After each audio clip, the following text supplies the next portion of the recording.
9. The Devil's Kingdom. 1. Michael heard the train whistle.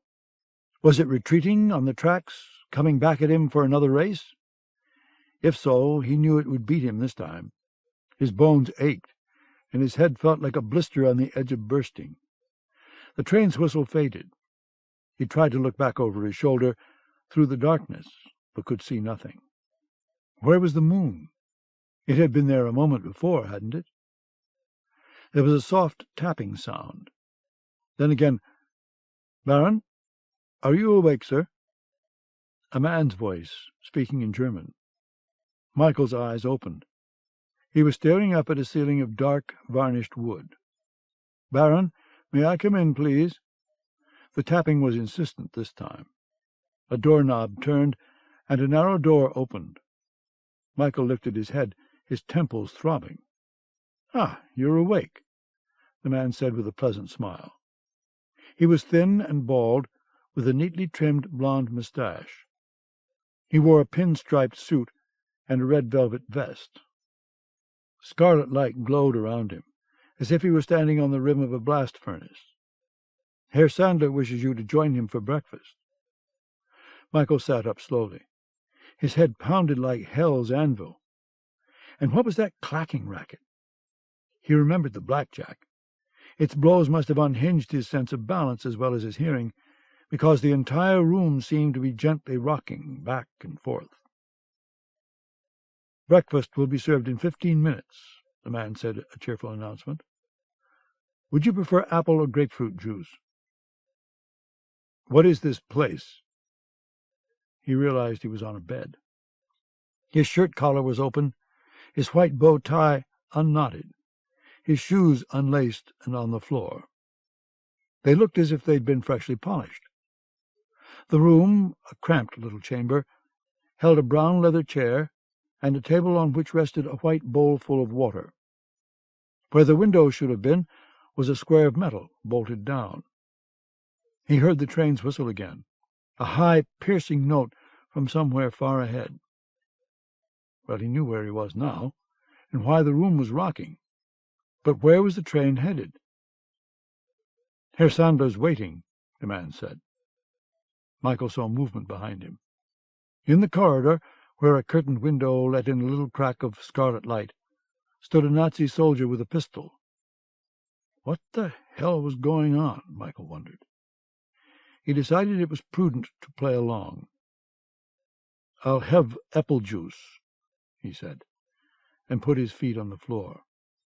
He stood up carefully, testing his balance. His legs held him. "Very good, sir." The man, obviously a butler, started to leave. "One moment," Michael said. "I also want a pot of coffee, black, no sugar, and 3 eggs. Do you have those?" "Yes, sir." "Good. I want 3 eggs still in their shells."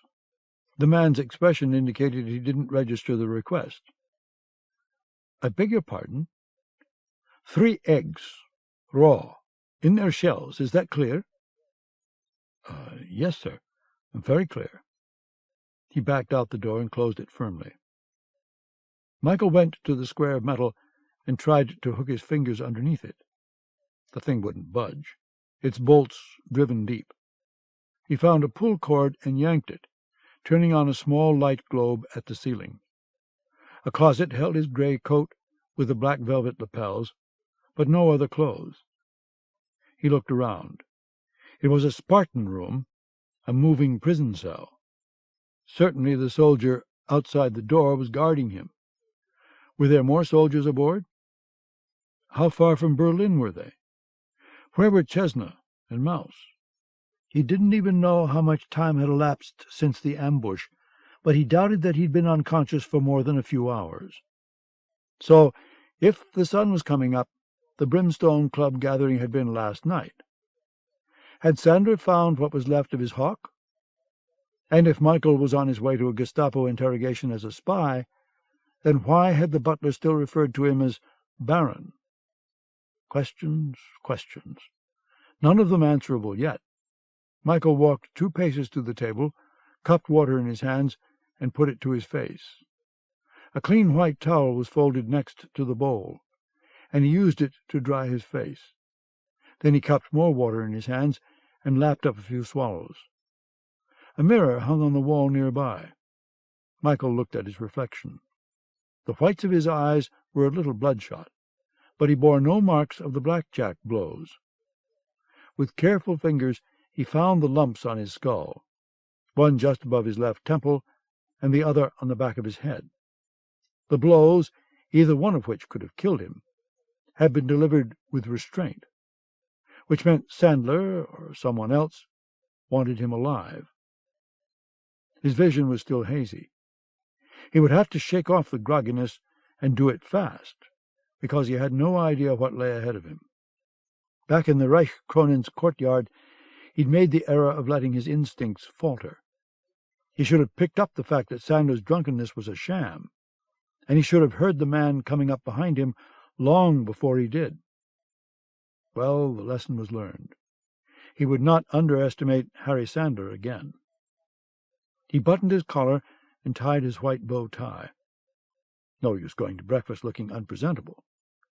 He thought of the photographs he'd found in Colonel Yerrick Bloch's suite, the ravaged faces of victims of some horrible testing program on Scarpa Island. How much did Sandler know about Dr. Hildebrand's new project, or about Iron Fist, and Frankowitz's labors to paint bullet holes on green metal? It was time to find out. Michael took the coat from the closet, put it on, checked his tie again in the mirror, and then took a deep, head-clearing breath and opened the door. The soldier who'd been waiting outside instantly drew his Luger from his holster. He aimed it at Michael's face. Michael smiled tightly and lifted his hands. He waggled his fingers. "Nothing up my sleeves," he said. "Move." The soldier motioned to his left with the gun, and Michael went along the swaying corridor with the soldier a few paces behind. The car held several other rooms that looked to be about the size of the one Michael had occupied. It wasn't a prison train, Michael realized. It was too clean, the wooden walls polished and brass fixtures gleaming. Still, there was a musty scent in the air, the lingering aromas of sweat and fear. Whatever went on in this train, it wasn't healthy. A second soldier, also armed with a Luger, was waiting at the entrance to the next car. Michael was motioned to keep going, and he pushed through a doorway and found himself in luxury's lap. It was a beautiful dining car, with walls and ceiling of dark rosewood and a red and gold Persian carpet on the floor. A brass chandelier hung from above, and along the walls were brass carriage lamps. Beneath the chandelier was a table covered with white linen, where Michael's host sat. "Ah, good morning, Baron." Harry Sandler stood up, smiling broadly. He appeared well rested, and wore a red silk robe with his initials in Gothic script over his heart. "Please join me." Michael glanced back over his shoulder. One of the soldiers had entered and stood beside the door, Luger in hand. Michael walked to the breakfast table and sat down across from Sandler, where a place setting of dark blue china was arranged for him. Sandler returned to his seat. "I hope you slept well. Some people have difficulty sleeping on trains." "After the first couple of bumps, I slept like a baby," Michael said. Sandler laughed. "Oh, that's great. You've kept your sense of humor. Very refreshing, Baron." Michael unrolled his napkin. He had plastic eating utensils, whereas Sandler's were sterling silver. "You never know how people will respond," Sandler went on. "Sometimes the scenes are, well, unpleasant." "I'm shocked," Michael said with mock dismay. "Hit on the head in the middle of the night, shoved into a car's trunk, dragged away God knows where to wake up on a moving train? Some people would call that unpleasant." "I fear it's so. There's no accounting for taste, is there?" He laughed again, but his eyes were cold. "Ah, here's Hugo with our coffee." The butler, who had come to Michael's room, emerged from a door that must have led to a kitchen, and he brought 2 small silver pots and 2 cups on a tray. "This is my train," Sanders said as Hugo poured the coffee for him. "A gift from the Reich. Beautiful, isn't it?" Michael glanced around. He'd already noticed that the windows were covered with metal shutters. "Yes, it is. But do you have an aversion to light?" "Not at all. As a matter of fact, we need some morning sun, don't we? Hugo, open these 2. He motioned to the windows on either side of their table. Hugo produced a key from his vest, inserted it into a lock beneath one window, and turned it. There was a soft click as the lock disengaged, and then Hugo opened the shutters with a hand crank. Dawn light streamed through the window. Hugo unlocked the second window and cranked the shutters open the same way. Then he pocketed his key and went back to the kitchen. Michael sipped his coffee, black and without sugar, just as he'd requested, and gazed out one of the windows. The train was moving through a forest, and the harsh sunlight glinted through the trees. "There," Sanders said. "That's better, isn't it? This is a very interesting train, as I think you'll find. My private car is the one at the rear, just behind where you woke up. Then there are 3 more cars between this one and the locomotive. A magnificent piece of machinery. Do you know much about trains?" "I've had a little experience with them." "What's fascinating to me about a train is that you can create your own world inside one. This train, for instance. Anyone seeing it from the outside would see simply what appeared to be an ordinary freight hauler. They wouldn't think twice about it. But inside, well, it's my world, Baron. I love the sound of the wheels on the rails, the power of the locomotive. It's like riding inside a great, beautiful beast. Don't you agree?"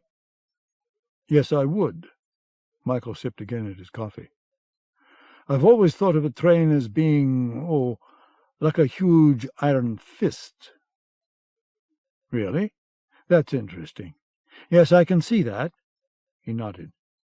There was no change in his relaxed, pleasant expression. No response to the phrase, Michael thought. Did he know anything about Iron Fist, or not? "You surprise me, Baron," Sandor said. "I assumed you'd be, shall we say, nervous, or perhaps you're just a good actor. Yes, I think that's probably it. Well, you're a long way from your tulip gardens now, Baron, and I'm afraid you won't be leaving this train alive." Michael slowly lowered his coffee cup to the table. Sandor was watching him carefully, waiting for a response, a cry of anguish, tears, pleading. Michael stared at him for a few seconds, then reached for his silver pot and poured himself more coffee. A frown flickered over Sandor's face. "You think I'm joking, don't you?" "This is far from a joke, my friend. I'm going to kill you. Whether your death will be fast or slow is up to you." The sound of the train's wheels suddenly changed. Michael looked out the window. They were passing over a bridge that crossed a wide, dark green river. Another startling sight caught his attention. The towers and turrets of a large building were visible above the trees, perhaps a half-mile away. There was no doubt about it. It was the Reichskronen. "Yes, there's the hotel," Sandor said, correctly judging the Baron's response. "We've been circling Berlin for the past 3 hours. We'll continue to circle until the hunt's ended." "The hunt?" "Exactly." Sandor's smile returned. He was in the driver's seat again. "I'm going to hunt you, along the length of the train. If you can get to the locomotive and pull the whistle's cord 3 times before I find you, your death will be a quick bullet to the brain. If, however, I trap you before you get there, then—" He shrugged. "Hunter's choice," he said. "You're out of your damned mind." "Oh, that's the spirit." Sandor clapped his hands together. "Let's get some emotion out of you. Come on, can't you work up a few tears? Maybe beg a little? Would it help if I told you I skinned the last man I hunted here? He was an enemy of Himmler's, so I gave him the skin. I do believe he mounted it." Hugo came from the kitchen, rolling a tray that held their breakfasts. He put a platter of steak in front of Sandler then a dish before Michael on which rested the 3 raw eggs. "You fascinate me, Baron," the big game hunter said with a grin. "I don't know what to make of you." Michael's heartbeat had picked up, and his throat was a little dry, but he was far from panic. He looked out the window, watching row houses and factories speed past. "I doubt if Chesna would like the fact that I've been kidnapped," he said frostily. "Or have you kidnapped her, too?" "Of course not. She's still at the Reichskronen, and so's your valet. Chesna doesn't know anything about this, and she never will." He picked up a sharp knife and began to carve his steak. The inside of the meat was almost red, blood oozing into his platter. "At this moment the police are dragging the river for your body. 2 people have come forward and said they'd seen you wandering along the river bank after you left the Brimstone Club. You, unfortunately, seemed to have had a bit too much to drink. You were staggering around, and you refused to go back to the hotel." Sandor chewed a piece of steak and washed it down with coffee. "That river bank can be very treacherous, Baron. You shouldn't have gone there alone." "I'm sure someone saw me leave with you." "In that crowd? I don't think so. Anyway, it doesn't matter. I received Colonel Block's permission to take you. He doesn't want you marrying Chesna any more than I do." So that was it, Michael realized. This had nothing to do with his mission, or the fact that he was a British secret agent. Sandor and Block wanted Baron von Fanger to disappear. It also was clear that Sandor didn't know about his hawk's fate. He probably hadn't had a chance to return to the hotel, and wouldn't go back until this ludicrous hunt was finished. Of course, Chesna wouldn't believe the story about Michael being drunk. She'd know something was up. What would she do? He couldn't think about that right now, though. His primary concern was the smiling man who sat across the table from him, chewing on bloody meat. "I love Chesna," Michael said. "Chesna loves me. Doesn't that make a difference?" He let a little weakness creep into his voice. No use making Sandler too cautious. "Oh, screw that. Chesna doesn't love you." He speared another piece of meat on his fork and ate it. "Maybe she's infatuated. Maybe she likes your company, though I have no idea why. Anyway, Chesna sometimes lets her heart rule her head. She's a fantastic woman. Beautiful, talented, well-bred. And a daredevil, too. Did you know she flies her own plane? She did aerial stunts in one of those movies she made. She's a champion swimmer. And I can tell you she fires a rifle better than a lot of men I've met. She's tough up here." He touched his skull. "But she's got the heart of a woman. She's been involved in ill-advised love affairs before, but she's never talked marriage. I'm a little disappointed. I always thought she was a better judge of character." "Meaning you don't like the fact that Chesna chose me instead of you?" "Chesna's choices are not always wise," Sanders said. "Sometimes she has to be led to the right decision. So Colonel Block and I have decided you're out of the picture, permanently." "What makes you think she'll marry you, even if I'm dead?" "I'm working on it. Besides, it would be a great propaganda piece for the Reich. 2 Americans who've chosen to live under the Nazi banner. And Chesna's a star, too. Our pictures would be in newspapers and magazines around the world, you see?" Michael did see. Not only was Sandor a traitor and a murderer, he had a colossal ego. Even if Michael hadn't wanted to kill him before, this would have sealed it. He picked up his plastic spoon, broke the shell of the first egg, lifted it to his mouth and downed it. Sandor laughed. "Raw meat and raw eggs. Baron, you must have been raised in a barn." Michael ate the second egg the same way. Hugo returned with carafes of apple juice for Michael and Sandler. The big game hunter drank down his glass, but Michael paused with his glass right at his lips. He smelled a faint, slightly bitter odor. A poison of some kind? No, the odor wasn't that bitter. But there was a drug in the juice. A sedative, he reasoned. Something to make him sluggish. He put the glass aside and reached for his coffee again. "What's wrong?" Sandor asked. Don't you like apples?" "It smells a little wormy." He cracked the third egg's shell and slid the yolk into his mouth, bursting it between his teeth. He swallowed, wanting to get the rich protein into his system as quickly as possible. Then he washed it down with coffee. The tracks were turning to the northeast, beginning to circle around Berlin again. "Aren't you going to beg?" Sandor leaned forward. "Just a little bit?" "Would it do any good?" Sandor hesitated, then shook his head. His eyes were dark and cautious, and Michael knew he'd sensed something he hadn't expected. Michael decided to probe once more. "So I don't have much of a chance, do I? Like a roach under an iron fist?" "Oh, you have a chance. A small one." Again there was no recognition of the phrase in Sandor's face. Whatever iron fist was, Harry Sandor knew nothing about it. "To die a quick death, that is. Just get to the locomotive before I find you. I'll be armed, of course. I brought along my favorite rifle. You, unfortunately, will be unarmed, but you'll have a 10-minute head start. You're going to be taken back to your room for a while. Then you'll hear an alarm buzzer go off.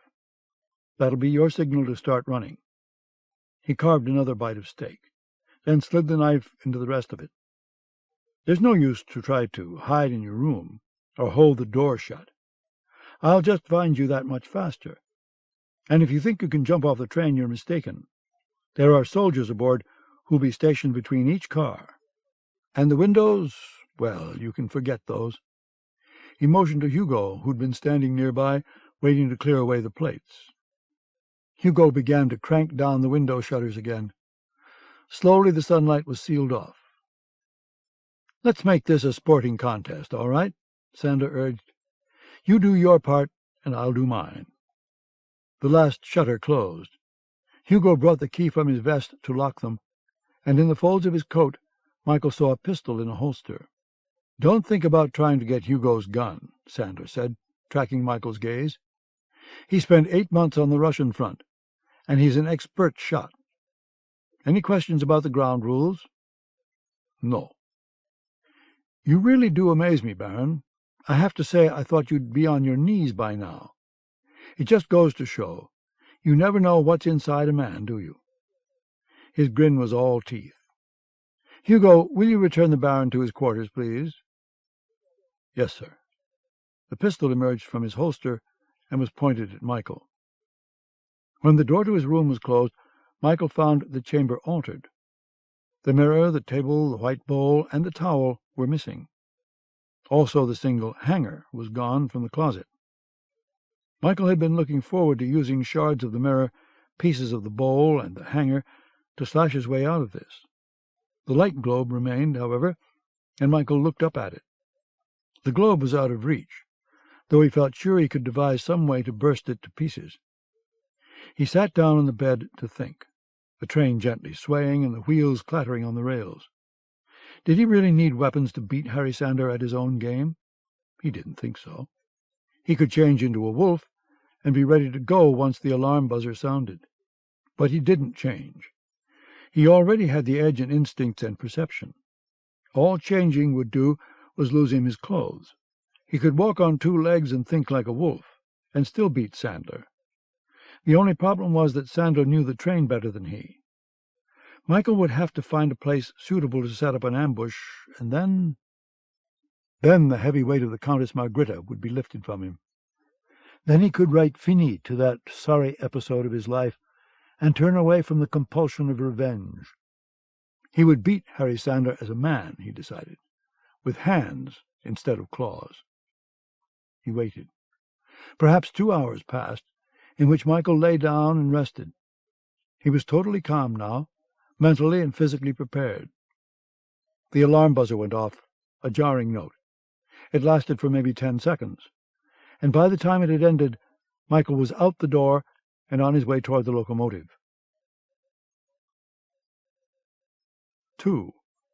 The soldier at the connection of cars shoved Michael along with the point of his pistol, and Michael went through the door into the opulent car where breakfast had been served.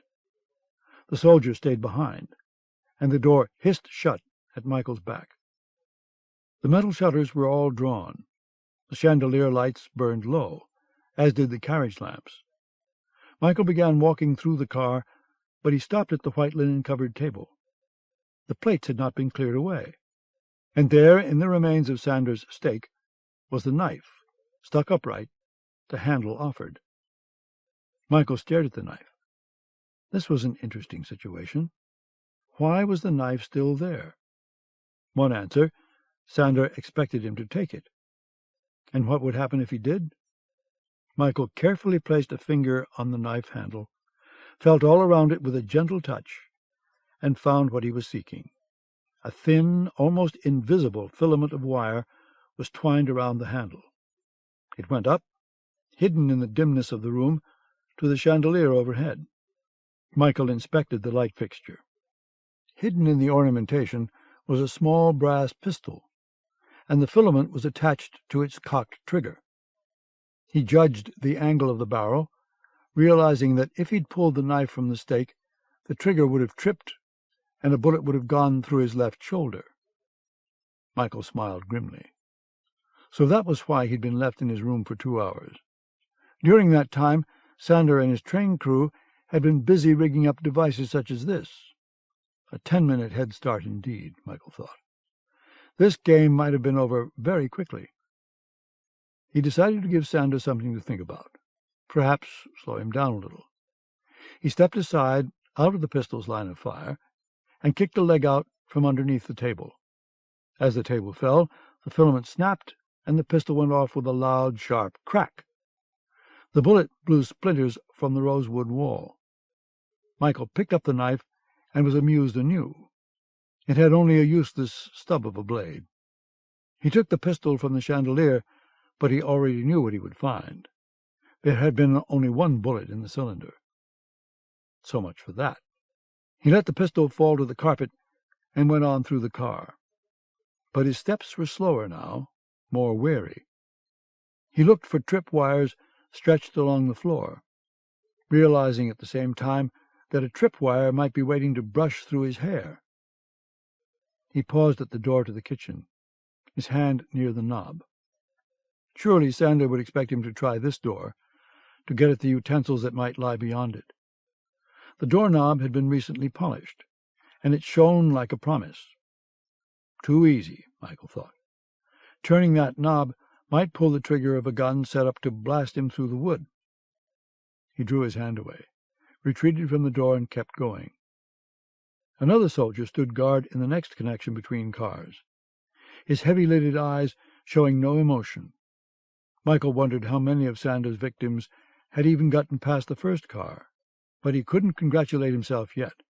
There were 3 more cars between here and the locomotive. Michael went through the door into the next car. There was a central aisle along its length, and rows of seats on either side of the aisle. The windows were sealed with metal shutters, but 2 chandeliers, spaced equidistantly at the ceiling, glowed with false cheer. The car swayed gently back and forth as the train followed a curve, and the whistle blew a brief warning note.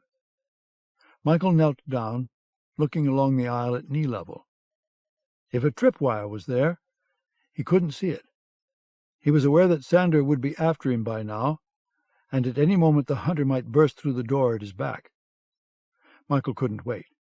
He stood up and slowly began walking down the aisle, his hands up in the air in front of him, and his eyes watching for the glint of a wire at his knees or ankles.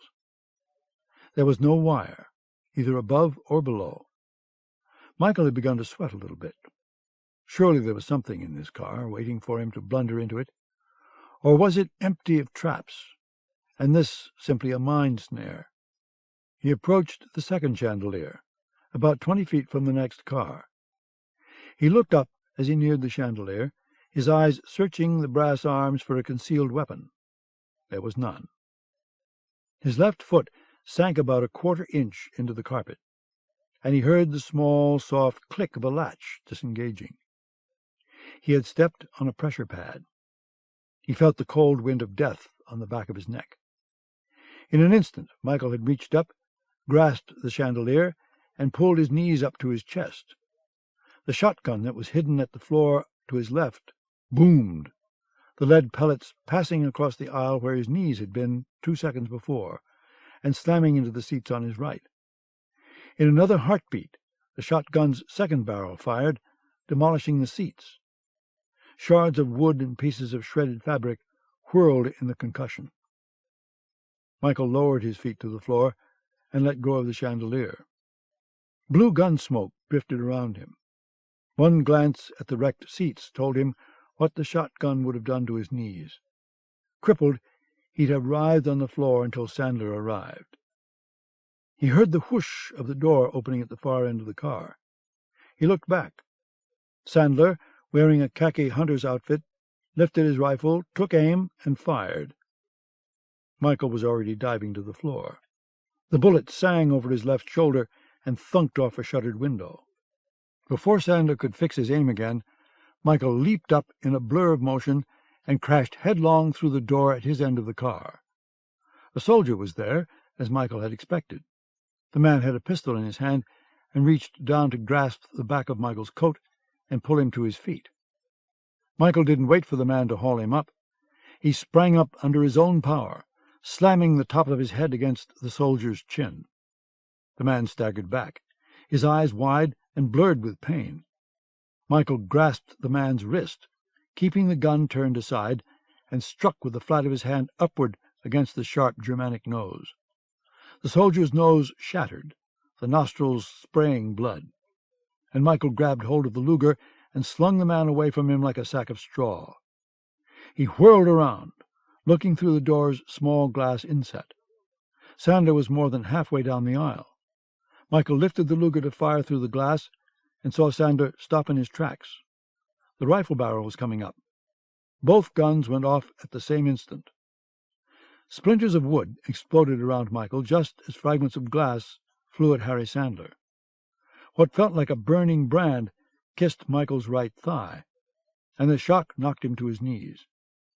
The door's glass inset was gone, and there was a hole in the wood the size of a man's fist where Sandler's bullet had passed through. Michael fired again through the door, and was answered a few seconds later by another rifle slug that threw a shower of splinters and hit the wall over Michael's head.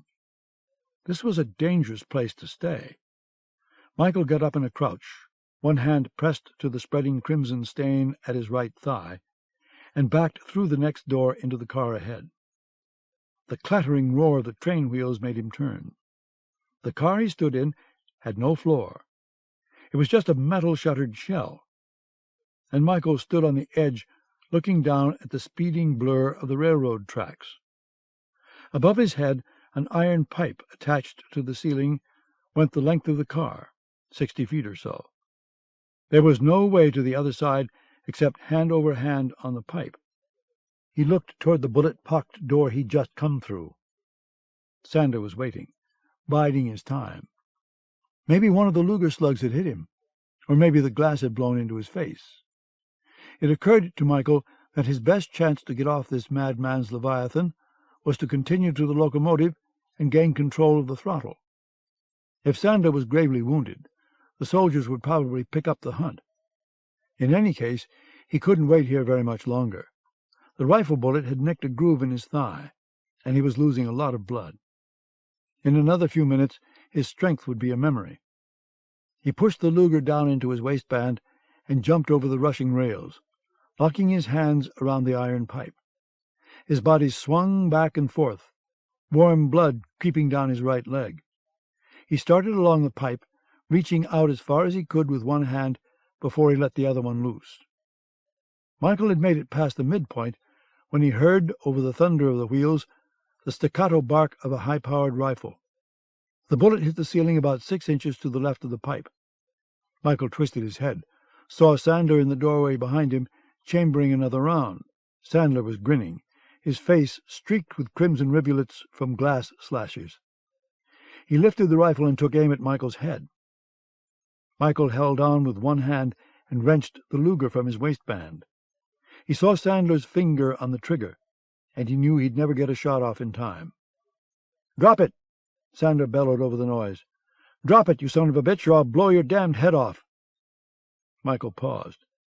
He was calculating in inches and fractions of seconds. No, he decided.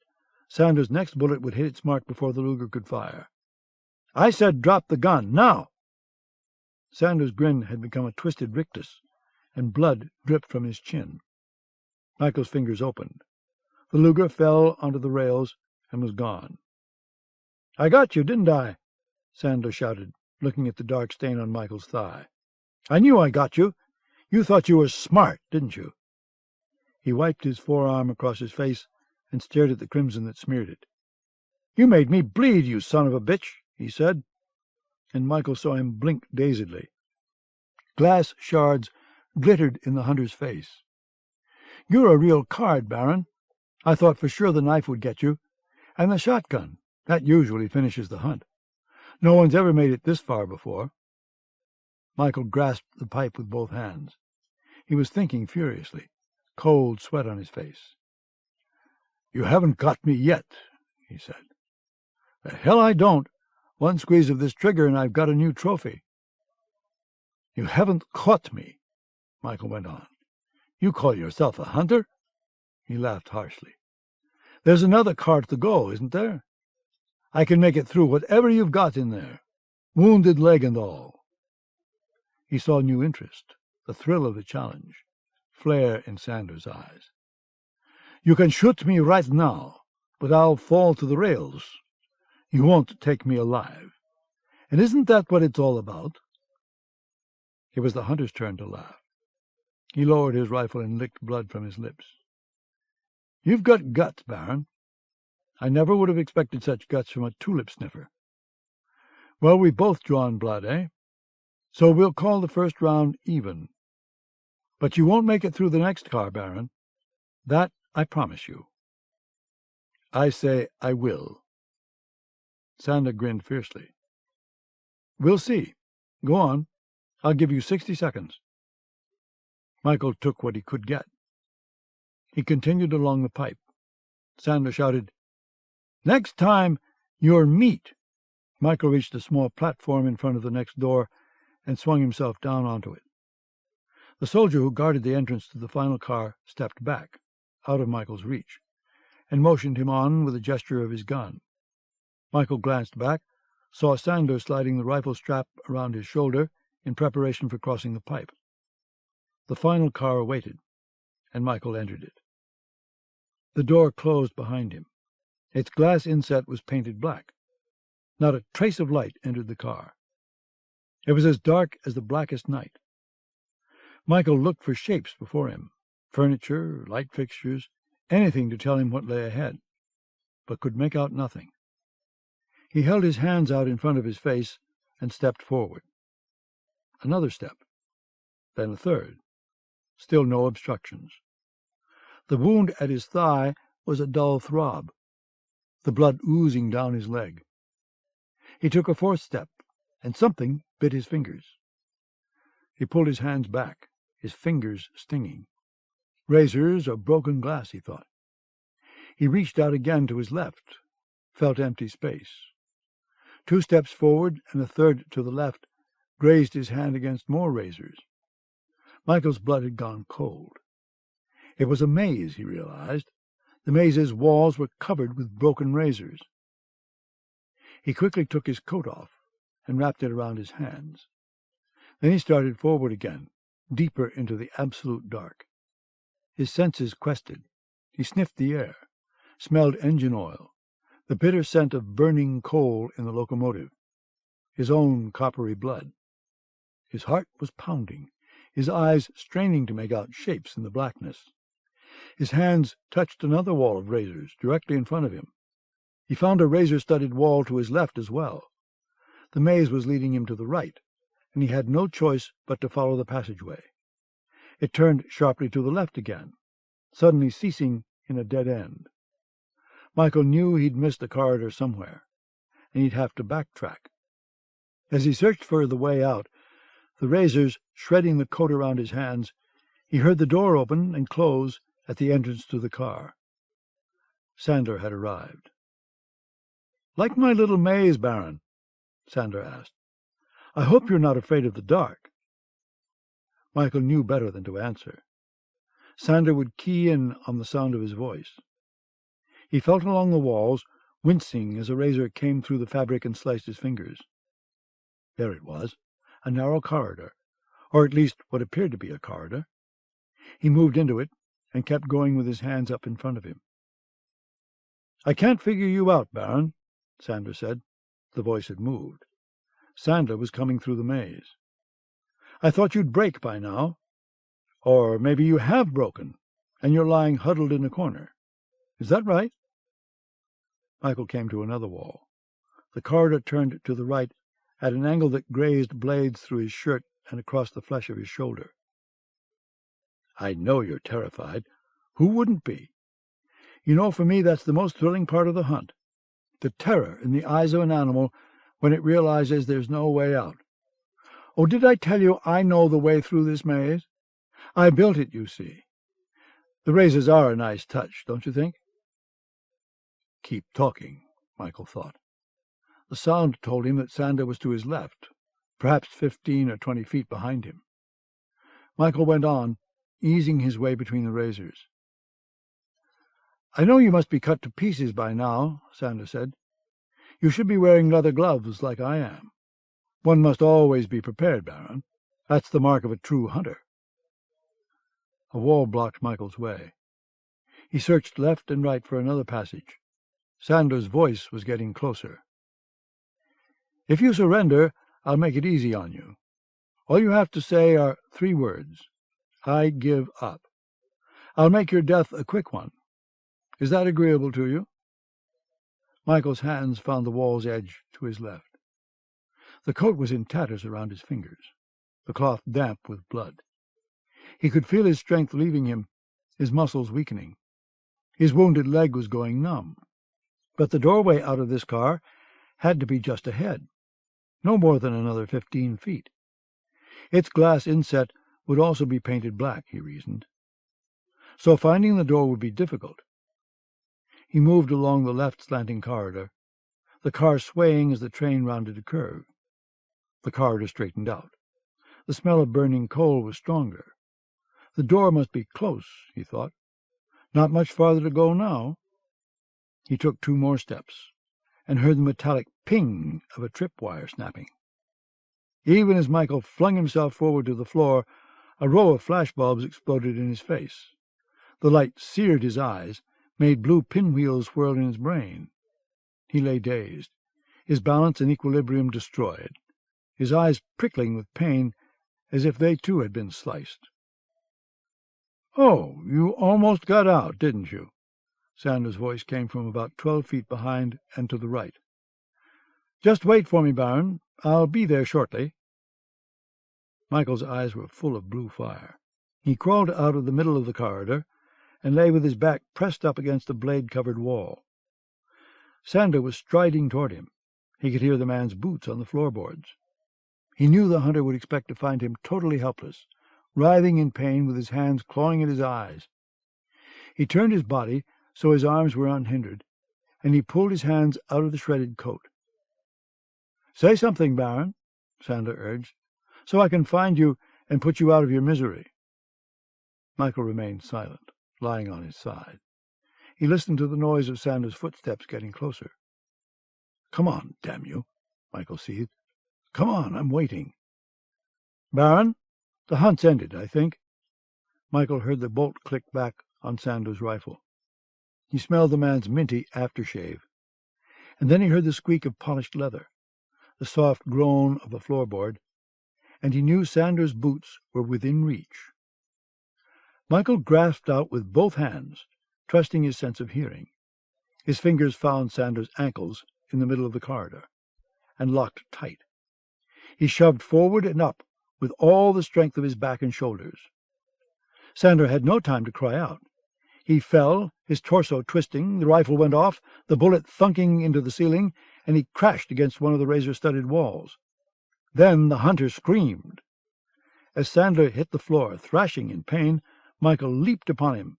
His hands closed on the hunter's throat and began to squeeze. Sandler choked, and then a wooden object slammed into the side of Michael's jaw, and the rifle's butt knocked Michael's grip loose. Michael held the hunter's shirt. Sander was trying to scramble away from him, and again the rifle butt struck Michael, this time across the collarbone. Michael fell backward, his vision still blinded by blue whorls, and he felt the wall's razors bite into his shoulders. The rifle went off once more, the spark of fire leaping from its barrel, but the bullet going wild. Michael flung himself onto Sandler again and drove him against the razors. Again Sander screamed in pain, and terror was mingled in the cry as well. Michael got hold of the rifle, hung on to it as Sander fought wildly. Leather-gloved fingers jabbed for Michael's eyes, grabbed his hair, and wrenched it. Michael struck his fist into the hunter's body and heard a whoosh as the air exploded from the man's lungs.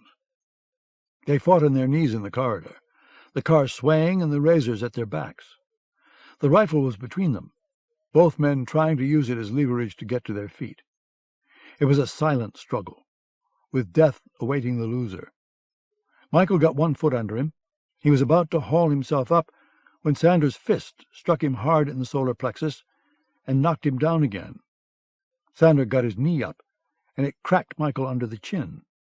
The rifle pressed down across Michael's throat with all of Sander's weight behind it. Michael struggled, but he couldn't push the hunter off. He reached up, grasped Sandler's head, and shoved the man's face against the razored wall beside him. Sander howled with agony, and the weight was gone from atop Michael. Sander scrambled to his feet, the rifle still in his grip. Michael reached out, snagged one of his ankles, and made him reel into the opposite wall. Sander had had enough of his maze.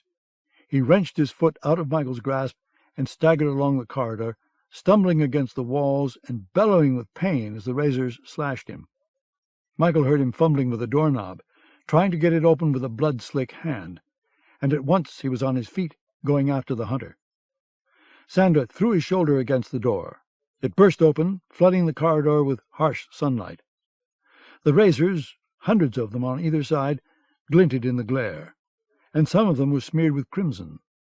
Michael was blinded anew, but he could see well enough to make out Sander's silhouette framed in the doorway. He lunged forward and crashed into the hunter, the force of the blow taking them both through the doorway and onto the car's open-air platform. Sandler, his face slashed to bloody ribbons and his eyes blinded by the sun, screamed, "Kill him! Kill him!" to the soldier who had been standing guard on the platform. The man was momentarily stunned by the sight of the two gore-splattered figures who'd exploded from the car, and his Luger was still holstered. His hand went to the holster flap and unsnapped it. Then he gripped the gun and started to pull it out. Squinting in the glare, Michael saw the soldier as a dark shape against a field of fire. He kicked the man in the groin before the Luger's barrel could find him, and as the soldier bent over, Michael brought his knee up into the man's face and knocked him backward over the platform's iron railing. The Luger fired into the air as the soldier vanished. "Help me!" Sander was on his knees on the platform, screaming to anyone who could hear, but the noise of the wheels silenced his voice. Michael put his foot down on Sander's rifle, then visored his hand over his eyes to cut the glare. Ahead of the platform was the coal tender and the locomotive, the stack spouting a plume of black smoke. Sander was crouched over, blood dripping from his face, crimson splotches all over his khaki jacket. "Help me!" he shouted, but his voice was feeble. He shivered and moaned, rocking himself back and forth. "I'm going to kill you," Michael said in English. Sander's rocking abruptly stopped. He kept his head lowered, drops of blood tapping to the metal. "I want you to think about the name. Margrethe Philippe. Do you remember her?" Sander didn't reply. The train was moving through a green forest once more, outside the boundaries of Berlin. From where Michael and the hunter were, neither the train's engineer nor the fire-stoker could see them. Michael prodded Sander's side with the toe of his shoe. "The Countess Margrethe, in Cairo." He felt drained, all used up, and his knees were in jeopardy of buckling. "I hope to God you remember her, because you had her murdered." Sander finally looked up, his face lacerated, his eyes swollen into slits. "Who are you?" he rasped, speaking English. "I was Margaretha's friend. Stand up." "You're not German, are you?" "Stand up," Michael repeated. He kept his weight on the rifle, but he decided against using it. He was going to break Sanders' neck with his bare hands and throw him off the train like a garbage sack. "On your feet. I want you looking at me when I kill you." "Please," Sandler moaned. His nostrils drooled blood. "Please, don't kill me. I've got money. I'll pay you a lot of money." "That doesn't interest me. Get up." "I can't stand up." Sanders shivered again. His body crouched forward. "My legs. I think my legs are broken." Michael felt a hot flare of rage course through him. How many men and women had Harry Sander broken for the twisted cause of Nazi Germany? Had their cries for mercy been listened to? Michael thought not. Sander was anxious to pay a price, so he would. Michael reached down, grasped the back of the hunter's khaki jacket, and started to haul him to his feet. And in doing so, Michael put his hand into a final snare, because Sander, shamming again, just as he'd shammed his drunkenness, suddenly uncoiled. His teeth gritted with fury, and the blade of the knife he'd drawn from inside his right boot glinted with yellow sunlight. The knife came up in a vicious blur, its point aimed at the center of Michael Gallatin's stomach. Less than 2 inches from penetration, the blade was checked. A hand seized Sander's wrist, clamping tight. Sander stared at that hand, his slitted eyes stunned. The hand was not quite human, but neither was it fully an animal's claw. It was streaked with black hair, the fingers beginning to contort and retract into talons. Sander gasped and looked up into the man's face. The Baron's facial bones were shifting, the nose and mouth extending into a dark-haired muzzle. The mouth strained open, making room for the fangs as they slid, dripping saliva from amid the human teeth. Sander was struck senseless. The knife clattered to the platform. He smelled an animalish reek, the odors of sweat and wolf hair. He opened his mouth to scream. Michael, his spine already bending, thrust his face forward and sank his fangs into the hunter's throat. With a quick, savage twist of his head, he ripped out flesh and veins and crushed Sander's windpipe. He pulled his head back, leaving a gaping hole where Sander's throat had been. The man's eyes blinked and his face twitched, the nerves and muscles losing control. The scent of carnage overwhelmed Michael. He struck again, his fangs winnowing into the scarlet tissue, his head thrashing back and forth as he chewed all the way to the hunter's spinal cord. His fangs crunched on the spine, burst it open, and kept gnawing past the splintered edges. When Michael pulled back from Sander this time, the hunter's head hung to the body by strands of tough muscle and connective tissue. A moan came from the windpipe's hole as Sander's lungs stuttered. Michael, his shirt ripping apart at the seams and his trousers drooping around his lower body, put a foot against the hunter's chest and shoved. What was left of Harry Sander toppled backward and slithered off the speeding train. Michael spat out a mouthful of flesh and lay on his side, his body between its 2 poles. He knew he had yet to get to the locomotive and slow the train. A wolf's paws couldn't control levers. He held himself back from a complete change. The wild winds whirling in his mind and the muscles rippling beneath the dark-haired flesh under a human's clothes. His toes ached in the stiff shoes, and his shoulders longed to burst free. Not yet, Michael thought. Not yet. He began to come back, over the primeval distance his body had already traveled, and in perhaps half a minute he sat up, his human skin slick with sweat and his wounded leg full of frost. He grasped the rifle. There was a bullet in the chamber. Then he stood up, his brain and muscles sluggish, and climbed the ladder to the walkway that went across the top of the coal tender. He crouched to the locomotive, saw the engineer and fire stoker at work beneath the engine's overhang, and then he eased down the ladder into the locomotive. When the two men saw him, they instantly lifted their hands in surrender. They were drivers, not fighters. "Off the train," Michael said, speaking in German again. He motioned with the rifle. "Now!" The fire stoker jumped, rolling down a bluff into the woods. The engineer hesitated, his eyes wide with fear, until Michael pressed the rifle barrel to his throat. Then, preferring a shock to the bones instead of a bullet through the neck, the engineer leaped from the locomotive. Michael grasped the red-handle throttle and cut the engine's speed. He leaned out and saw the bridge over the Havel River approaching. In the distance stood the towers of the Reichskronen. Here was as good a place as any. He throttled down and climbed up onto the top of the coal tender once more. The locomotive neared the bridge, its wheels grinding a slower rhythm. A steam valve was screaming, but Michael had no time to worry about that. The train was still going to cross the bridge at a good clip. He stood up, one hand clasped to his wounded thigh. The railroad bridge narrowed, and dark green water beckoned him. He spat out another piece of skin. Sandler's flesh was caught in his teeth. He hoped the river was deep under the bridge. If not, he'd soon be kissing mud.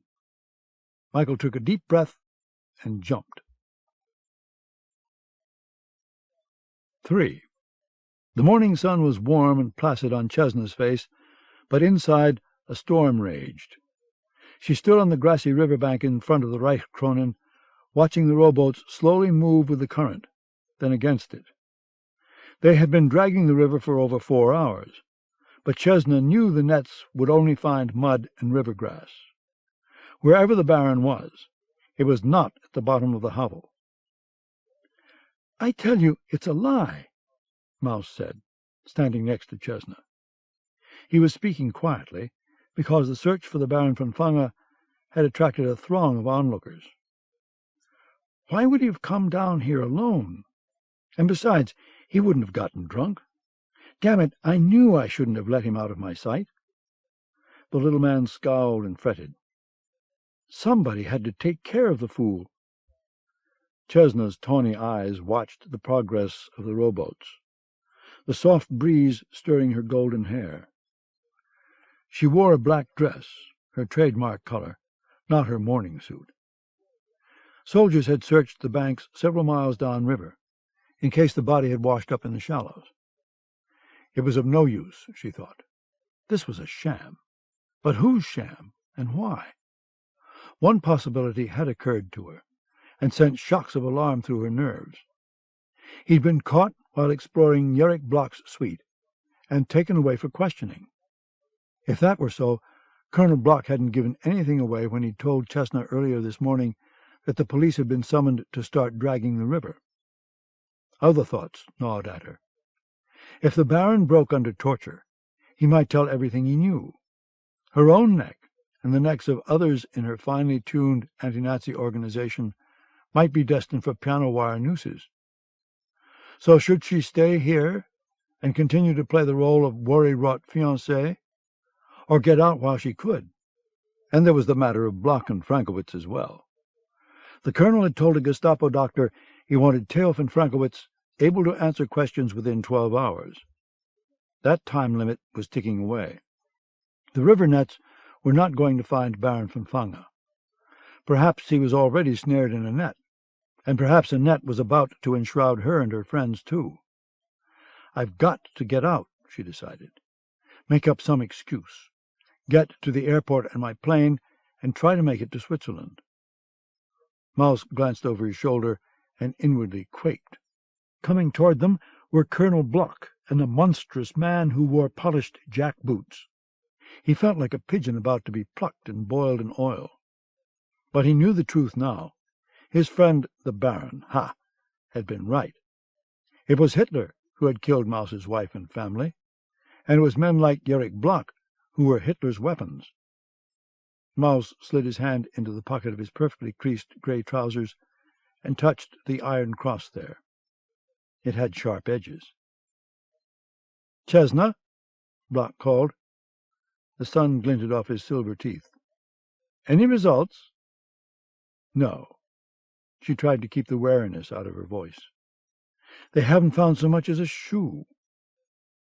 Block, wearing a crisp black SS uniform, positioned himself on Chesna's other side, and Boots stood like a mountain behind Mouse. The colonel shook his head. "They won't find him, I'm afraid. The current's very strong here. If he went in anywhere near this point, he might be miles downriver by now, or snagged on an underwater log, or caught between rocks, or—" He noted that Chesna looked pallid. "I'm sorry, my dear. I didn't mean to be so vivid." She nodded. Mouse could hear the huge man breathing like a bellows behind him, and drops of sweat fell from his underarms. Chesna said, "I haven't seen Harry this morning. I would have thought he'd be interested in all this." "I called his room just a few minutes ago," Block said. "I told him what must have happened to the Baron." Block squinted in the glare off the gently rippling water. "Harry isn't feeling too well. Sore throat," he said. "I think he's planning on sleeping most of the day, but he did tell me to convey his condolences." "I don't think we know the Baron's dead yet, do we?" Chesna asked coldly. "No, we don't," Block agreed. "But 2 witnesses said they saw him stumbling along the river bank, and—" Yes, I know all that. But they didn't see him fall into the river, did they?" "One of them thought he heard a splash," Block reminded her. He reached out and touched Chesna's elbow, but she pulled away. His fingers lingered in midair for a few seconds, then he dropped his hand. "I know you had strong feelings for the man, Chesna. I'm sure you're quite upset as well," he said to Mouse. "But facts are facts, aren't they? If the Baron didn't fall into the river and drown, then where is—" "We've got something," shouted one of the men in a rowboat, about 40 yards offshore. He and his companion began to pull mightily at their dredge. "It's heavy, whatever it is." "The net's probably caught in a sunken log," Block said to Chesna. "I'm afraid the current carried the Baron's body far down—" The net broke the surface. In its folds was a human body, dark with clinging mud. Block's mouth hung open. "We've got him!" the man in the rowboat shouted, and Chesna felt her heart swell. "My God!" came the man's voice. "He's alive!" The 2 men struggled to pull the human body up over the rowboat's side, and the muddy figure splashed in the water and heaved itself in.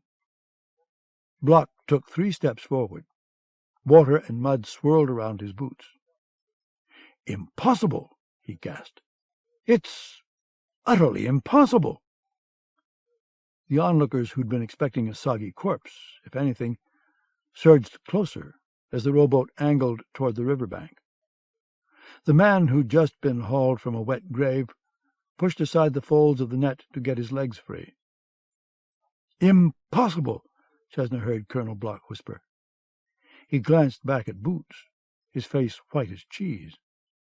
Mouse gave a joyful cry when he saw the black hair and green eyes of the man in the rowboat, and he ran out into the water in his creased trousers to help pull the craft to shore. As the boat keel bit solid earth, Michael Gallatin stepped out. His shoes squeaked, and mud clung to what used to be a white shirt. He still wore his bow tie. "Good God!" Mouse said, stretching to put his arm around the man's shoulders. "We thought we'd lost you." Michael nodded.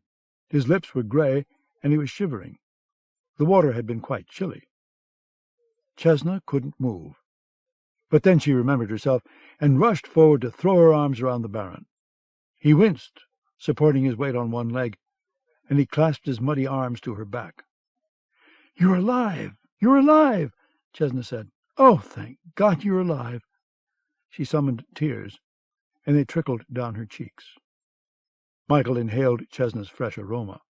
The chill of the river had kept him from passing out during the long swim, but now the weakness was catching up with him. The last 100 yards Then a short underwater swim to get himself tangled in the dredging net had been brutal agony. Someone stood behind Chesna. Michael looked into the eyes of Colonel Yerrick Block. "Well, well," the colonel said with a brittle smile. "Returned from the dead, have you? Boots, I do believe we've just witnessed a miracle.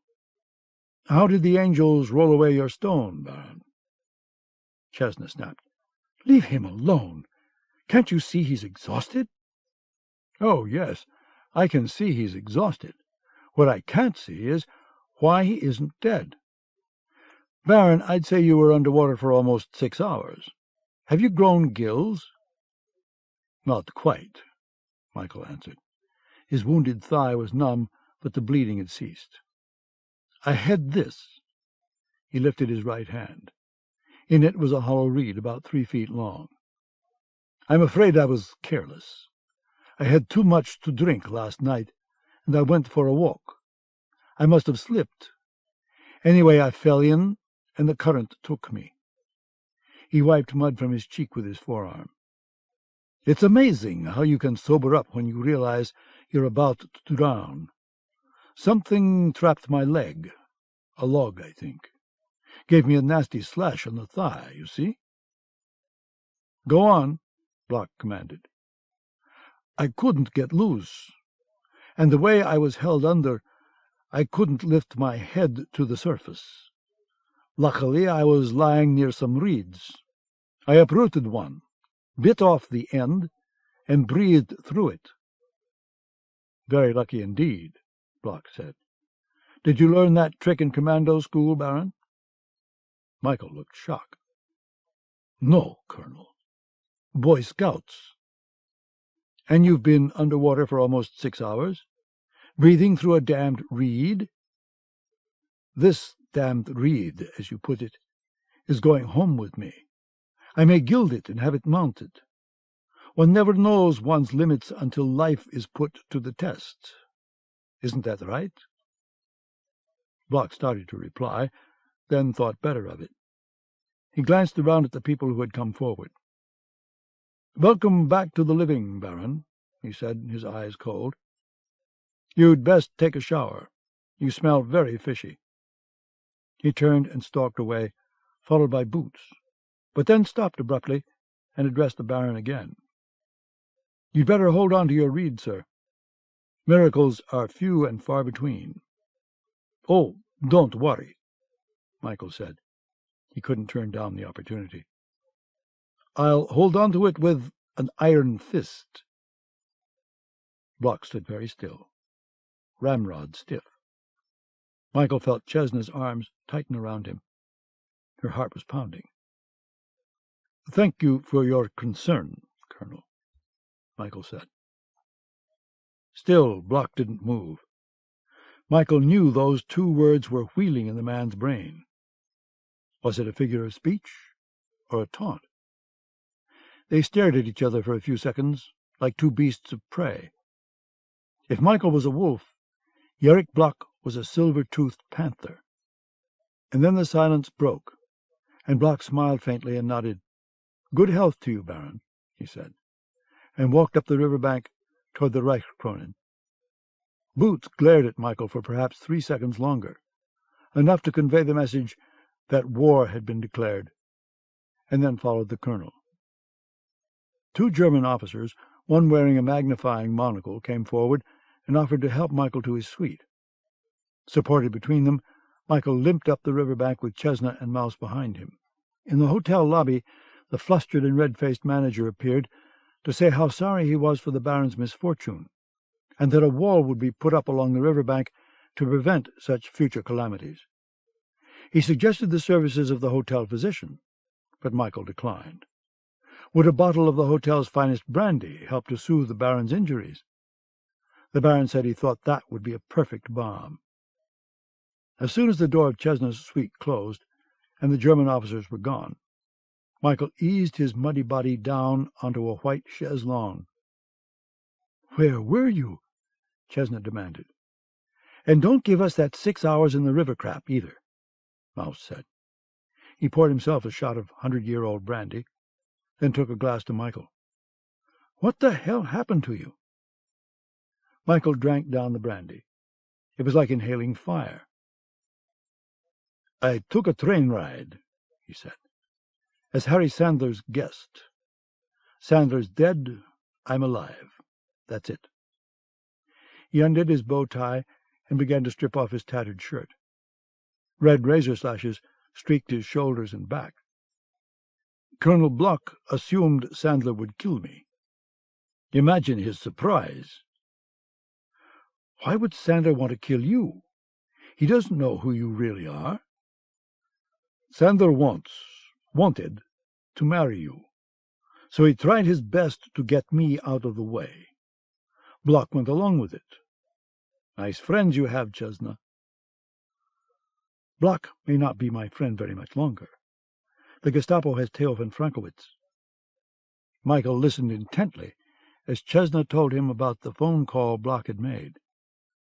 In light of that fact, his remark about Iron Fist seemed rather reckless. Frankowitz would sing like a bird once the Gestapo went to work on him.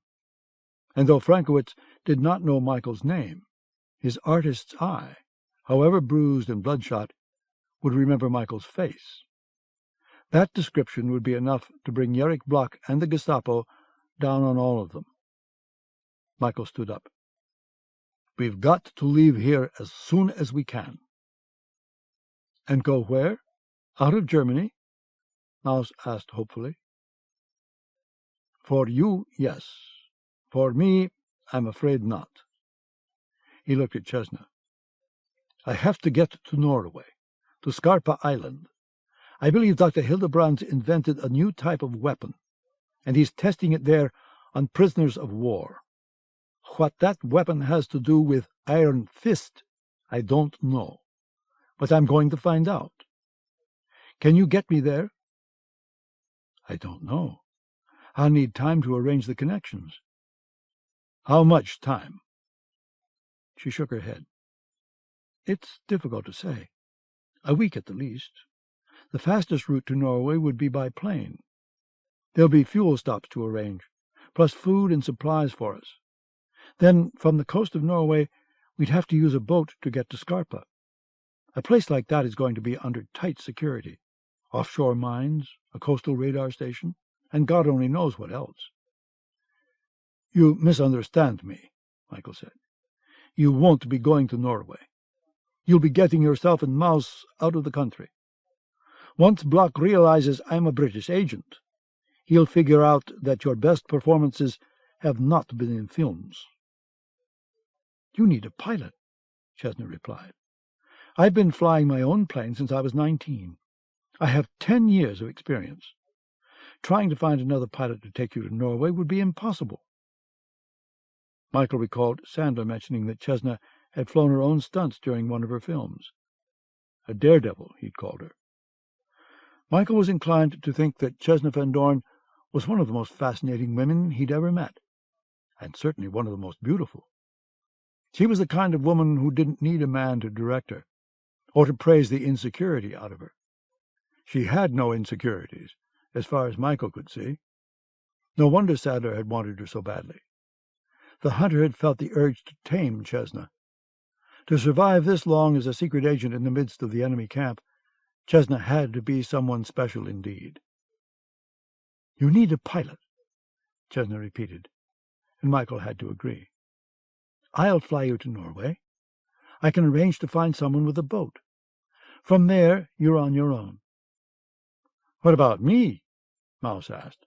"Hell, I don't want to go to Norway." "I'll put you in the pipeline," Chesna told him. "The route to Spain," she clarified, when he continued to look puzzled. "When you get there, my friends will help you find a way to England." "All right, fine with me. The sooner I get out of this viper's nest, the better I'll feel." "Then we'd best get packed and out of here right now." Chesna went to her room to start packing, and Michael went to the bathroom and got the mud off his face and out of his hair. He took off his trousers and looked at the wound across his thigh. The bullet had grazed cleanly, cutting no muscles, but it had left a scarlet-edged groove in the flesh. He knew what had to be done. "Mouse," he called, "bring me the brandy."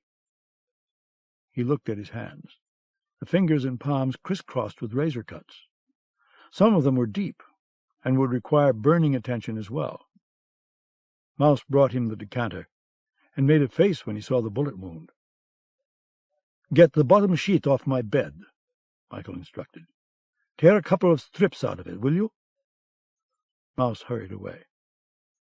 Michael first washed his hands in brandy, a task that made him wince with pain. He would smell like a drunkard, but the wounds had to be cleansed. He washed the cuts on his shoulders, then turned his attention to his grooved thigh. He poured some brandy on a washcloth and pressed the wet cloth against the wound before he had too much time to think about it. He had need of a second washcloth, and this one he jammed between his teeth. Then he poured the rest of the golden fire over the red-edged wound. "Yes, that's what I want from Frankowitz," Yerrick Block was saying into the telephone in his suite. "A description. Is Captain Halder there? He's a good man. He knows how to get answers. Tell Captain Halder that I want the information now." He snorted with exasperation. "Well, what do I care about Frankowitz's condition? I said I want the information now. This moment. I'll stay on the line." He heard the door open and looked up as Boots entered. "Yes?" Block urged. "Herr Sandler's train hasn't passed through the rail yard yet. It's over 10 minutes late." Boots had been downstairs on another telephone, speaking to the railmaster at the Berlin yards. "Sandler told me he was putting the Baron on the train. Yet the train's still on the rails somewhere, and Baron von Fange comes up out of the river like a damned toad frog. What do you make of it, Boots?" "I don't know, sir. As you said, it's impossible." Block grunted and shook his head, breathing through a hollow reed. "The man's got nerve, I'll say that for him. Boots, I'm getting a very bad feeling about this." Someone came on the line. "I'm waiting to hear from Captain Halder," he said. "This is Colonel Yerrick Block. That's who this is. Now get off the phone." Red splotches had surfaced on Block's pale cheeks. He drummed his fingers, reached for a fountain pen and the sheet of pale blue notepaper with the hotel's name on it. Boots stood at ease, hands clasped before him, waiting for the colonel's next command. "Halder," Block said after another pause, "do you have what I need?" He listened. "I don't care if the man's dying. Did you get the information?" "All right. Tell me what you have." He picked up the pen and held its point poised. Then he began to write. "Well-dressed man. Tall, slim, blond-haired, brown eyes." "What? Repeat that," Block said. He wrote, "A true gentleman." "What's that supposed to mean?" "Yes, I know you're not a mind reader. Listen, Halder, go back to him and go over this once again. Make sure he's not lying. Tell him we can inject him with something that'll keep him alive if we're sure he's being truthful. Wait just a moment." He put his hand over the receiver and looked at Boots. "Do you have the key to Sandler's suite?" "Yes, sir." Boots brought the key from his shirt pocket. "Give it to me." Block took the key. He had promised Sandler he would feed Blondie her morning chunk of raw meat. He was one of the few people that Blondie seemed to abide, other than her master. At least she wouldn't fly at him when the door was unlocked and the cage opened on its tripwire. "All right, Halder," Block went on. "Get back to him and go over it one more time, then call me. I'm at the Reichskronen." He gave Halder the telephone number, then hung up. He tore the blue sheet of notepaper off its pad. Blonde-haired, brown eyes. If that was true, it certainly didn't match the Baron's description. What had he been thinking, he asked himself? That the Baron, and possibly Chesna too, was somehow mixed up in this? Ridiculous. But the Baron's mention of Iron Fist had almost made him shit in his pants. Of course, it was just a phrase, a common phrase anyone might use. But the Baron, there was something not right about him. And now this situation with Sanders' train off schedule, and the Baron coming up out of the river. Of course, the Baron had been taken to Sanders' train, hadn't he? "I've got to feed that damned bird," Block said. The bloody meat was kept in a refrigerator in Sanders' kitchen. "Stay here and listen for the phone," he told Boots, and then he left his suite and strode to the door down the hall. 4. Chesna's chauffeur had brought the Mercedes from the Reichskronen's garage to the courtyard, and as Wilhelm and Maus loaded the suitcases into the trunk, Chesna and Michael paused in the lobby to say their goodbyes to the manager. "I'm so sorry about that dreadful accident," the florid-faced man said with a ceremonious wringing of his hands. "I do hope you'll return to the Reichskronen for another visit, Baron." "I'll look forward to it." Michael was clean and freshly shaved, and he wore a dark blue pin-striped suit with a white shirt and a grey striped necktie. "Besides, the accident was my own fault. I'm afraid I was a little too relaxed to go roaming along the river bank." "Well, thank God for your presence of mind. I trust the brandy was satisfactory?" "Oh, yes, it was fine. Thank you." In Chesna's suite, the maid would find a washcloth that looked as if it had been bitten almost in two, and a strip of the bed's bottom sheet now bandaged Michael's thigh. "Fräulein von Thorn, I wish you and the Baron the best of luck," the manager said with a crisp bow. Chesna thanked him and slid a generous amount of appreciation into the man's palm. Chesna and Michael walked through the lobby, arm in arm. Their plans were set, not for a honeymoon excursion, but for a flight to Norway. Michael felt pressure gnawing at him. Today was April 24, and Chesna had said they would need a week at the least to get their fuel stops and security precautions arranged through her anti-Nazi network. With the Allied invasion of Europe set for the first week of June, time might become a critical factor. They were almost to the front entrance when Michael heard the thump of heavy footsteps coming up behind them. His muscles tensed, and Chesna felt the tension ripple through his body. A hand grasped his shoulder, stopping him about 10 feet short of the doorway. Michael looked up into the bland, square face of Boots. The huge man released Michael's shoulder. "My apologies, Baron, Fräulein," he said, "but Colonel Block would like to have a word with you, please." Block strolled up, smiling, his hands in his pockets. "Ah, good. Boots caught you before you could get away. I had no idea you were leaving. I only found out when I tried to call your room, Chesna." "We just decided about an hour ago." There was no hint of nervousness in her voice. A true professional, Michael thought. "Really? Well, I can't say I'm surprised. Because of the incident, I mean." His grey lizard eyes moved to Michael, and then, heavy-lidded, returned to Chesna. "But surely you didn't plan on leaving before saying goodbye to me. I've always thought of myself as part of your family, Chesna." His smile broadened. "An uncle, perhaps, who meddles more than he ought to, yes?" He withdrew his right hand from his pocket. Held between the thumb and first finger was a golden feather. Michael recognized it, and his stomach clenched. Block, still smiling, fanned himself with the hawk's feather. "I'd consider it an honor to take you both to lunch. Surely you weren't thinking of leaving before you ate, were you?" The feather twitched back and forth like a cat's whiskers. Chesna stood her ground, though her heart was pounding and she smelled disaster. "My car's packed. We really should be going." "I've never known you to pass up a leisurely lunch, Chesna. Perhaps the Baron's habits have rubbed off on you." Michael took the initiative. He held his hand out. "Colonel Block, it was very good meeting you. I hope you'll attend our wedding." Block grasped Michael's hand and shook it. "Oh, yes," the colonel said. "Two events I never miss are weddings and funerals." Michael and Chesna went through the doorway and started down the granite stairs. The colonel and Boots followed. Maus was waiting, holding the Mercedes's door open for Chesna, and Wilhelm was putting the last suitcase into the trunk. "Block's trying to stall us," Michael thought. Why? The colonel had obviously found Blondie's carcass and other signs of an intruder in Sanders' suite.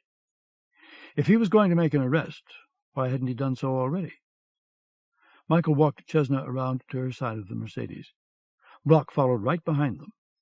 Michael felt Chesna tremble. She also knew the game had taken a dangerous turn. Chesna was about to slide into the car when Block reached past Michael and took her elbow. She looked at the colonel, the sun on her face. For old time's sake, Block said, and he leaned forward and kissed her lightly on the cheek. Until later, Yerrick, Chesna answered, regaining some of her composure.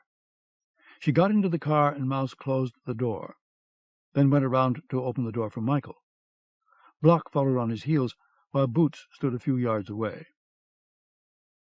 "It's been a pleasure, Baron," Block said. Michael got into the Mercedes, but Block held the door. Wilhelm was sliding behind the wheel and putting the key into the ignition. "I hope you and Chesna will enjoy the future you've chosen." He glanced up toward the courtyard entrance. Michael had already heard it, the low growl of a vehicle approaching across the pontoon bridge. "Oh, this I forgot," Block smiled, his silver teeth gleaming. "Sanders' servant got control of the train. They found Sanders' body, too. The poor man, an animal had already gotten to him. Now explain this to me, Baron. How could someone like you, a pampered civilian with no combat experience, have killed Harry Sandler? Unless, of course, you're not who you seem to be." His hand went to the inside of his black SS jacket as a truck carrying a dozen Nazi soldiers entered the courtyard portal. Michael had no time to play the offended Baron. He shoved his foot into the pit of the colonel's stomach and knocked him backward to the paving stones. As Block fell, a pistol was already in his hand. Mouse saw the glint of the Luger's barrel, aiming at the Baron. Something inside him roared, and he stepped into the line of fire and kicked at Block's gun hand. There was a sharp crack as the pistol went off, and in the next instant Block's hand had been knocked open and the Luger spun away. Boots was coming. Michael raised up out of the car, grabbed Mouse, and hauled him in. "Go!" he shouted at Wilhelm, and the chauffeur sank his foot to the floorboard. As the Mercedes lunged forward, Michael slammed his door shut, and a hobnailed boot knocked a dent in its metal the size of a dinner plate. "Get the gun! Get the gun!" Block was yelling as he scrambled to his feet. Boots ran for the Luger and scooped it up. As Wilhelm tore the Mercedes across the courtyard, a bullet hit the rear windshield and showered Michael, Chesna, and Mouse with glass. "Stop them!" Block commanded the soldiers. "Stop that car!" More shots were fired. The left rear tire blew. The front windshield shattered. And then the Mercedes was crossing the pontoon bridge, its engines screaming and steam spouting from a bullet hole in the hood. Michael looked back, saw several of the soldiers running after them as the truck turned around in the courtyard. Rifles and submachine guns fired, and the Mercedes shuddered under the blows. The car reached the opposite bank, but the right rear tire exploded, and now flames were licking up around the hood. "The engine's going to blow!" Wilhelm shouted as he watched the oil gauge needle plummet and the temperature gauge needle riot past the red line. The rear end was slewing back and forth, and he could hold the wheel no longer. The Mercedes went off the road and into the forest, angling down an incline and crashing through thick underbrush. Wilhelm fought the brakes, and the Mercedes grazed past an oak tree and came to rest amid a stand of evergreens. "Everyone out," Wilhelm told them. He opened the driver's door, grasped its armrest, and popped a latch beneath it. The door's leather interior covering fell away, exposing a compartment that held a submachine gun and 3 ammunition clips. As Michael got out of the car and pulled Mouse along with him, Chesna opened a compartment beneath the rear seat that yielded a Luger. "This way," Wilhelm said, motioning them farther down the incline into thicker tangles of vegetation. They started into it, Chesna leading the way, and about 40 seconds later the Mercedes exploded, raining pieces of metal and glass through the trees. Michael smelled blood. He looked at his hands and found a thick smear of red on the fingers of his right hand, and then he looked back over his shoulder and saw that Mouse had fallen to his knees. Block's shot, Michael realized. Just below Mouse's heart. The shirt was soaked with crimson. Mouse's face was pallid and glistened with sweat. Michael knelt beside him. "Can you stand up?" He heard his voice quaver. Mouse made a gasping noise, his eyes damp. "I don't know," he said. "I'll try."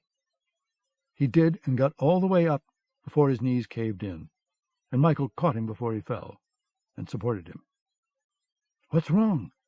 Chesna had stopped and come back to them. "Is he—" She silenced, because she saw the blood on the little man's shirt. "They're coming," Wilhelm said. "They're right behind us." He held the submachine gun at hip level and clicked off the safety as his gaze scanned the woods.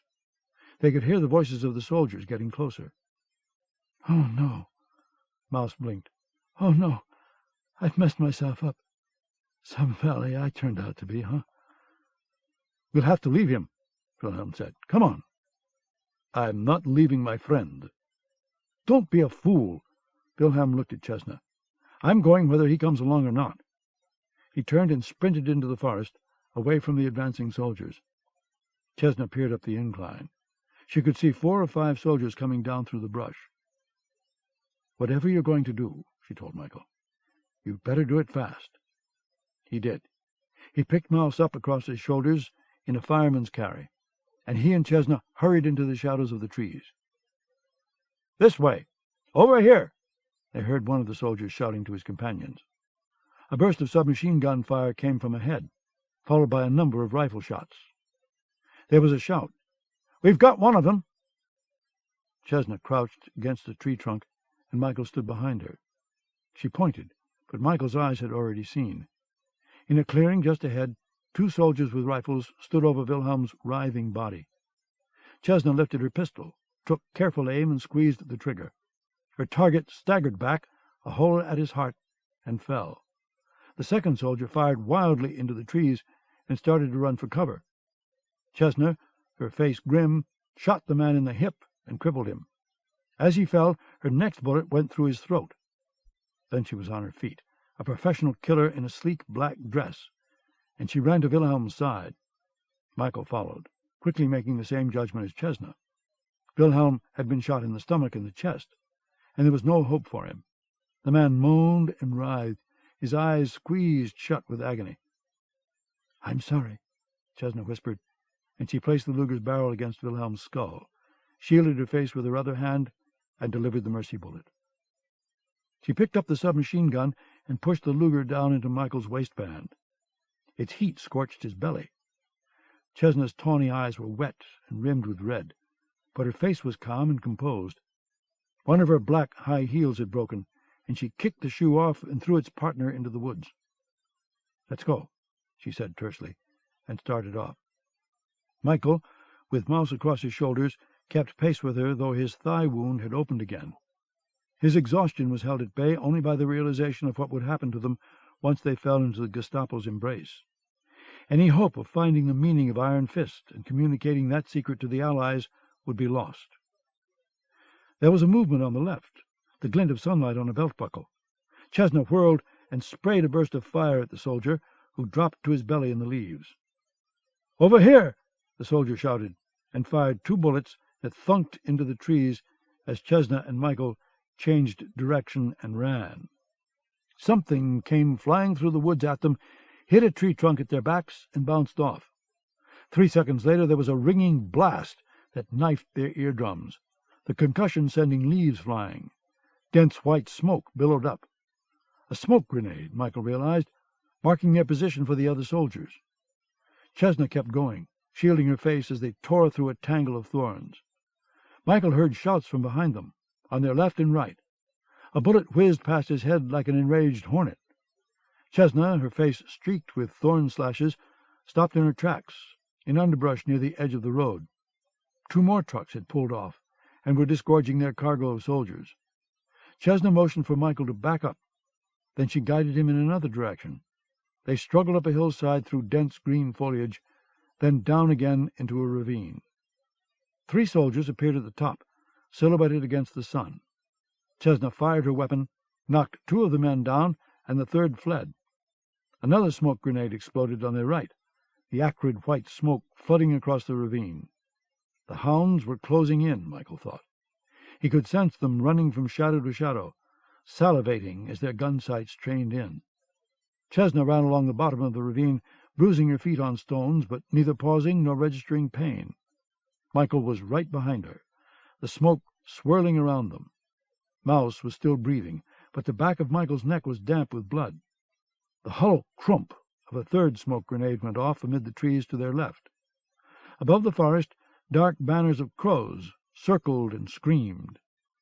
Figures were darting down the hillside and into the smoke. Chestnut caught sight of them, and her quick spray of bullets drove them back. A rifle slug ricocheted off an edge of rock beside her, and stone splinters jabbed her arm. She looked around, her face glistening with sweat and her eyes wild. Michael saw in them the fear of a trapped animal. She ran on, crouched low, and he followed on cramping legs. The ravine ended and yielded to forest once more. Amid the trees, a stream snaked between mossy banks. A bend of road lay ahead, and beneath it was a stone culvert through which the stream rushed, its opening all but clogged by mud and vegetation. Michael glanced back and saw soldiers emerging from the smoky ravine. Other figures were coming down the hillside, taking cover behind the trees. Chesna was already on her knees, starting to push herself into the muddy culvert. "Come on," she urged him. "Hurry!" It was a tight squeeze, and looking at it, Michael knew he could never get himself and Mouse through there before the soldiers reached them. His decision was made in an instant. As Chesna lay on her stomach and winnowed into the culvert, Michael turned away and ran out of the stream bed into the woods. Chesna kept going through the slime, and the mud and underbrush closed behind her. A rifle bullet sliced a pine branch over Michael's head. He zigzagged between the trees until a smoke grenade exploded almost in front of him and turned him aside. These hunters, he thought grimly, knew their work. His lungs were laboring, his strength sweating away. He tore through a green thicket, the sunlight lying around him in golden bars. He struggled up a hillside and down again, and then his feet slipped on a carpet of dead brown leaves, and he and Mouse slid into a tangled nightmare of blue-black thorns that snagged their clothes and flesh. Michael thrashed to get loose. He saw soldiers coming from all sides. He looked at Mouse and saw blood creeping from the little man's mouth. "Please, please," Mouse was gasping. "Please, don't let them torture me." Michael got his hands free and pulled the Luger from his waistband. He shot the first soldier he aimed at, and the others hit the ground. His next two shots went wild through the trees, but the fourth clanged off a Nazi helmet. Michael took aim at a white face and squeezed the trigger. Nothing happened. The Luger's magazine was empty. Submachine gun fire kicked through the thorns, showering Michael and Mouse with dirt. A voice shouted, "Don't kill them, you idiots!" It was Yerrick Block, crouched somewhere up on the hillside. Then, "Throw out your gun, Baron. We are all around you. One word from me and you'll be cut to pieces." Michael felt dazed, his body on the verge of collapse. He looked again at Mouse, and damned himself for pulling his friend into this deadly vortex. Mouse's eyes were pleading, and Michael recognized the eyes of Nikita, as the injured wolf lay on the railroad tracks a long, long time ago. "I'm waiting, Baron," Block called. "Don't let them torture me," Mouse whispered. "I couldn't stand it. I'd tell them everything, and I wouldn't be able to help it." His thorn-scarred hand clutched at Michael's arm, and a faint smile played across his mouth. "You know, I just realized. You never told me your real name." "It's Michael." "Michael," Mouse repeated. "Like the angel, huh?" Perhaps a dark angel, Michael thought, an angel to whom killing was second nature. It occurred to him, quite suddenly, that a werewolf never died of old age, and neither would the man Michael had known as Mouse. "Baron, 5 seconds and we start shooting." The Gestapo would find a way to keep Mouse alive, Michael knew. They'd pump him full of drugs, and then they'd torture him to death. It would be an ugly way to die. Michael knew the same fate awaited him, but he was no stranger to pain, and if there was one chance that he might be able to get away and continue his mission, he had to take it. So be it. Michael tossed the Luger out, and it clattered to the ground. He put his hands to the sides of Mouse's head and took the little man's weight on top of him. Tears sprang to his eyes, burning trails down his thorn-scratched cheeks. An angel, he thought bitterly. Oh, yes, a damned angel. "Will you take care of me?" Mouse asked softly, beginning to fall into delirium. "Yes," Michael answered. "I will." A moment later, Block's voice again. Crawl out into the open, both of you. One figure emerged from the thorns. Dusty, bleeding, and exhausted, Michael lay on his hands and knees as 6 soldiers with rifles and machine guns circled him. Block came striding up with Boots following. "Where's the other one?" He looked into the thorns, could see the motionless body lying in the coils. "Get him out," he told 2 of the soldiers, and they waded into the tangle. "On your feet," Block said to Michael. "Baron, did you hear me?" Michael slowly stood up and stared defiantly into Yerrick Block's eyes. "Where did the bitch go?" the colonel asked. Michael didn't answer. He flinched, listening to the sound of Mouse's clothes ripping on the thorns as the soldiers dragged him out. "Where did the bitch go?" Block placed the barrel of his Luger underneath Michael's left eye. "Stop the bullshit," Michael replied, speaking in Russian. He saw the blood drain out of Block's face. "You won't kill me." "What did he say?" The colonel looked around for an interpreter. "That was Russian, wasn't it? What did he say?" "I said," Michael continued in his native tongue, "that you suck donkey cocks and whistle out your ass." "What the hell did he say?" Block demanded. He glared at Boots. "You spent time on the Russian front. What did he say?" I think he said that he owns a donkey and a rooster that sings." "Is he trying to be funny, or is he insane?" Michael released a guttural bark, and Block stepped back 2 paces. And then Michael looked to his side at Mouse's corpse. One of the soldiers was trying to get Mouse's closed right fist open. The fingers wouldn't give. Suddenly Boots strode forward, lifted a foot, and smashed it down on the hand. Bones cracked like matchsticks, and Michael stood in shock as Boots crunched his weight down on the hand. When the huge man raised his foot again, the fingers were splayed and broken. There in the palm was a cross of iron. Boots leaned over, started to reach for the medal. Michael said in German, "If you touch that, I'll kill you." The man's voice, sure and steady, made Boots pause. He blinked uncertainly, his hand outstretched to grasp a dead man's last possession. Michael stared at him, smelling the heat of wildness burning in his veins. He was close to the change, very, very close. If he wanted it, it was right there within easy reach. Block's pistol, held at the colonel's side, came up in a savage arc and thudded into Michael's testicles. Michael gasped in agony and dropped to his knees. Now, Baron," Block shouted. "Threats are beneath royalty, don't you agree?" He nodded at Boots, who plucked up the iron cross into his own fist. "Baron, we're going to get to know each other very well indeed. You may learn to sing in a higher register before I'm done with you. Haul him up, please," he told 2 soldiers, and the men pulled Michael to his feet. Pain throbbed in Michael's groin, doubling him over. Even as a wolf, he wouldn't get very far before he crumpled into an exhausted heap. Now was not the time or the place. He let the wild call drift away from him like a fading echo. "Come on, we've got a distance to travel." Block walked up the hillside, and the soldiers shoved Michael ahead of them. Other soldiers walked on either side of him, their guns ready.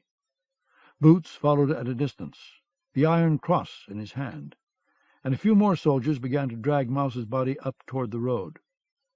Michael did not look at Mouse again. The little man was gone, and he would not have to face the torture that awaited. Block looked up at the blue sky, and his silver teeth gleamed brightly as he smiled. It's a beautiful day, isn't it?" he said to no one in particular. He would leave a detachment of troops to continue searching for her, and he had no doubt that the bitch would be found soon. She couldn't have gotten very far. After all, she was only a woman. His heart was hurting for being such a fool, but he looked forward to having Chesna in his hands. He had considered himself her agreeable uncle when he thought she was a loyal Nazi. Now, however, a traitor of Chesna's magnitude merited treatment that was less familial and more familiar. But what a scandal! This must be kept from the newspapers at all costs, and also from the prying eyes and ears of Himmler. So, a question. Where to take the Baron for interrogation? Ah, yes, Block thought. Of course. He watched as the Baron was shoved into the rear of a truck and made to lie down on his back with his hands pinned under him. A soldier sat next to him, with a rifle barrel pressed against his throat. Block walked over to confer with the truck driver as other soldiers continued their search in the forest for Germany's golden girl. 5. Michael smelled his destination before he saw it. He was still lying on his back on the truck's metal bed, his arms pinned underneath him, with armed soldiers sitting all around. The cargo bay had been covered with gray canvas, shutting off all but a crack of sunlight. His sense of direction was impaired, though he knew they weren't heading into the city. The road was far too rough for the civilian wheels of Berlin. No, this road had been tortured by its share of truck tires and heavy vehicles, and his back muscles gripped with pain every time a rut shook vibrations through the floor. A strong smell seeped in through the canvas. The soldiers had noticed it as well. Some of them shifted nervously and whispered to each other. The odor was getting stronger. He had smelled something akin to it in North Africa, when he'd come upon a group of British soldiers who'd been hit by a flamethrower. Once the sickly sweet smell of charred human flesh got up your nostrils, you never forgot it. This smell had burning wood in it, too. Pine wood, Michael thought. Something that burned very hot and fast. One of the soldiers got up and lurched to the rear of the truck to be sick. Michael heard two others whispering and caught a word. Falkenhausen. His destination was known. Falkenhausen concentration camp. Block's child. The smell drifted away. The wind had changed, Michael thought. But what in the name of God had been burning?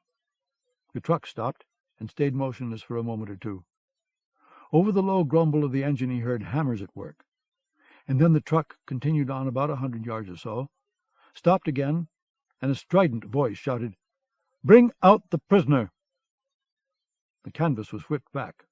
Michael was hauled out of the truck into harsh sunlight, and he stood before a German major of the Waffen-SS, a thick-bodied man wearing a black uniform that bulged at the seams.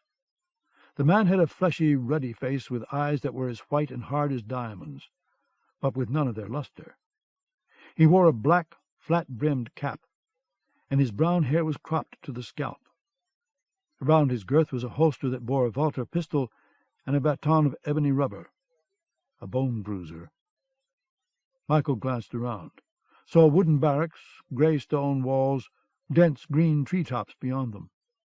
A new barracks building was going up, and prisoners in striped uniforms were hammering the joints together as guards with submachine guns stood in the shadows. Thick coils of barbed wire formed inner walls, and at the corners of the outer stone walls stood wooden guard towers. He saw an entrance gate also of wood, and above it the stone arch he'd seen in the framed photograph in Block's suite. A dark haze hung in the air, slowly drifting over the forest. He caught the scent again. Burning flesh. "Eyes front!" the Nazi major shouted, and grasped Michael's chin to jerk his head around. A soldier jabbed a rifle into his spine. Another soldier wrenched his coat off, then tore his shirt away so hard the pearl buttons flew into the air. Michael's belt was removed and his pants lowered. His underwear was pulled down. The rifle jabbed him again in the kidneys. Michael knew what they wanted him to do, but he stared fixedly into the major's colorless eyes and kept both feet on the ground. "Remove your shoes and socks," the man asked.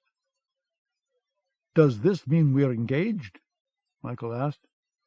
The baton came out of the holster, its tip pressed against Michael's chin. "Remove your shoes and socks," the major repeated. Michael caught movement to his left. He glanced in that direction and saw Block and Boots approaching. "Eyes front!" the major commanded, and swung the baton a short, brutal blow against Michael's wounded thigh.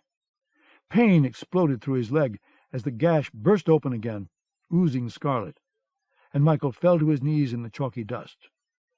A rifle barrel looked him in the face. "Baron," Block said, "I'm afraid you're in our kingdom now. Will you obey Major Crawler, please?" Michael hesitated, pain pounding in his thigh and beads of sweat on his face. A booted foot was planted on his back and drove him down into the dust. Boots leaned his weight on Michael's spine, making Michael grit his teeth.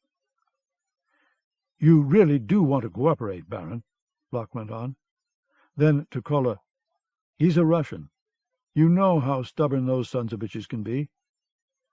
"We cure stubbornness here," Crawler said, and while Boots held Michael down, 2 soldiers took off his shoes and socks. Now he was totally naked, and his wrists were clasped behind him with iron manacles. He was hauled to his feet, then shoved in the direction the soldiers wanted him to go. He offered no resistance. It would only lead to broken bones, and he was still exhausted from his battle with Sandler and the flight through the forest. There was no time to mourn Mouse, or to bewail his own predicament. These men meant to torture every shred of information out of him. It was to his advantage, though, that they thought he was an agent of the Soviet Union, because his presence would keep their attention on the east and away from the west. It was a large camp, distressingly large, Michael thought. Everywhere stood barracks buildings, most of green-painted wood, and hundreds of tree stumps testified to the fact that Falkenhausen had been carved out of the forest. Michael saw pallid, emaciated faces watching him through narrow windows with hinged shutters. Groups of skinny, bald prisoners passed, herded by guards with submachine guns and rubber batons. Michael noted that almost all the prisoners wore yellow stars of David pinned to their clothes. His nudity seemed commonplace and drew no attention. Off in the distance, perhaps 200 yards, was a camp within the camp, more barracks enclosed by coils of barbed wire. Michael could see what looked like 300 or 400 prisoners standing in rows on a dusty parade ground, while a loudspeaker droned on about the 1,000-year Reich. He saw in the distance on his left a squat building of gray stones. From its 2 chimneys arose columns of dark smoke that drifted toward the forest. He heard the groan and rumble of heavy machinery, though he couldn't see where the noise was coming from. A change in the wind brought another odor to his nostrils. Not the burned flesh smell this time, but a reek of unwashed, sweaty humanity. In that smell there were notes of decay, corruption, excrement, and blood. Whatever was going on here, he thought, as he watched the columns of smoke belch from the chimneys, had more to do with erasure than confinement. 3 trucks came along the road from the direction of the gray stone building, and Michael was ordered to halt. He stood at the roadside, a rifle barrel against his skull, while the trucks approached. Crawler flagged them down and took Block and Boots around to the back of the first truck. Michael watched them as Crawler spoke to Block, and the Major's ruddy face beamed with excitement. "The quality is excellent," Michael heard Crawler say. "In the entire system, Falkenhausen's product stands out as the zenith." Crawler ordered a soldier to remove one of the pine-wood boxes stacked in the rear of the truck. The soldier began to pry its nails open with his knife. "You see, I'm continuing the standards of quality you so strongly demanded, Colonel," Crawler went on, and Michael saw Block nod and smile, pleased with the ass-kissing. The box's last nail was popped open, and Crawler reached in. "You see, I defy any other camp to match this quality." Crawler was holding a handful of long, reddish-brown hair. A woman's hair, Michael realized. It was naturally curly. Crawler grinned at Block, then reached deeper into the box. This time he came up with thick, pale blonde locks. "Ah, isn't this one lovely?" Crawler asked. "This will make a grand wig, worth its weight in gold. I'm pleased to tell you our production is up 37%. Not a trace of lice in the whole lot. The new delousing spray is a godsend." "I'll tell Dr. Hildebrand how well it works," Block said. He looked into the box, reached down, and brought out a handful of gleaming, coppery-colored hair. "Oh, that's just magnificent!" Michael watched the hair fall from Block's fingers. It caught the sunlight, and its beauty almost broke Michael's heart. The hair of a woman prisoner, he thought. Where was her body? He caught a hint of the burned smell, and his stomach lurched. These men, these monsters, could not be allowed to live. He would be damned by God if he knew these things and did not tear the throats out of the men who stood before him, smiling and talking about wigs and production schedules. The cargo bays of all 3 trucks were loaded with pine wood boxes, loaded with hair, shaved off skulls like fleece off slaughtered lambs. He could not let these men live. He took a step forward, brushing past the rifle barrel. "Halt!" the soldier shouted. Corolla, Block, and Boots turned to look at him, hair still drifting down into the box. "Halt!" the soldier commanded, and drove the barrel into Michael's rib cage. Such pain was nothing. Michael kept going, his wrists manacled behind him. He stared into the colorless eyes of Major Corolla, and he saw the man flinch and step backward. He felt the fangs aching to slide from his jaws, his facial muscles rippling to give them room. "Halt, damn you!" The soldier hit him on the back of the head with his rifle barrel, and Michael staggered but kept his balance. He was striding toward the 3 men, and Boots stepped between him and Colonel Block. Another soldier armed with a submachine gun rushed at Michael and slammed him in the stomach with a gun butt. Michael doubled over and gasped in pain, and the soldier lifted his weapon to strike him across the skull. The prisoner struck first, bringing his naked knee up into the man's groin with a force that lifted him off his feet and sent him crashing to the ground. An arm locked around Michael's throat from behind, squeezing his windpipe. Another man drove a fist into his chest, making his heart stutter. "Hold him! Hold the bastard!" Corolla barked, as Michael kept thrashing wildly. Corolla lifted the baton and brought it down on Michael's shoulder. A second blow dropped him, and a third left him lying in the dust, his lungs rasping as pain throbbed through his blackening shoulder and bruised stomach. He hung on the edge of unconsciousness, fighting against the change. Black hair was about to burst from his pores. He could smell the wildness in his skin, taste its musky power in his mouth. If he changed here, lying in the dust, he would be cut open and examined by German knives. Every part of him, from organs to teeth, would be tagged and immersed in bottles of formaldehyde to be studied by Nazi doctors. He wanted to live, to kill these men, and so he battled against the change and forced it back down. Perhaps a few black wolf hairs had emerged from his body, on his chest, the insides of his thighs, and his throat, but they rippled away so fast that no one noticed them, and even if one of the soldiers had seen, he would have thought his eyes were playing tricks. Michael lay on his belly, very close to passing out. He heard Block say, "Baron, I think you're in for a very rough visit with us." Soldiers grasped beneath Michael's arms, pulled him up, and began to drag him through the dust as he fell into darkness. 6. "Can you hear me?" Someone speaking from the far end of a tunnel. Whose voice? "Baron, can you hear me?" Darkness upon darkness. Don't answer, he thought. If you don't answer, whoever's speaking will go away and let you rest. A light switched on. The light was very bright. Michael could see it through his eyelids. "He's awake," he heard the voice say to someone else in the room. "You see how his pulse has increased? Oh, he knows we're here all right." It was Block's voice, he realized. A hand grasped his chin and shook his face. Come on. Open your eyes, Baron." He wouldn't. "Give him a drink of water," Block said, and immediately a bucket of cold water was flung into Michael's face. He sputtered, his body involuntarily shivering with the chill, and his eyes opened. The light, a spot lamp of brutal wattage, drawn up close to his face, made him squeeze his eyelids shut again. "Baron," Block said, "if you refuse to open your eyes, we'll cut your eyelids off." There was no doubt they would. He obeyed, squinting in the glare. "Good. Now we can get some business done." Block pulled up a chair on casters beside the prisoner and sat down. Michael could make out others in the room.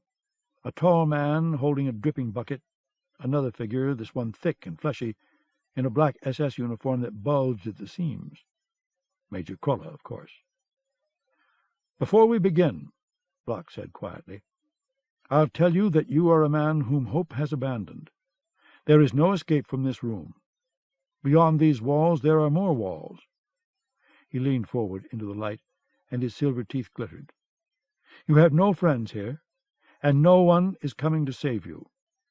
We are going to destroy you, either quickly or slowly. That is the sole choice within your power to make. Do you understand? Not, please." Michael was busy trying to figure out how he was bound. He was lying stark naked on a metal table that was shaped like an X, his arms outstretched over his head and his legs apart. Tight leather straps secured his wrists and ankles. The table was tilted up and forward, so that Michael was very close to an upright position. He tested the straps. They wouldn't give even a quarter of an inch. "Bauman," Block said, "bring me some more water, please." The man with the bucket, an aide to Major Krolla, Michael assumed, answered, "Yes, sir," and walked across the room. An iron bolt slid back, and there was a quick glimpse of gray light as a heavy door opened and closed. Block turned his attention to the prisoner again. "What is your name and nationality?" Michael was silent. His heart pounded. He was sure Block could see it. His shoulder hurt like hell, though it probably wasn't fractured. He felt like a wrapping of bruises around a barbed wire skeleton. Block expected an answer, and Michael decided to give him one. "Richard Hamlet. I'm British." "Oh, you're British, are you? A Tommy who speaks perfect Russian?" "I don't think so." "If you're so very British, say something in English for me." He didn't respond. Block sighed deeply and shook his head. "I think I prefer you as a baron. All right, let's say for the sake of speculation that you're an agent for the Red Army. Probably dropped into Germany on an assassination or sabotage mission. Your contact was Chesna Van Dorn. How and where did you meet her?" Had they caught Chesna? Michael wondered. There was no answer to that question in the eyes of his inquisitor. "What was your mission?" Block asked. Michael stared straight ahead, a pulse beating at his temple. "Why did Chesna bring you to the Reichskronen?" Still no response. "How were you planning on getting out of the country after your mission was completed?" No answer. Block leaned a little closer. "Have you ever heard of a man named Theo von Frankowitz?" Michael kept his face emotionless. "Von Frankowitz seemed to know you," Block continued.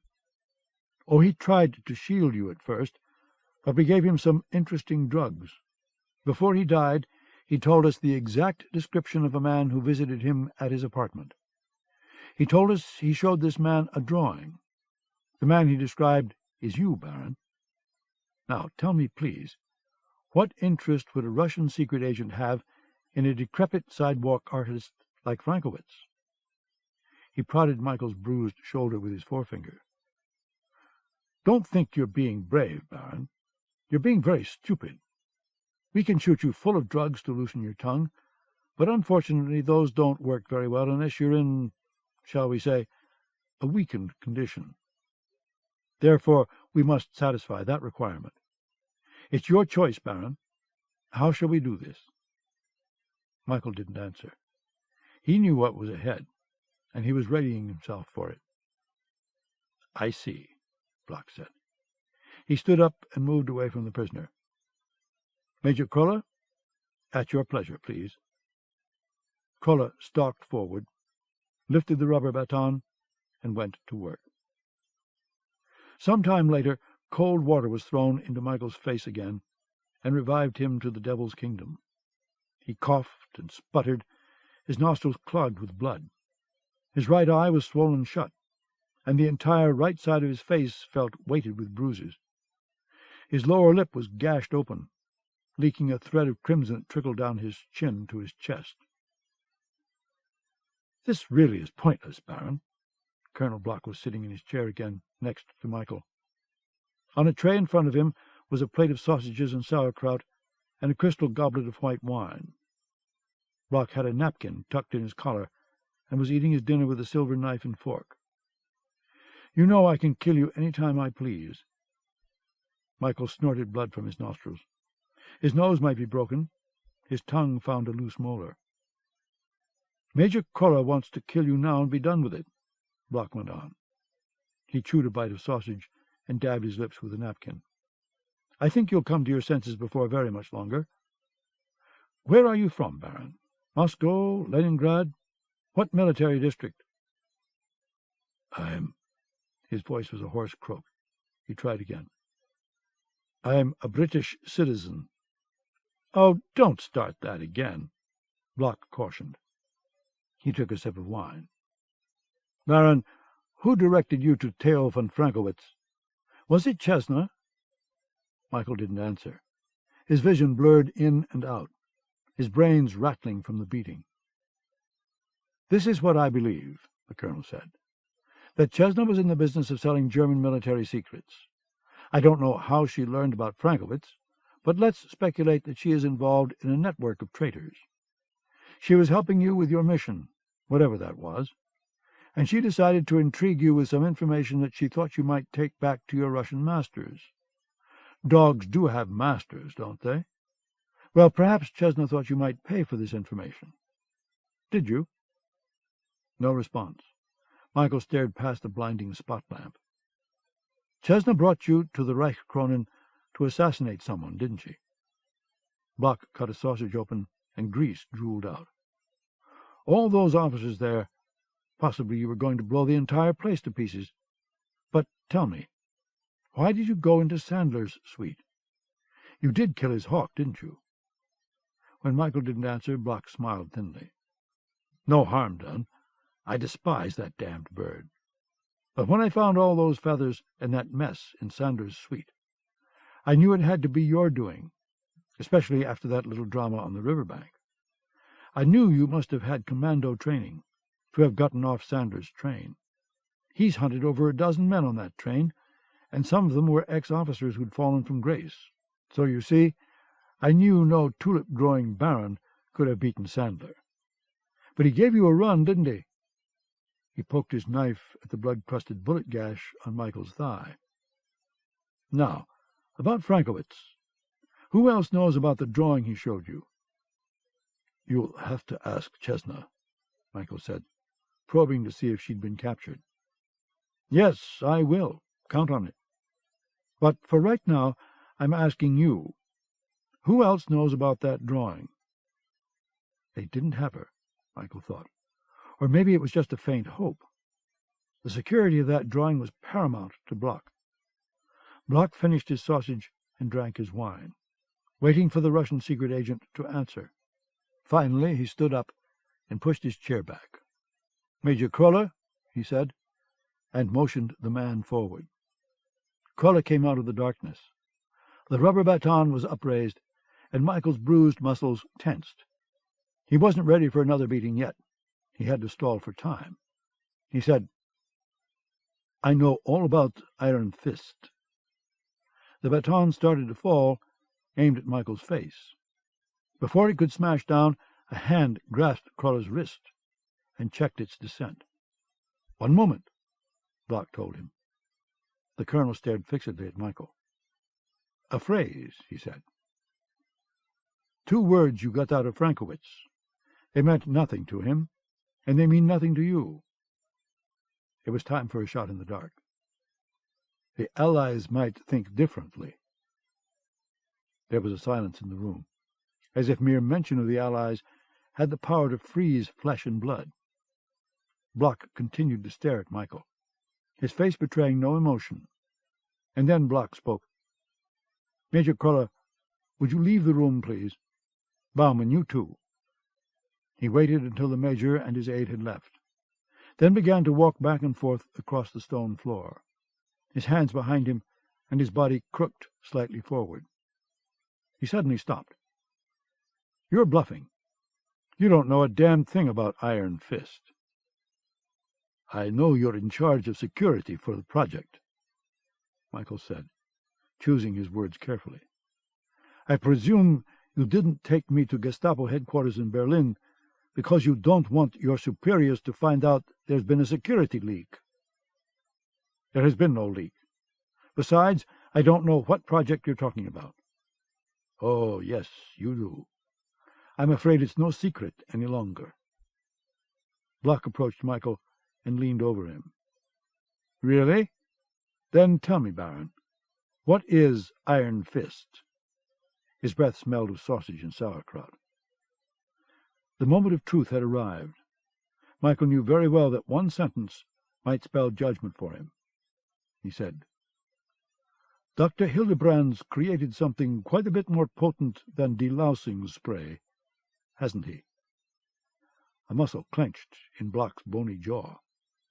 Other than that, the man didn't move. "Yes, I did get into Sandler's suite," Michael went on.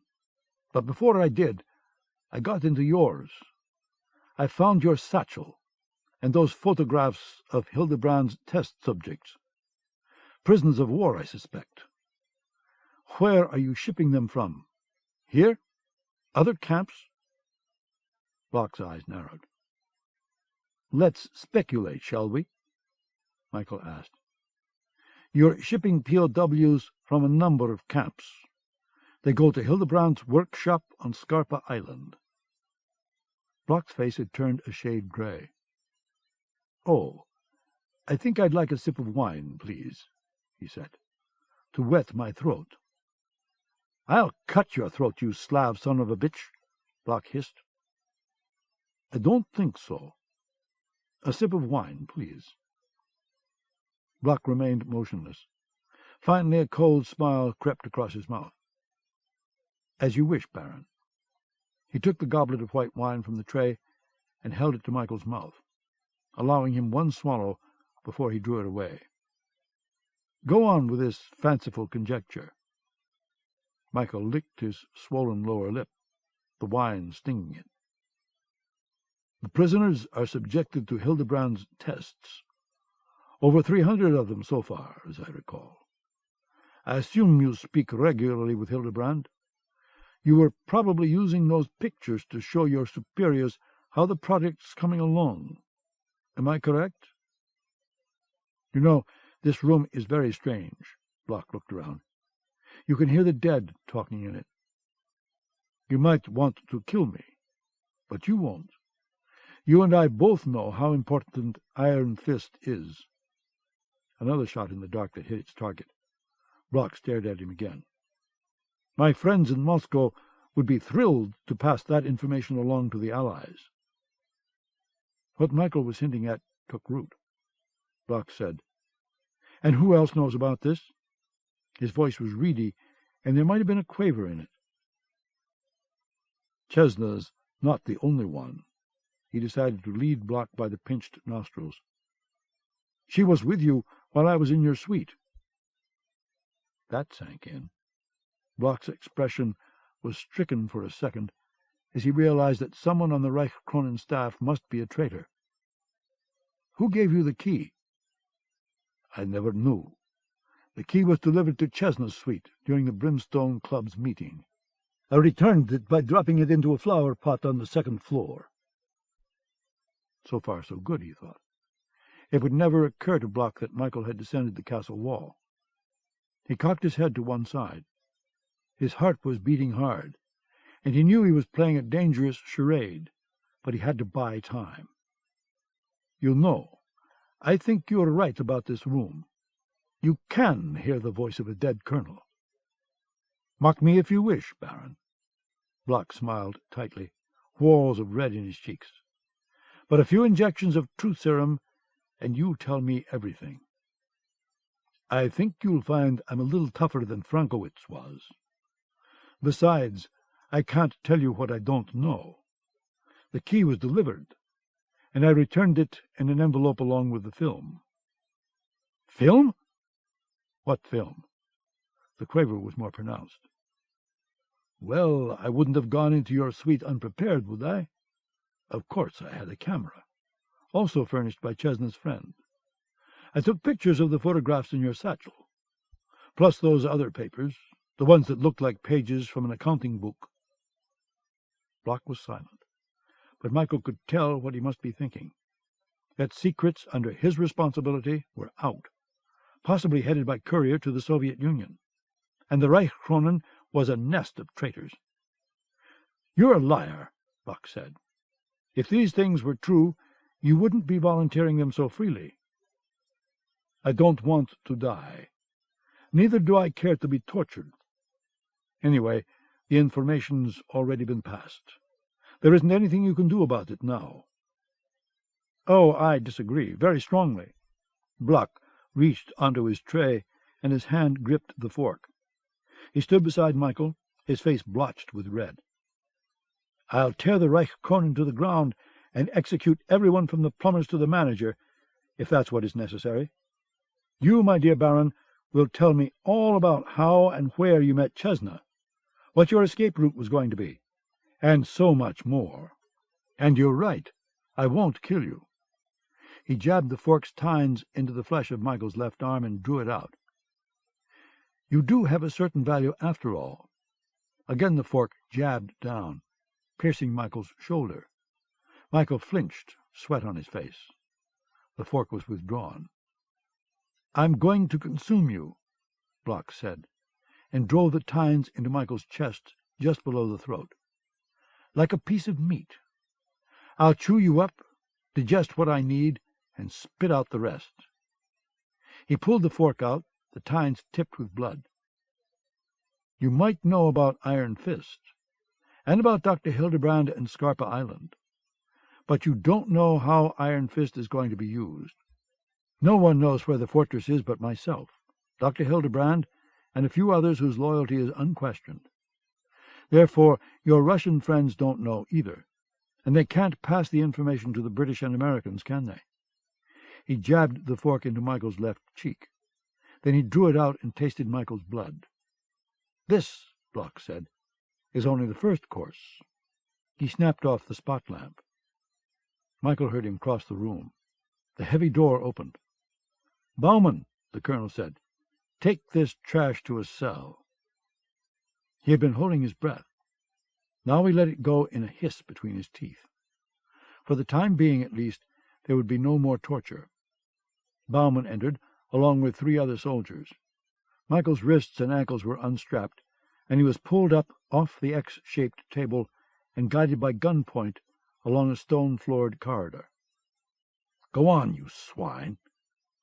Bauman, a slim young man with round-lensed spectacles and a long, gaunt face, growled as he shoved Michael forward. On either side of the hallway were 3-foot-high wooden doors with iron latches, set at floor level. In the doors were small square insets that could be slid back for, Michael assumed, either air or the passing in of food and water. The place smelled damp and ancient, with suggestions of sodden hay, human excrement, sweat, and unwashed flesh.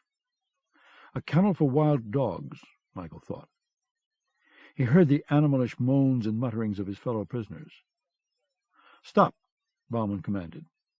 He held himself stiff-backed and looked at Michael with disinterest. Get on your knees. Michael hesitated. 2 rifles jabbed his back. He bent down, and one of the soldiers drew the iron bolt back with a rusty shriek. Something scurried beyond the door. Bauman opened it. A hot, sickening wave of stale air rolled out into Michael's face. In the kennel's rank darkness, he could make out 5 or 6 skinny human bodies, perhaps others crouched up against the walls. The floor was covered with filthy hay, and the ceiling was only 5 feet off the floor. Go in, Bauman said. Mercy of God! Mercy of God! An emaciated, bald-headed man with bulging eyes cried out and lurched toward the door on his knees, his hands upraised and running sores all over his sunken chest. He stopped, shivering, and looked hopefully at Bauman, his eyes blinking in the gloom. I said, go in, the Nazi repeated. 2 seconds after he'd spoken, one of the soldiers kicked Michael in the ribs with his booted foot, and the others shoved him into the hellish cubicle and slammed the door shut. The iron latch scraped into its socket. "Mercy of God! Mercy of God!" the prisoner kept shouting, until a gruff voice from the rear of the cell silenced him by saying, "Shut up, Metzger. No one's listening to you." 7. As he lay on the filth-clotted hay in the foul darkness with the other prisoners mumbling and moaning in their sleep, Michael felt a sadness creep over him like a silken shroud. Life was a precious thing. What was it about men who hated it so much? He thought of the dark smoke belching from the chimneys and tainting the air with the smell of burning flesh. He thought of pine-wood boxes full of hair, and how someone, a mother, a father, in a kinder world, had combed that hair and stroked it, and kissed the forehead it fell upon. Now it was gone to the wig-makers, and the body up in smoke. More than humans were being destroyed here. Whole worlds were being charred to white ash. And for what? Lebensraum, Hitler's vaunted elbow room, and iron crosses. He thought of Maus, lying dead in the thorns, the little man's neck broken by a quick and merciful twist. His heart clutched. Perhaps killing was his nature, but it was far from his pleasure. Maus had been a good friend. What better epitaph was there? To mourn a single human being in such a death-torn land seemed like standing in a flaming house and blowing out a candle. He sheared his mind away from the memory of boots, crushing the dead hand and plucking the metal from it. His eyes were wet, and he realized he could lose his senses in this hell-hole. Something Blanc had said. What was it? Michael tried to concentrate past the carnage. Something Blanc had said about a fortress. Yes, that was it. Blanc's words, "No one knows where the fortress is but myself, Dr. Hildebrand, and a few others." The fortress. What fortress had he meant? Scarpa Island? Michael didn't think so. It had been simple enough for Chesna to find out that Hildebrand had a home and workshop on Scarpa. That fact wasn't a closely guarded secret. So what other fortress could Block have meant? And what might that have to do with how Iron Fist was going to be used? Bullet holes on glass and green-painted metal, Michael thought. Olive-green painted metal. Why that particular hue? He was pondering that when fingers touched his face. He jumped, taken by surprise, and grabbed the slim wrist of a crouching figure outlined in dim blue. There was a muffled gasp. The figure thrashed to pull away, but Michael held firm. Another figure, this one larger and also silhouetted in blue in Michael's night vision, uncoiled from the gloom to his right. An arm shot out.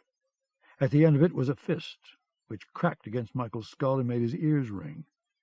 A second blow grazed his forehead as he ducked beneath it, crouching on his knees. They were trying to kill him, he thought. A surge of panic rose within him. Were they that hungry that they wanted raw human flesh? He let go of the first figure, which scurried to the safety of a far corner, and concentrated on the larger, stronger one. A third blow was swung. Michael chopped at the open elbow and heard a satisfying grunt of pain. He saw the outline of a head and faint facial features. He slammed his fist into the face. A bulbous nose exploded. "Guards!" a man shouted in French. "Guards! Help us!" "Mercy of God! Mercy of God!" the shrieker began again at the top of his lungs.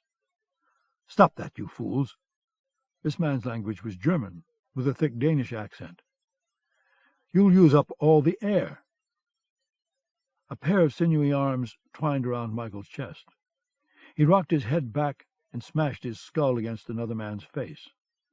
The arms lost their strength. The large figure with the burst nose was still full of fight. A fist hit Michael's bruised shoulder and drove a cry of pain from him. Then fingers were on his throat, the weight of a body pressing down on him. Michael brought the palm of his hand up in a short, vicious blow against the tip of the man's bearded chin, and heard the crack of his teeth hitting together, possibly catching part of the tongue between them. The man groaned, but kept squeezing Michael's throat, fingers digging for the windpipe. A piercing scream overwhelmed all the other frantic voices. It was the scream of a young girl, and it rose to a hysterical crescendo. The kennel door's small inset slid back. The brass nozzle of a fire hose was pushed through. "Watch out!" the Dane warned. "They're going to—" A high-pressure flood of water shot from the nozzle and hit the prisoners, its velocity flinging Michael and his combatant away from each other. Michael was driven against a wall, the water battering his flesh. The girl's scream became a strangled coughing. The shrieker had been silenced, his frail body hammered by the deluge. In another few seconds the water stopped, the fire hose was withdrawn, and the door's inset slid back into place. It was all over but the moaning. "You, the new one." It was the same gruff voice that had told Metzger to shut up, except now the man was speaking around a badly bitten tongue. His language was coarse Russian. "You touch the girl again, and I'll break your neck, understand?" "I don't want to hurt her," Michael answered in his native language. "I thought I was being attacked." The other man didn't reply for a moment. Metzger was sobbing, and someone else was trying to soothe him.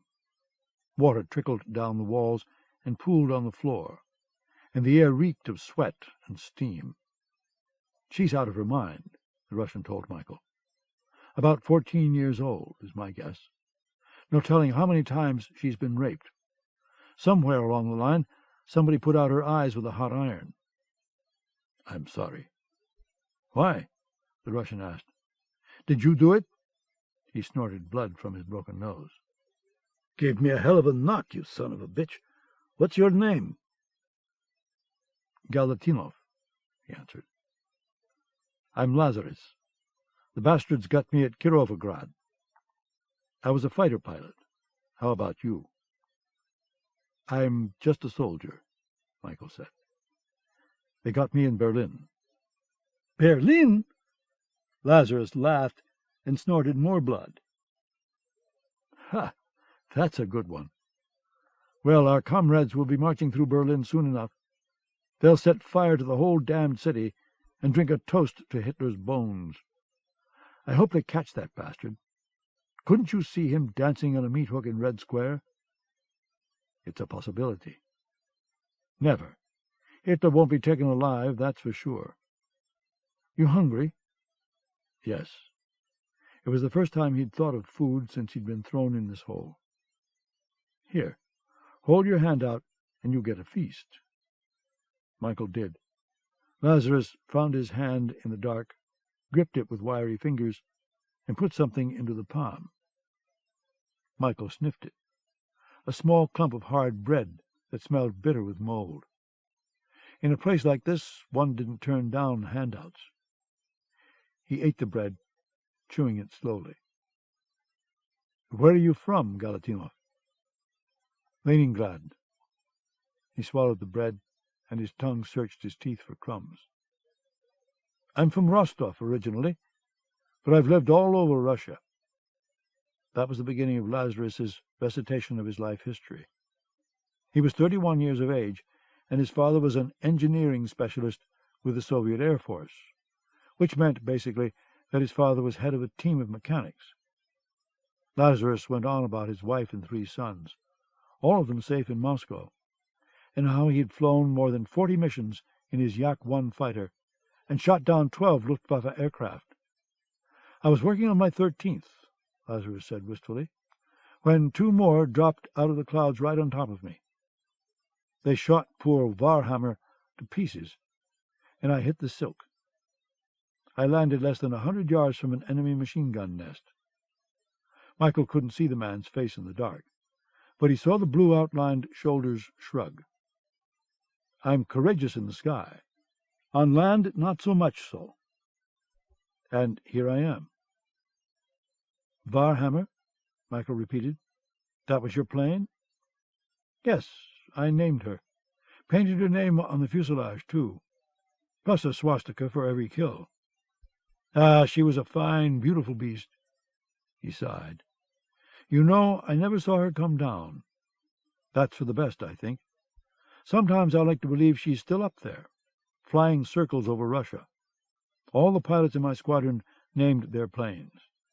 Do you think that's childish? Whatever helps keep a man alive is not childish. My thoughts exactly. The Americans do the same thing. Oh, you ought to see their planes, painted up like Volga floozies, especially their long-distance bombers. But they can fight like Cossacks. What our Air Force could have done with machines like those. Lazarus had been shipped from camp to camp, he told Michael, and had been in Falkenhausen for what he thought must be 6 or 7 months.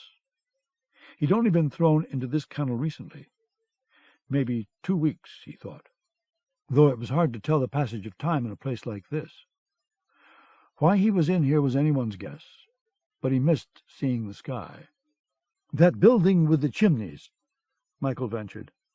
What goes on in there? Lazarus didn't answer. Michael could hear the sound of the man's fingers scratching his beard. I do miss the sky, Lazarus said after a while.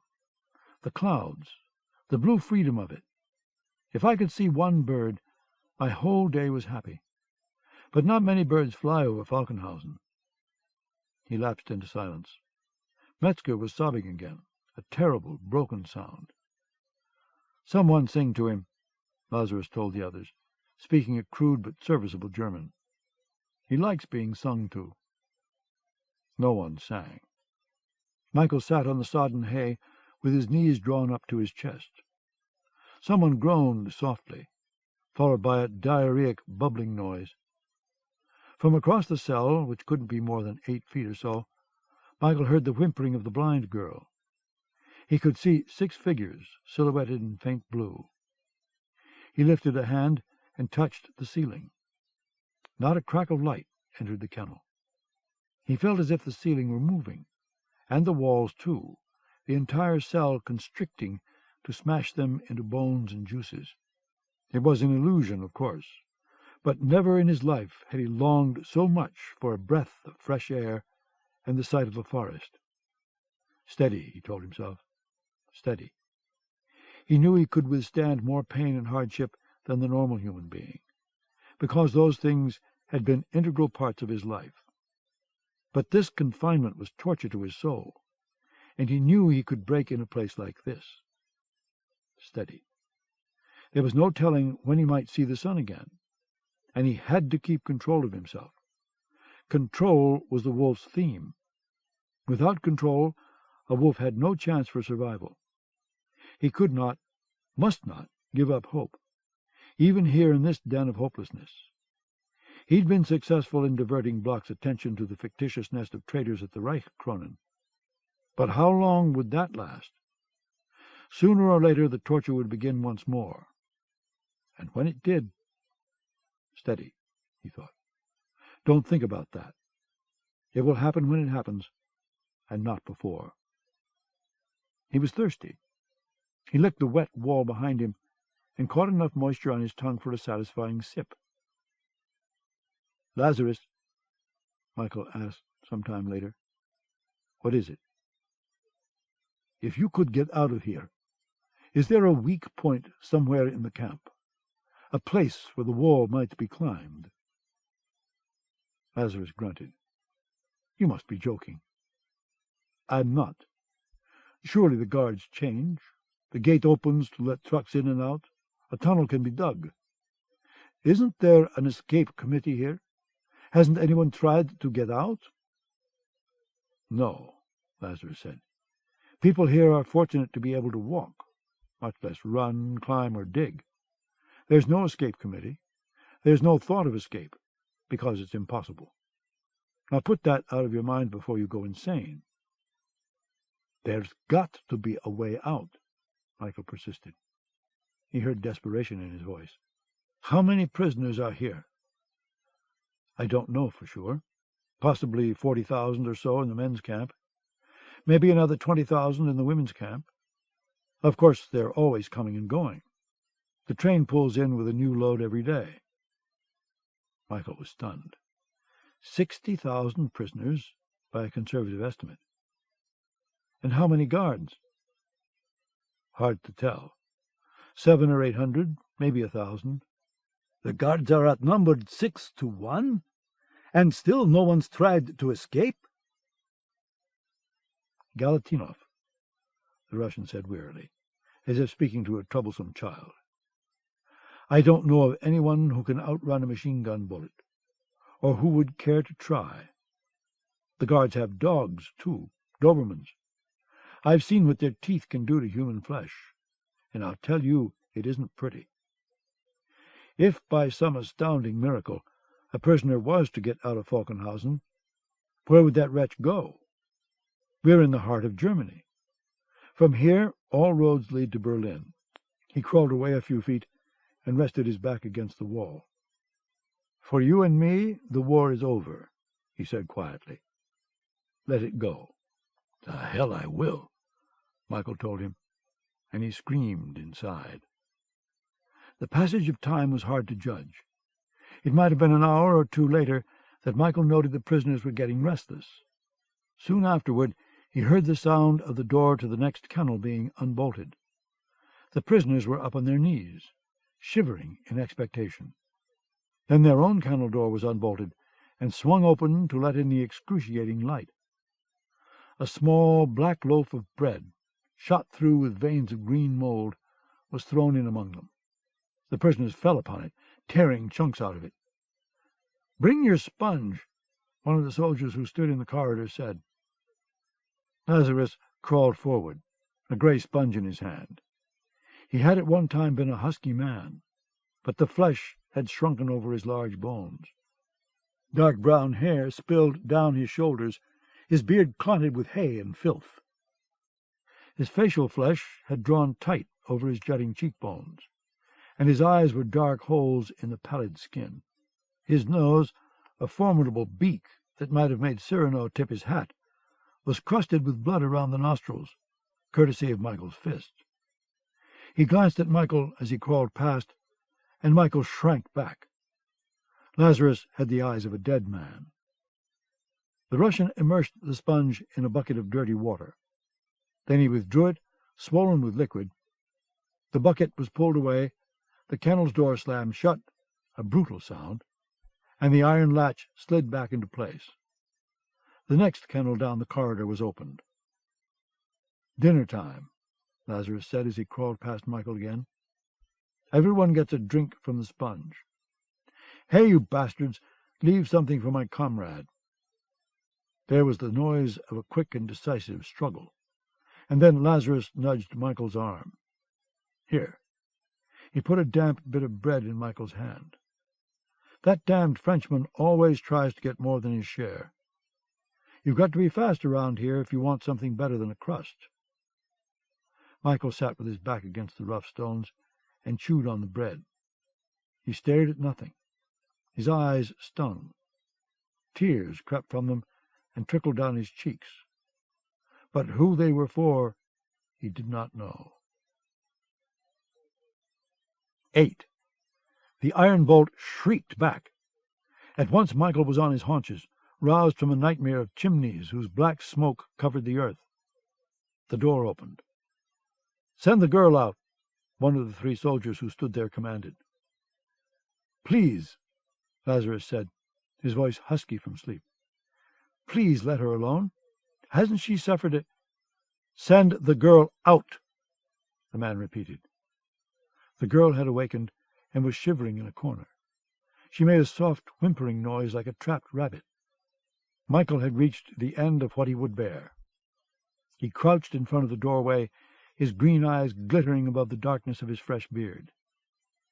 "If you want her so badly," he said in German, "then come in and take her." A rifle bolt was cocked, the barrel thrust in at him. "Out of the way, you vermin!" "Galatinov!" Lazarus pulled at him. "Are you crazy?" Michael remained where he was. "Come in, you sons of bitches. 3 against 1. "What are you waiting for?" He shouted it. "Come on!" None of the Germans accepted his invitation. They wouldn't shoot him. Michael reasoned, because they knew Block and Krolla hadn't finished with him. One of the soldiers gathered saliva in his mouth and spat at Michael, and then the door was slammed shut and latched again. "Now you've done it," Lazarus fretted. "God knows what you've awakened." Michael spun around and grasped the other man's beard. "You listen to me," he said. "If you want to forget you're a man, that's fine with me. But I'm not going to lie here and moan for the rest of my life. You protected the girl when you thought I was after her. Why won't you protect her from those bastards?" "Because," Lazarus worked Michael's hand off his beard, "you're only one, and they are legion." The door was unlocked again. "Mercy of God!" Metzger shrieked. The door opened. Now 6 soldiers stood in the corridor.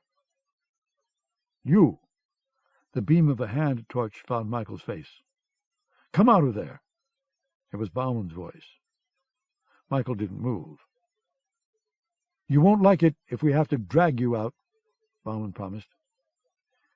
"Neither will the kraut who tries to drag me." A Luger emerged from Bauman's holster. "Do it," he told the other soldiers. They hesitated. "Do it, I said." Bauman thundered, and he gave the nearest man a kick in the pants. The first soldier crouched and started into the kennel. He reached out to grasp Michael's arm, and Michael smashed a handful of filthy hay into the man's face and followed that with a blow to the jaw that cracked like a gunshot. A second man hurtled through the door, and a third right behind him. Michael warded off a punch, then struck into the second soldier's throat with the flat of his hand. The third man caught Michael's jaw with a glancing blow, and a fourth soldier lunged upon him and hooked an arm around his throat. The girl began to scream, a high, thin shriek that had years of terror behind it. The sound, so much like the voice of a wolf calling in the night, galvanized Michael. He drove his elbows backward into the rib cage of the man who was throttling him. The soldier grunted with pain, and his grip loosened, and Michael thrashed free. A fist struck his bruised shoulder, and another hammered at his skull. He shook off a body with such force that the man was slammed against the wall. A knee thudded into his back, and fingers raked his eyes. There was a shrill cry of pain, and suddenly the soldier who was trying to gouge his eyes out flailed at the emaciated figure that had leaped upon him. Metzger's teeth had sunk into the soldier's cheek, and he was ripping the flesh like a maddened terrier. Michael kicked out and caught another soldier on the point of the chin. The man was hurled through the door and clipped Bauman's legs. Bauman lifted a whistle to his mouth and began to blow quick, shrill notes. A fist swung past Michael's head, thunking into a Germanic face.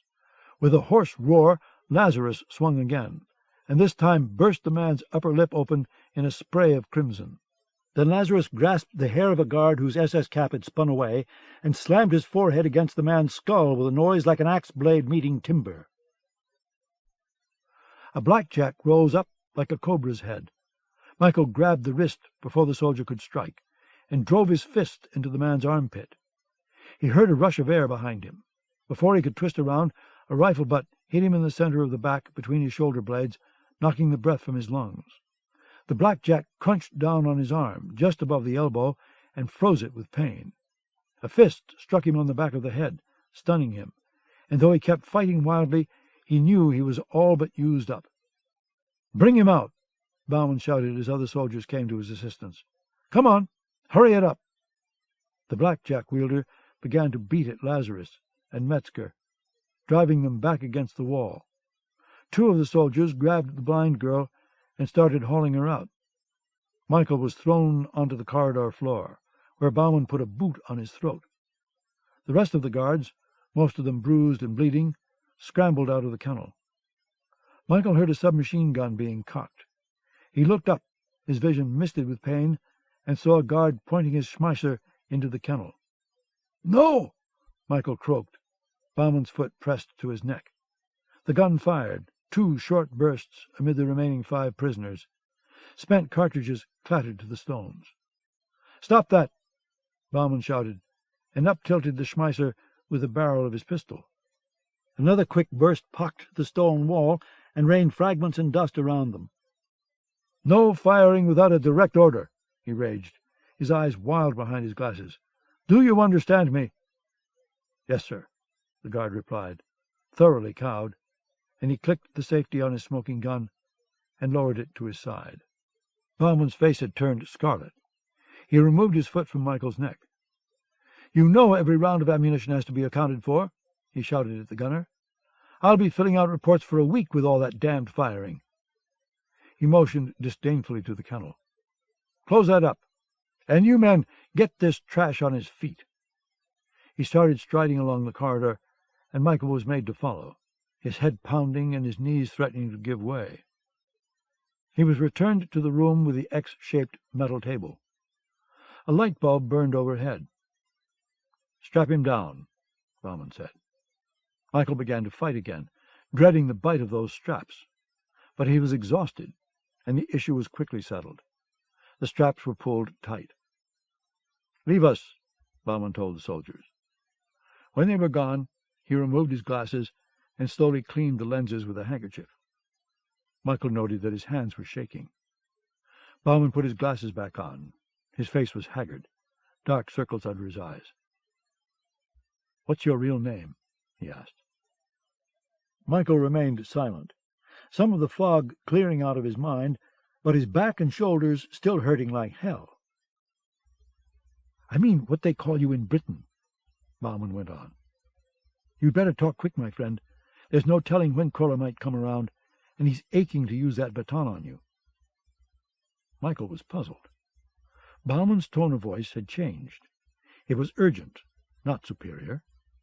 A trick, he thought it must be. Of course it was.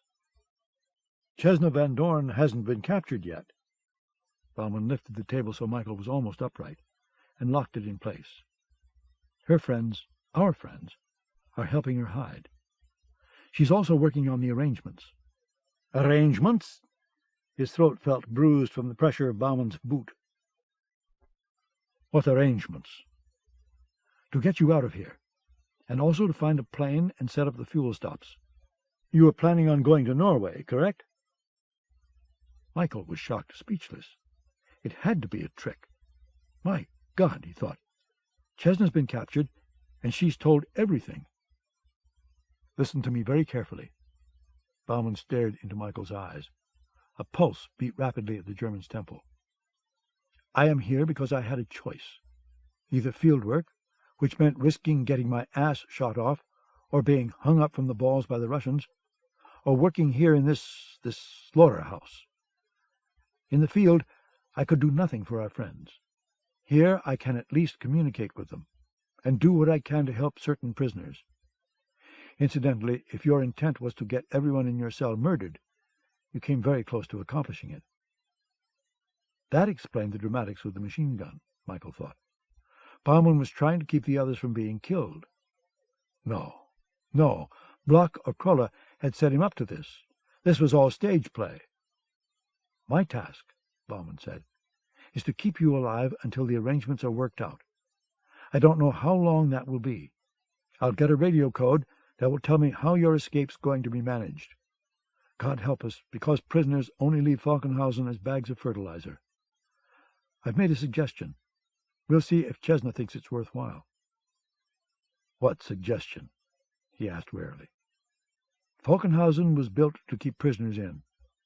The camp is understaffed, and the guards are used to docility. Which is why you were very stupid just now. Don't do anything to call attention to yourself." He paced back and forth as he talked. "Just play the brain-dead prisoner, and you might survive a week." "All right," Michael said. "Let's pretend I believe you. How would I get out?" "The guards, and Koller too, have gotten lazy. There are no uprisings here, no escape attempts, nothing to upset the day-to-day routine. The guards don't expect anyone to try to break out, simply because it would be impossible. But," he stopped pacing, "neither do they expect anyone to try to break in, and that may be a distinct possibility." "Break in? To a concentration camp? That's crazy." "Yes, Krolla and the guards would think so too. As I said, Falkenhausen was built to keep prisoners in, but maybe not to keep a rescue team out. A faint ember of hope sparked within Michael. If this man was acting, he deserved star billing with Chesna. But Michael didn't let himself believe it yet. It would be utter foolishness to go along with this, and perhaps spill precious secrets in the process. I know this is difficult for you. If I were in your position, I'd be skeptical as well. You're probably thinking I'm trying to lead you into a trap of some kind. Maybe nothing I can say will make you believe otherwise. But this you must believe. It's my job to keep you alive, and that's what I'm going to do. Just do what you're told, and do it without hesitation. It's a huge camp, Michael said. If a rescue team did get through the gate, how are they going to find me? I'll take care of that. And what if the team fails? In that case, Bauman said, it's my responsibility to see that you die without revealing any secrets. This hit a true note. If the rescue effort failed, that solution was what Michael would expect. My God, he thought, do I dare trust this man? The guards are waiting outside. Some of them have loose lips, and they tell everything to Krolla. So I'll have to beat you to make this look real. He began to wrap the handkerchief around the knuckles of his right fist. I'll have to draw blood. My apologies. He drew the handkerchief tight. When we finish here, you'll be returned to your cell. Again, I beg you, don't put up any resistance. We want the guards and Major Krolla to believe you're broken. Understand? Michael didn't reply. His mind was too busy trying to sort all this out. All right, Bauman said. He raised his fist. I'll try to get this over as quickly as I can. He punched with the spare economy of a boxer. It didn't take very long for the handkerchief to become spattered with scarlet. Bauman gave Michael no body blows. He wanted all the damage, as superficial as it was, to be on display. By the time he was finished, Michael was bleeding from a gash above his left eye and a split lower lip, his face mottled with blue bruises. Bauman opened the door and called the guards in. The blood-stained handkerchief still bound around his swollen knuckles. Michael, almost unconscious, was unstrapped and dragged back to his kennel. He was thrown inside on the damp hay, and the door was sealed. Galatinov! Lazarus shook him back to his senses. I thought they would have killed you, for sure. They did their worst. Michael tried to sit up, but his head felt like a lump of lead. He was lying against another body, a cool, unbreathing body. Who is that? Michael asked, and Lazarus told him. The bursts of machine-gun bullets had delivered the mercy of God. The Frenchman was also hit, and he lay huddled up and breathing heavily with slugs in his chest and stomach. Lazarus, the Dane, and the other prisoner, a German who moaned and cried without pause, had all escaped injury, but for stone splinter cuts. The 14-year-old girl had not returned to the kennel. She didn't come back. Sometime during the next 8 hours, or at least Michael judged it to be so, though his sense of time had all but vanished, the Frenchman hitched a final breath and died. The guards brought another small loaf of black bread and allowed another dip of the sponge in their bucket, but they left the corpses among the living. Michael slept a lot, rebuilding his strength. His thigh wound began to crust over, and so did the gash above his left eye, more signs of time's passage. He lay on the kennel floor and stretched, working the blood back into his stiff muscles.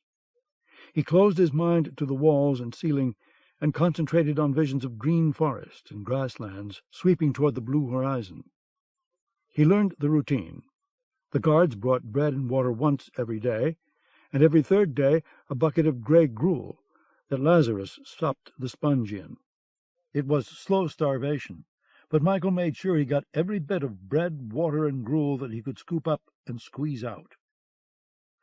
The corpses swelled and began to reek of decay. What was Block up to? Michael wondered. Possibly going over the histories of the Reichskrone employees, trying to uncover a traitor who wasn't there. Possibly trying to find the fictitious camera and film, or leading the search for Chesna. He knew that a resumption of torture was imminent. This time it would be with instruments instead of fists, and Krolla's rubber baton. Michael wasn't sure he could survive it. When his torturers came for him again, he would let the change take him, he decided. He would tear out as many of their throats as he could before their bullets cut him to pieces, and that would be the end of it. But what about Iron Fist and the forthcoming invasion? The gruel bucket had come twice. He'd been in this filthy hole for at least 7 days.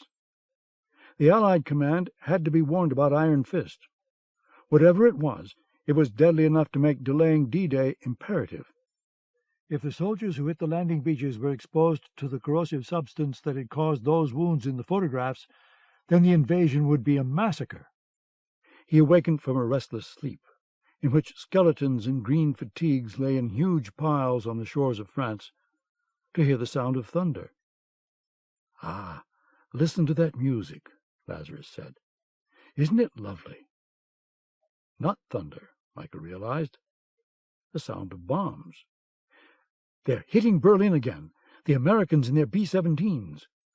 Lazarus's breathing had quickened with excitement. Michael knew the Russian was imagining himself up there with the swarms of heavy bombers in the turbulent sky. "Sounds like some of their bombs are falling short. The woods will be on fire. It usually happens that way." The camp air raid siren had begun to wail. The thunder was louder, and Michael could feel the vibration of the kennel's stones. "Lots of bombs coming down," Lazarus said. "They never hit the camp, though. The Americans know where we are, and they've got those new bomb sights. Now there's an aircraft for you, Galatinov. If we'd had forts instead of those lousy Tupolevs, we'd have knocked the Krauts to hell back in 42. It took a moment for what Lazarus had said to sink in. "What?" Michael asked. "I said if we'd had B-17s instead of those damn No. You said forts." "Oh, right. Flying fortresses, B-17s. They call them that because they're so hard to shoot down. But the Krauts get their share." He crawled toward Michael a few feet. "Sometimes you can see the air battles if the sky's clear enough. Not the planes, of course, because they're too high, but their contrails. One day we had a real scare. A fortress with 2 burning engines passed right over the camp. Couldn't have been 100 feet off the ground. You could hear it crash, maybe a mile or so away. A little lower, and it would have come down on our heads." Flying fortress, Michael thought. Fortress. Long-range American bombers, based in England. The Yanks painted their bombers a drab olive green, the same shade as the metal pieces Taylor and Frankowitz had decorated with false bullet holes. Block had said, "No one knows where the fortress is but myself, Dr. Hildebrand, and a few others." Frankowitz had done his work in a hangar on an unknown airfield. Was it possible, then, that the fortress Block had been talking about was not a place, but a B-17 bomber? It hit him then full force. He said, "The American bomber crews give names to their planes, don't they?" "Yes, they paint the names on the aircraft nose. And usually other art, too. Like I said, they paint their planes up like floozies, but get them in the air, and they fly like angels." "Iron Fist," Michael said. "What?" "Iron Fist," he repeated. "That might be the name of a flying fortress, mightn't it?" "Could be, I suppose. Why?" Michael didn't answer. He was thinking about the drawing Frankowitz had shown him. An iron fist squeezing a caricature of Adolf Hitler. The kind of picture that no German in his right mind would display. But certainly the kind of art that might be proudly displayed on the nose of a flying fortress. "Sweet music," Lazarus whispered, listening to the distant blasts. The Nazis knew the invasion was coming, Michael thought. They didn't know where or exactly when, but they'd probably narrowed it down to the end of May or beginning of June, when the Channel's tides were less capricious. It stood to reason that whatever Hildebrand was developing would be ready for use by then. Perhaps the weapon itself was not called Iron Fist, but Iron Fist was the means of putting that weapon into action. The Allies, with their fighter planes and long-distance bombers, owned the sky over Hitler's Reich. Hundreds of bombing missions had been flown over the cities of Nazi-occupied Europe. In all those missions, how many flying fortresses had been shot down by German fighters or anti-aircraft guns? And of those, how many had made crash landings, shot to pieces, and with engines aflame? The real question was, how many intact flying fortresses had the Nazis gotten hold of? At least one, Michael thought. Perhaps the bomber that had passed over Falkenhausen and come down in the forest. Maybe it had been Bloch's idea to salvage that aircraft, and that was why he'd been promoted from commandant of Falkenhausen to head of security for the Iron Fist project. He let his mind wander toward fearsome possibilities. How difficult would it be to make a damaged B-17 airworthy again? It depended, of course, on the damage. Parts could be scavenged from other wrecks all over Europe.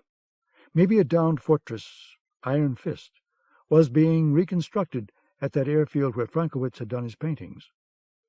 But why bullet holes? Michael wondered.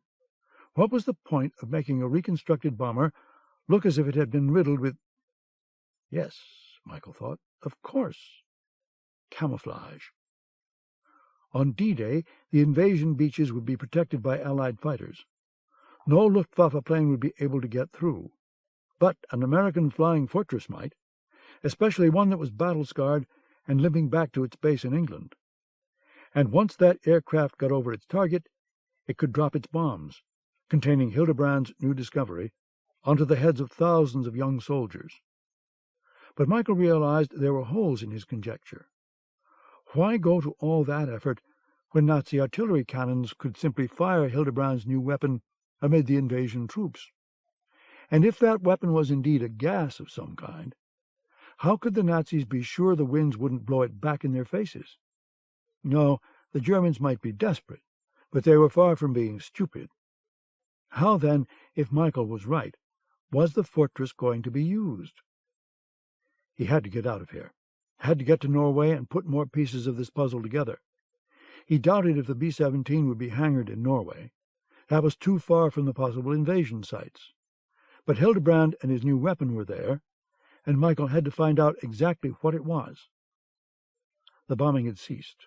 The camp's air raid siren began to whine down.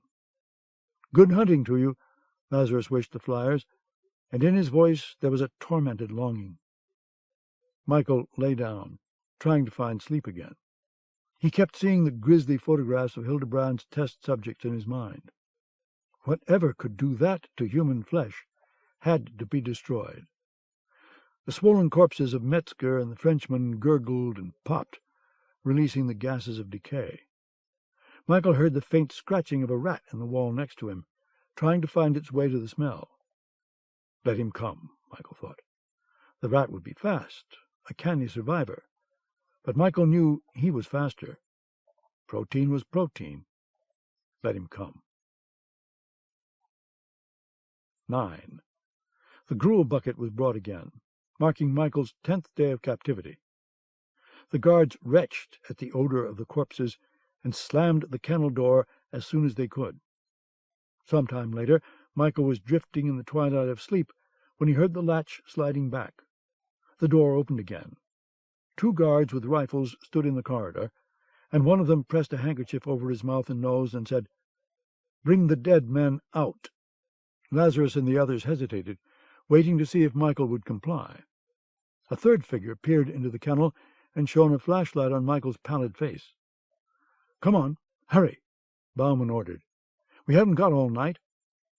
Michael heard the tension in Bauman's voice. What was going on? Bauman slid his Luger out of his holster and pointed it into the kennel. "I won't say it again. Out!" Michael and Lazarus grasped Metzger's bony corpse and hauled it out of the kennel, while the Dane and the German brought the second corpse out. Michael's knees groaned when he stood up, and the Dane fell to the stones and lay there until a rifle barrel prodded him up. "All right," Bauman said. "All of you, march." They carried the corpses along the corridor. "Halt!" Bauman ordered when they reached a metal door. One of the guards unbolted it and pushed it open. Michael knew that however old he lived to be, he would never forget that moment. Fresh, cool air drifted in through the doorway. Maybe there was a trace of burning flesh in it, but it was sweet perfume compared to the kennel's stale rankness. The camp was quiet. Midnight stars afire in the sky. A truck was parked outside, and Bauman directed the prisoners to it with their baggage of corpses. "Get them inside," he said, tension still thick in his voice. "Hurry!" The back of the truck was already loaded with over a dozen naked bodies, male and female. It was difficult to tell because all the corpses had shaved heads, and the breasts of the females had flattened like dead flowers. The flies were very bad. "Come on, move," Bauman said, and shoved Michael forward. And then Bauman turned, with the grace of motion he'd played out 100 times in his mind in preparation for this moment. The knife slid down into his left hand from the inside of his sleeve, and he took a step toward the nearest guard, plunging the blade into the man's heart. The guard cried out and staggered back, scarlet spreading over his uniform. The second guard said, "What in the name of—" Bauman stabbed him in the stomach, pulled the blade out and stabbed again. The first guard had crumpled to his knees, his face bleached, and he was trying to get his pistol out of his holster. Michael let go of Metzger's corpse and grabbed the man's wrist as the pistol came out. He smashed his fist into the man's face, but the guard's finger twitched on the trigger, and the gun went off, startlingly loud in the silence. The bullet fired into the sky. Michael hit him again as hard as he could, and as the guard crumpled, he took the pistol away. The Nazi who was grappling with Bauman shouted, "Help me! Someone, help!" Bauman shot him through the mouth, and the man pitched backward into the dust. In the distance, dogs were barking. Dobermans, Michael thought. "You," Bauman pointed at Lazarus, who stood staring in shock. "Get that rifle. Go on, you fool." Lazarus scooped it up and aimed it at Bauman. Michael pushed the barrel aside. "No," he said. "He's on our side." "I'll be damned. What's going on?" "Stop that jabbering." Bauman slid the bloody knife into his belt. He glanced at the luminous hands of his wristwatch. "We've got 3 minutes to reach the gate. Get in the truck, all of you." Michael heard a shrill whistle blowing somewhere, an alarm signal. The Dane scrambled into the back, over the corpses. Lazarus did the same, but the German prisoner fell to his knees and began to sob and moan. "Leave him," Bauman said, and motioned Michael into the truck cab. Bauman got behind the wheel, turned the ignition key, and the engine sputtered and rumbled to life. He drove away from the stone building full of kennels and toward Falkenhausen's front gate, dust pluming behind the rear tires. "Those shots will stir up a hornet's nest. Hang on." He swerved the truck between 2 wooden buildings and pressed his foot on the accelerator. Michael saw the chimneys to their left, spouting red sparks as more bodies were charred. And then 3 soldiers, one of them with a submachine gun, stood in the path of their headlights, waving the truck down. "We're going through," Bauman said tersely. The guards leaped aside, shouting for the truck to halt. More whistles began to shriek. A burst of bullets whacked into the rear of the truck, making the steering wheel shudder in Bauman's grip. Rifle fire cracked. Lazarus was at work. Searchlights on towers in this section of the huge camp began to come on, their beams sweeping back and forth along the dirt roads and across the buildings. Bauman checked his watch again. It should start to happen in a few seconds. Before Michael could ask what he meant, there was a hollow boom to their right. Another blast followed almost immediately, this time behind them and on the left. A third explosion was so close Michael could see the gout of fire. "Our friends brought mortars to create a diversion," Bauman said. "They are firing them from the woods." Another series of blasts echoed over the camp. Michael heard scattered rifle fire. The guards were firing at shadows, maybe even at each other. He hoped they, in this instance, had true aim. A searchlight's glaring white beam found them. Bauman cursed and swerved the truck onto another road to get away from the light. but it stuck close. A high, piercing steam whistle began, the camp's emergency alarm. "Now Crulla's in the act," Bauman said, his knuckles white on the wheel. "Those bastards on the towers have radios. They're pinpointing our position." A guard stepped into the road ahead of them, planted his feet, and pulled back the bolt on his Schmeisser. Michael saw the weapon fire in a low, sweeping arc. The two front tires exploded almost in unison, and the truck lurched as the engine and radiator were pierced. The guard, still firing, dove for cover as the truck careened past him in a storm of dust, and the front fender scraped sparks off a stone wall before Bauman could get control again. The windshield was cracked and filmed with oil. Bauman kept driving, his head out the window and the flattened front tires plowing grooves in the road. About 50 yards farther, and the engine made a noise like tin cans in a grinder, then died. "That's it for the truck." Bauman was already throwing his door open. The truck halted right in the middle of the road, and Michael and the German scrambled out. "Come on," Bauman shouted to Lazarus and the Dane. They clambered out from the corpses, looking corpse-like themselves. "The gate's this way, about 100 yards." Bauman motioned ahead and started running. Michael, his naked body shivering with the effort, kept a few strides behind. Lazarus stumbled, fell, got up, and followed on spindly legs. "Wait! Please wait for me!" the Dane shouted as he lagged behind. Michael looked back, just as a searchlight hit the Dane. "Keep going!" Bauman yelled. The next sound was machine-gun fire, and the Dane was silent. "Bastards! You filthy bastards!" Lazarus stopped in the road and aimed his rifle as the light swung upon him. Bullets marched across the ground in front of him as Lazarus squeezed off shot after shot. Glass exploded, and the light went out. Bauman suddenly pulled up short, face to face with 3 guards who had emerged from between 2 barracks buildings. "It's me, Fritz Bauman," he shouted before they could lift their weapons. Michael hit the ground on his stomach. "The prisoners are rioting in Section E," Bauman shouted. "They're tearing the place apart. For God's sake, get over there." The soldiers ran on and disappeared around the corner of another barracks. Then Bauman and Michael continued toward the gate, and as they came out from a cluster of wooden buildings, there it was in front of them, across a dangerous area of open ground. The tower searchlights were aimed into the camp, sweeping back and forth. Mortar shells were still exploding in the center of Falkenhausen. "Down," Bauman told Michael, and they lay on the ground against the wall of one of the wooden buildings as a searchlight crept past. He checked his watch once more. "Damn it, they're late. Where the hell are they?" A figure started to stumble past them. Michael reached out, grasped the man's ankles, and tripped him into the dust before a searchlight caught him. Lazarus said, "What are you trying to do, you bastard? Break my neck?" A motorcycle with a sidecar suddenly roared across the open ground, and its driver skidded to a stop in front of a green-painted building near the gate. Almost at once a door opened, and out rushed a stocky figure wearing combat boots, a Nazi helmet, and a red silk robe, 2 pistols in the holster around his thick waist. Major Cruller, awakened from his beauty sleep, wedged himself into the sidecar and motioned for the driver to go. Dust spat from the motorcycle's rear tire as the driver obeyed, and Michael realized Cruller was going to pass within a few feet of their position. Bauman was already lifting his pistol. Michael said, "No," and reached for Lazarus's rifle. He stood up, his mind aflame with the image of hair drifting into a pine-wood box, and as the motorcycle got within range, he stepped out from the wall's protection and swung the rifle like a club.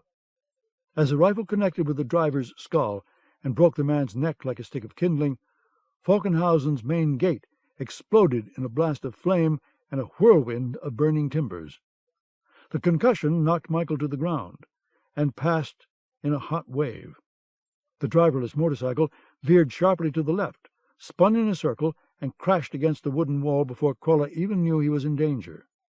The motorcycle pitched over on its side, the engine still running, and Cruller flopped out of the sidecar, his helmet knocked off and his ears ringing from the blast. From the ruins of the gate emerged a camouflage-painted truck with armor shields protecting the tires. As it roared into the camp, the brown canvas covering its cargo bay was whipped back, exposing a .50 caliber machine gun on a swivel mounting. The machine gunner angled his weapon up and shot the nearest searchlight out, then turned its fire on the next one. 3 other men in the rear of the truck aimed rifles at the tower guards and began to shoot. "Let's go!" Bauman yelled, getting to his feet.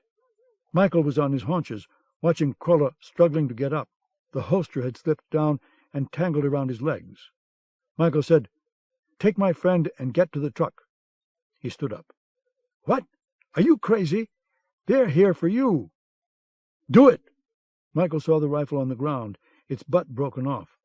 Krolla was whimpering, trying to pull one of the Lugers from its holster. "Don't wait for me." He walked to Major Krolla, grabbed the holster, and flung it away. Krolla gasped, blood running from a gash across his forehead and his eyes dazed. "Go!" Michael shouted to Bauman, and he and the Russian ran toward the truck.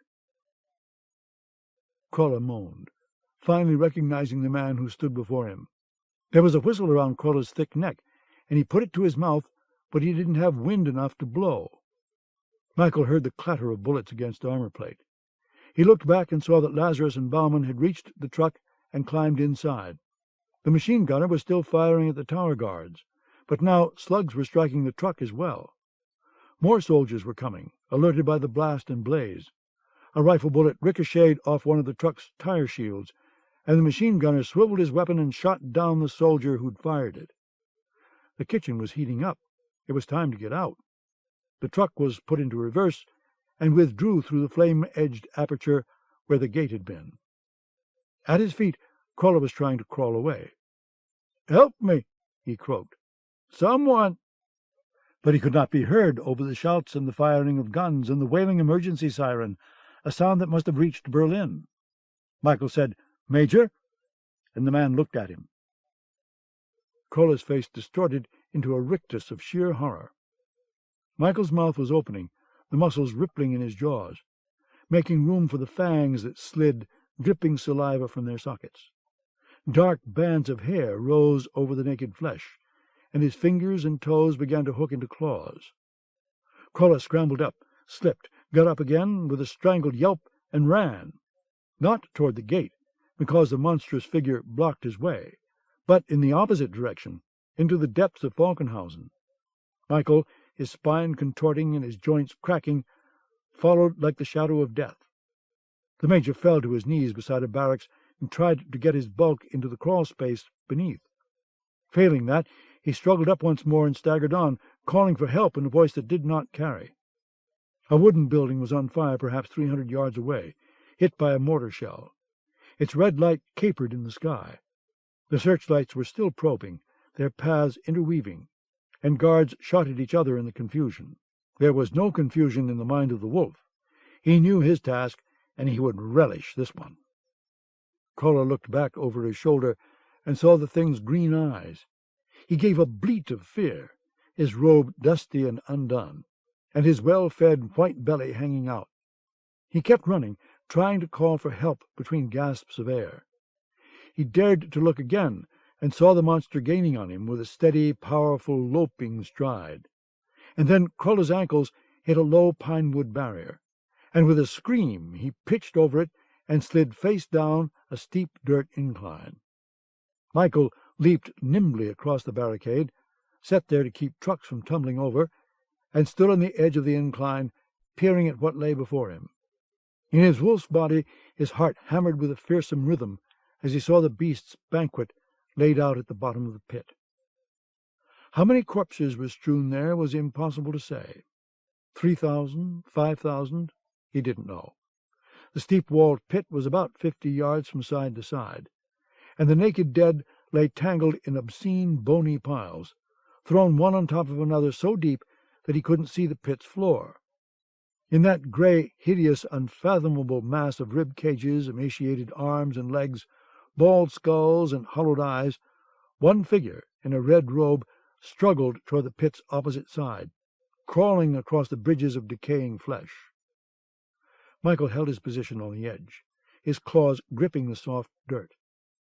The firelight leaped, painting the huge mass grave with hell's radiance. His mind was numbed. There was so much death. Reality seemed warped. a bad dream from which he must surely soon awaken. This was the fingerprint of true evil, beyond which all fictions paled. Michael lifted his head to heaven and screamed. It came out as a hoarse, ragged wolf's wail.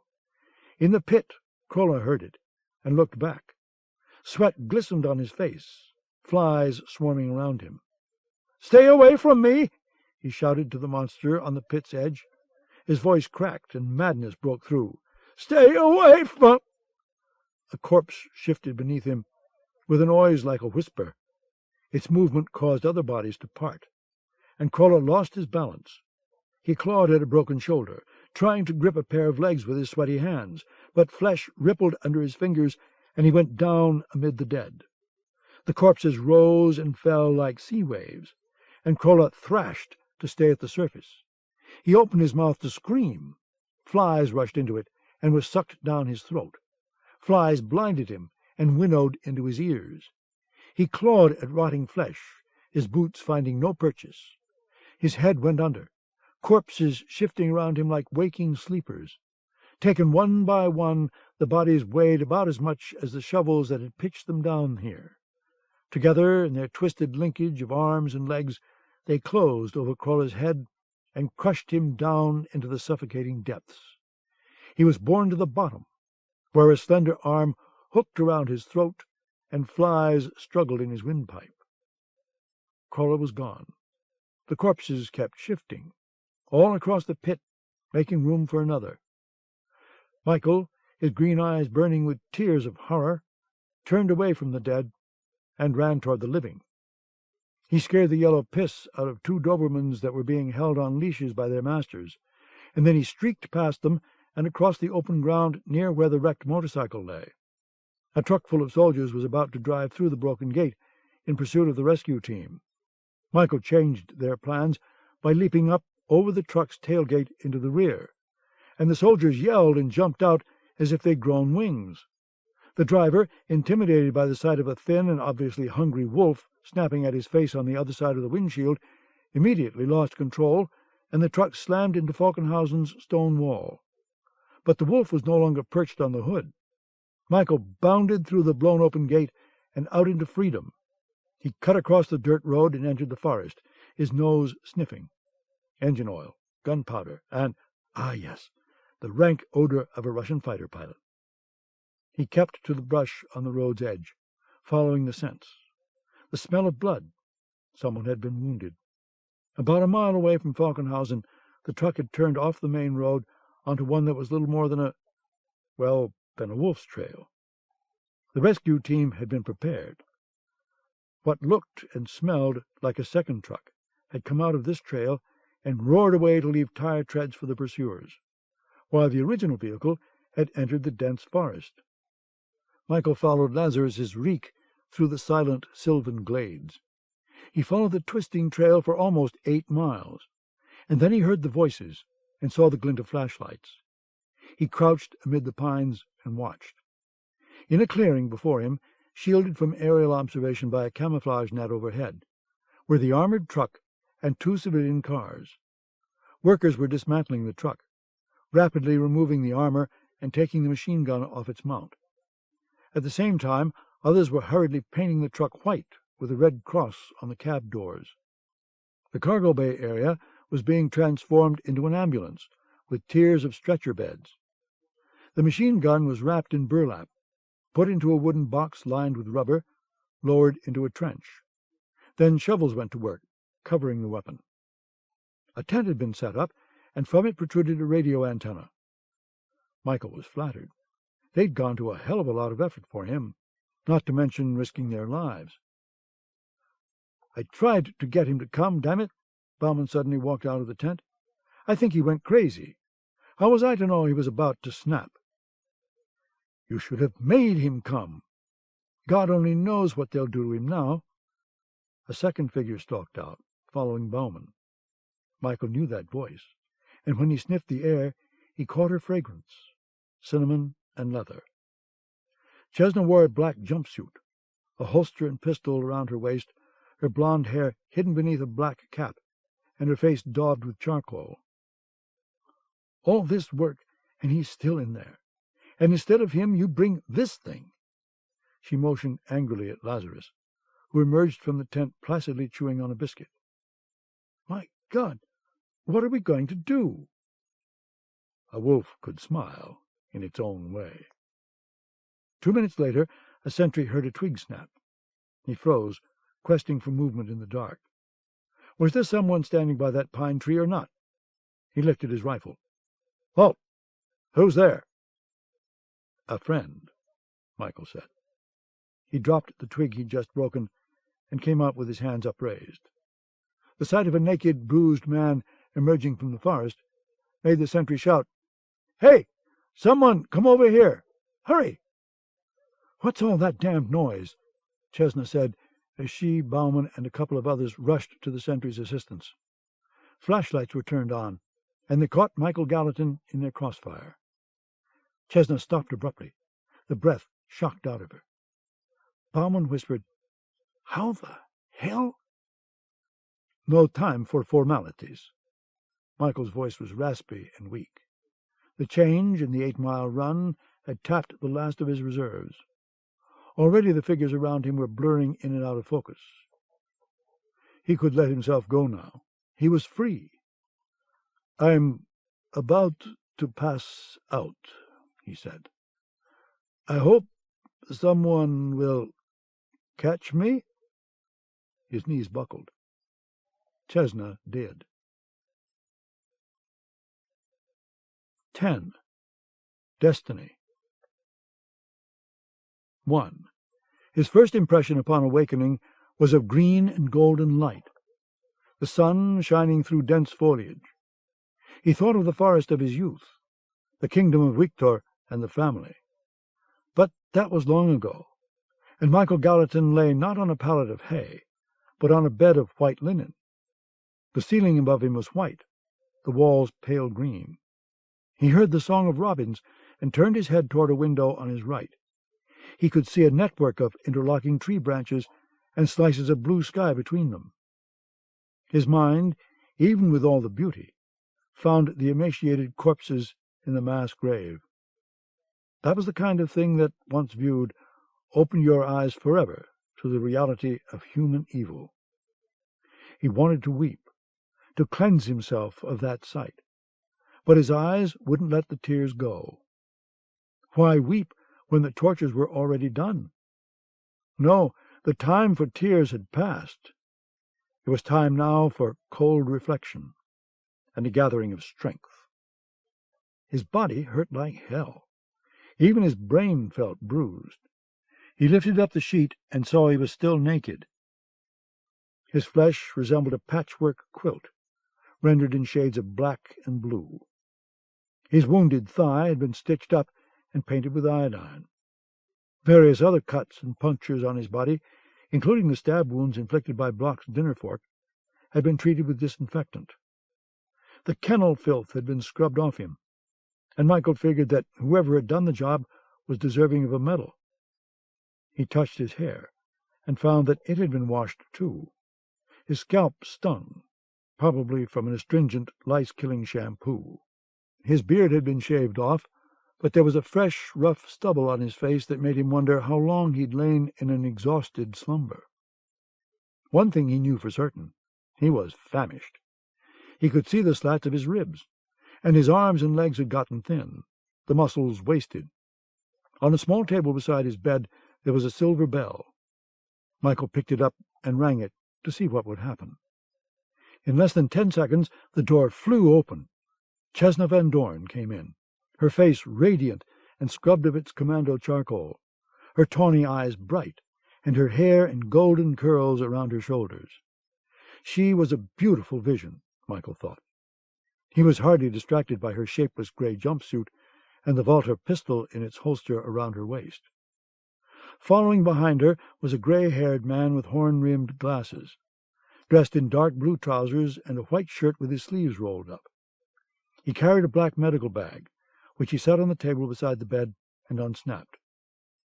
"How are you feeling?" Chesna asked, standing by the door. Her expression was one of businesslike concern. "Alive, barely," His voice was a husky whisper. Speaking was an effort. He tried to sit up, but the man, obviously a doctor, pressed his hand against his chest and eased him back down, which was about as difficult as restraining a sickly child. "This is Dr. Stromberg," Chesna explained.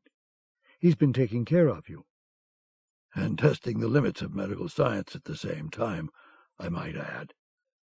Stromberg had a voice like gravel in a cement mixer. He sat on the edge of the bed, produced a stethoscope from his bag, and listened to the patient's heartbeat. "Breathe deeply." Michael did. "Again. Once more. Now, hold your breath. Let it out slowly." He grunted and took the instrument's ear cups out. "You're wheezing a bit. Low-grade infection in the lungs, I think." A thermometer slid under Michael's tongue. "You're fortunate you keep yourself in such good condition. Otherwise, 12 days in Falkenhausen on bread and water might have left you with much worse than exhaustion and congested lungs." 12 days? Michael said, and reached for the thermometer. Stromberg grasped his wrist and pushed it aside. "Leave that alone. Yes, 12 days. Of course, you have other ailments as well. A mild case of shock, a broken nose, a severely bruised shoulder, a bruise on your back from a blow that almost ruptured your kidneys. And your thigh wound was close to contracting gangrene. Lucky for you it was caught in time. I had to clip some tissue, though. You won't be using that leg for a while." My God, Michael thought, and he shivered at the idea of losing his leg to a knife and bone saw. "There's been blood in your urine," Stromberg went on, "but I don't think your kidneys are permanently damaged. I had to insert a catheter and drain off some fluid." He removed the thermometer and checked its reading. "Low fever," he said. "At least you've cooled off since yesterday." "How long have I been here?" 3 days, Chesna said. "Dr. Stromberg wanted you to rest." Michael could taste bitterness in his mouth. Drugs, he thought. Antibiotic and tranquilizer, most likely. The doctor was already preparing another syringe. "No more of that," Michael said. "Don't be an idiot." Stromberg grasped his arm. "Your system's been exposed to such filth and germs. You're fortunate you don't have typhus, diphtheria, and bubonic plague." He jabbed the needle in. There wasn't much he could do about it. "Who cleaned me?" "I hosed you down, if that's what you mean," Chesna told him. "Thank you." She shrugged. "I didn't want you infecting my people." "They did a fine job. I'm indebted." He remembered the smell of blood on the forest trail. "Who got hit?" "Eisner.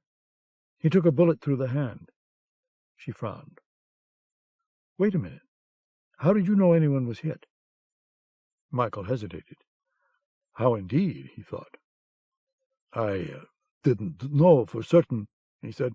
"A lot of bullets were flying." "Yes." Chesna was watching him carefully. "We're lucky we didn't lose anyone. Now maybe you can tell me why you refused to come out with Bauman, and then wandered into camp more than 8 miles from Falkenhausen. What did you do? Run that distance? And how did you find us?" "Lazarus," Michael said, stalling while he thought up a good answer. "My friend, is he all right?" Chesna nodded. "He brought an army of lice with him. We had to shave him bald, but he said he'd kill anyone who touched his beard. He's in even worse shape than you, but he'll live." She raised her blonde brows. "You were about to tell me how you found us." Michael remembered hearing Chesna and Bauman arguing that night as they came out of the tent.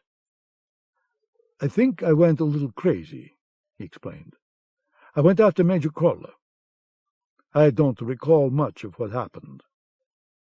"Did you kill him?" "He was taken care of," Michael said. "Go on." I took Krolla's motorcycle. That's how I got through the gate. A bullet must have punctured the gas tank because I only got a few miles before the engine stopped. Then I started walking through the woods. I saw your flashlights, and I came in. Flimsy as hell, he thought, but that's all he could come up with. Chesna was silent for a moment, staring at him. Then she said, "We had a man watching the road. He saw no motorcycle." "I didn't use the road. I went through the forest." "And you just happened to find our camp? In all the woods? You stumbled onto our camp when none of the Nazis could track us down?" "I guess I did. I got there, didn't I?" He smiled wanly. "Call it destiny." "I think," Chesna said, "that you've been breathing through another hollow reed." She came a little closer to the bed as Stromberg prepared a second injection. "If I didn't know you were on our side, Baron, I might have grave misgivings about you. To beat Harry Sander at his own game is one thing. To travel in your condition over 8 miles through the forest at night and find our camp, which was very well hidden, I might add, is something quite different." "I'm good at what I do. That's why I'm here." He winced as the second needle broke the skin. She shook her head. "No one is that good, Baron. There's something about you, something very strange." "Well, we can debate this all day, if you like." He let feigned exasperation creep into his voice. Chesna's eyes were sharp, and they saw his evasion. "Have you got the plane ready?" "It's ready whenever I want it." She decided to let this matter go for now. But this man was hiding something, and she wanted to know what it was. "Good. When can we leave?" "There'll be no traveling for you," Stromberg said firmly. He snapped his bag closed. "Not for 2 weeks, at least. Your body's been starved and brutalized. A normal man, one without your commando training, would be a basket case by now." "Doctor," Michael said, "thank you for your attention and care. Now, would you please leave?" "He's right," Chesna added. "You're too weak to go anywhere. As far as you're concerned, the mission is over." "Is that why you got me out? To tell me I'm an invalid?" "No. To keep you from spilling your guts. Since you were imprisoned, Colonel Block has closed down the Reichskronen. From what I hear, he's been questioning all the employees and going over their records. He's having the place searched room by room. We got you out of Falkenhausen because Baumann let us know Block was about to start torturing you the following morning. 4 more hours, and a catheter would have been an impossibility." "Oh, I see." In that light, the loss of a leg was a minor inconvenience. Dr. Stromberg was about to retreat to the door, but he paused and said, "That's an interesting birthmark you have. I've never seen anything quite like it." "Birthmark?" Michael asked. "What birthmark?" Stromberg looked puzzled. "Under your left arm, of course." Michael lifted his arm and had a shock of surprise. From the armpit to his hip were streaks of sleek black hair. Wolf hair, he realized. With all the stress to his mind and body, he had not fully changed back since leaving Falkenhausen. "Fascinating," Stromberg said. He leaned closer to look at the streaks. "That's one for a dermatologist's journal." "I'm sure it is." Michael lowered his arm and clasped it to his side. Stromberg walked past Chesna to the door. "We'll start you on solids tomorrow. Some meat with your broth." "I don't want any damned broth. I want a steak. Very rare." "Your stomach's not ready for that," Stromberg said, and he left the room. "What day is this?" Michael asked Chesna after the doctor had gone. "The date?" "May 7th. Chesna walked to a window and peered out at the forest, Her face washed with afternoon light. In answer to your next question, we're in the house of a friend, about 40 miles northwest of Berlin. The nearest village is a small hamlet called Rossau, 11 miles to the west. So we're safe here, and you can rest easy. I don't want to rest. I've got a mission to finish. Even as he said it, he felt whatever Stromberg had given him beginning to work. His tongue was numb, and he was getting drowsy again. We received a radio code from London 4 days ago. Chestnut turned from the window to look at him. The invasion's been scheduled for the 5th of June. I've radioed back the message that our assignment is incomplete, and that the invasion may be in jeopardy. I'm still waiting for a reply. I think I know what Iron Fist is, Michael said, and he began to tell her about his flying fortress theory. She listened intently, with no evidence that she agreed or disagreed, a poker face. I don't think the plane's hangared in Norway, he told her, because that's too far from the invasion beaches. But Hildebrand knows where the plane is. We've got to get to Scarpa. His vision was fogging up, the taste of medicine thick in his mouth. And find out what Hildebrand's developed. You can't go anywhere, not in the shape you're in. It would be better if I chose a team myself and flew them up. No. Listen to me. Your friends may be good at breaking into a prison camp, but Scarpa's going to be a hell of a lot tougher. You need a professional for the job. Like yourself? Right. I can be ready to go in 6 days. Dr. Stromberg said 2 weeks. I don't give a damn what he said. He felt a flush of anger. Stromberg doesn't know me. I can be ready in 6 days, providing I get some meat. Chestnut smiled faintly. I believe you're serious. I am. And no more tranquilizers or whatever it is that Stromberg stuck into me. Understand? She paused, thinking it over. Then, I'll tell him. One more thing. Have you thought about the possibility that we may run into fighter planes between here and Scarpa? Yes, I'm willing to take that risk. If you get shot, I don't care to go down in flames. You'll need a co-pilot. Do you have one? Chestnut shook her head. Talk to Lazarus, Michael said. You might find him very interesting. That beast? He's a flyer? Just talk to him. Michael's eyelids were getting heavy. It was hard to fight against the twilight. Better to rest, he thought. Rest and fight again tomorrow. Chestnut stayed beside the bed until he was asleep. Her face softened, and she reached out to touch his hair. But he shifted his position, and she pulled her hand back. When she'd realized he and Mouse had been captured, she'd almost gone crazy with worry, and not because she feared he would spill secrets. Seeing him emerge from the forest, filthy and mottled with bruises, his face hollowed by hunger and the ordeal of captivity, had almost made her faint. But how had he tracked them through the woods? How? "Who are you?" she mentally asked the sleeping man. Lazarus had inquired how his friend Galatinov was doing. Was the man British or Russian, or some other more arcane nationality? Even in his drained condition, he was a handsome man, but there was something lonely about him, something lost.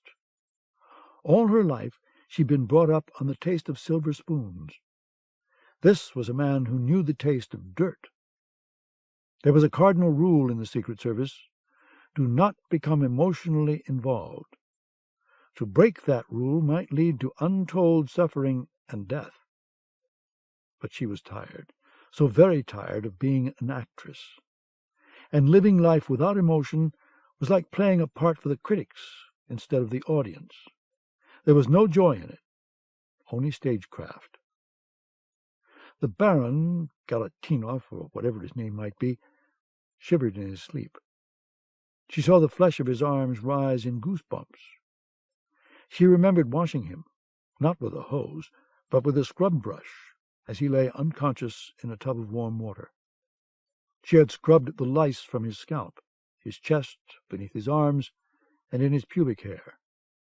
She had shaved him and washed his hair, and she had done all that because no one else would. That was her job, but her job did not require that her heart ache as she'd cleaned the grime from the lines in his face. Chesna pulled the sheet up around his neck. His eyes opened, a glint of green, but the drugs were strong, and he went under again. She wished him a good sleep, beyond this world of nightmares, and closed the door quietly when she left. 2. Less than 18 hours after he'd first awakened, Michael Gallatin was on his feet. He relieved himself in a bedpan. His urine was still blushed with blood, but there was no pain. His thigh throbbed, though his legs were sturdy.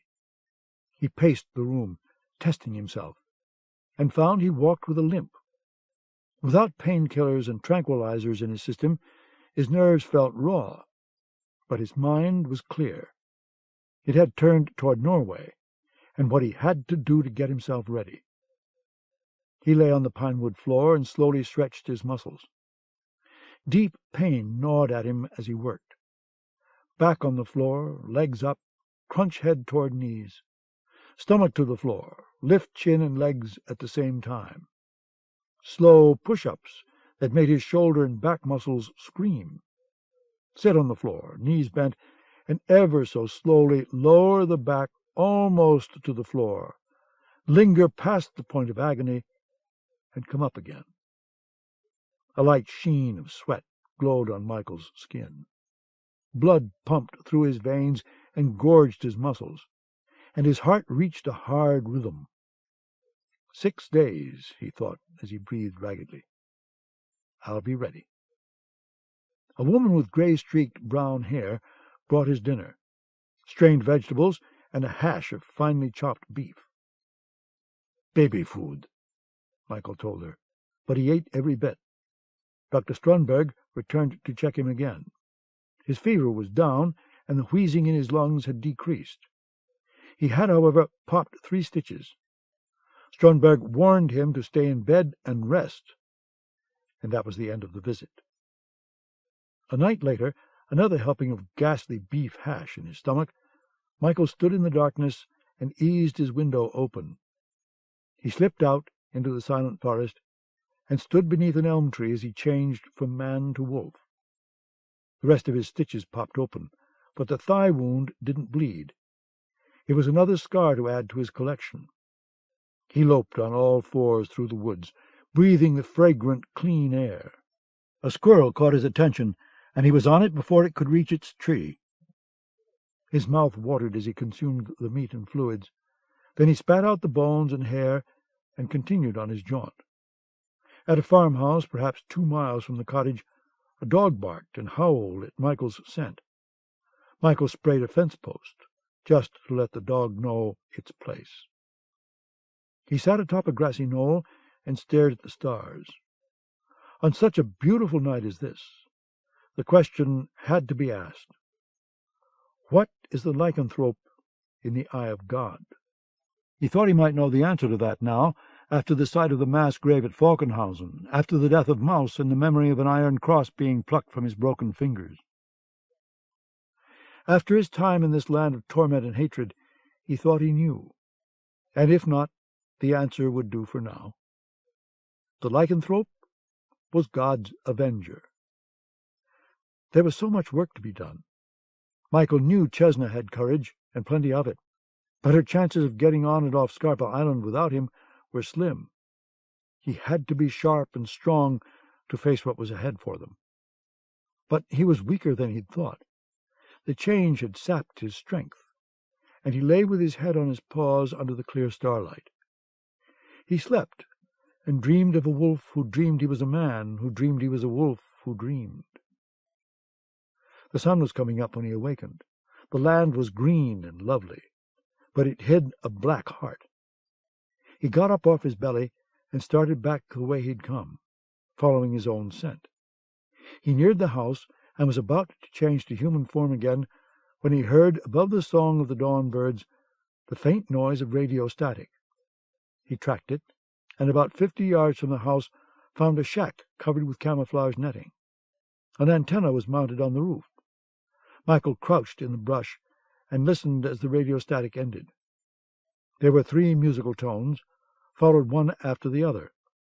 Then Chesna's voice, speaking German. "I read you. Go ahead."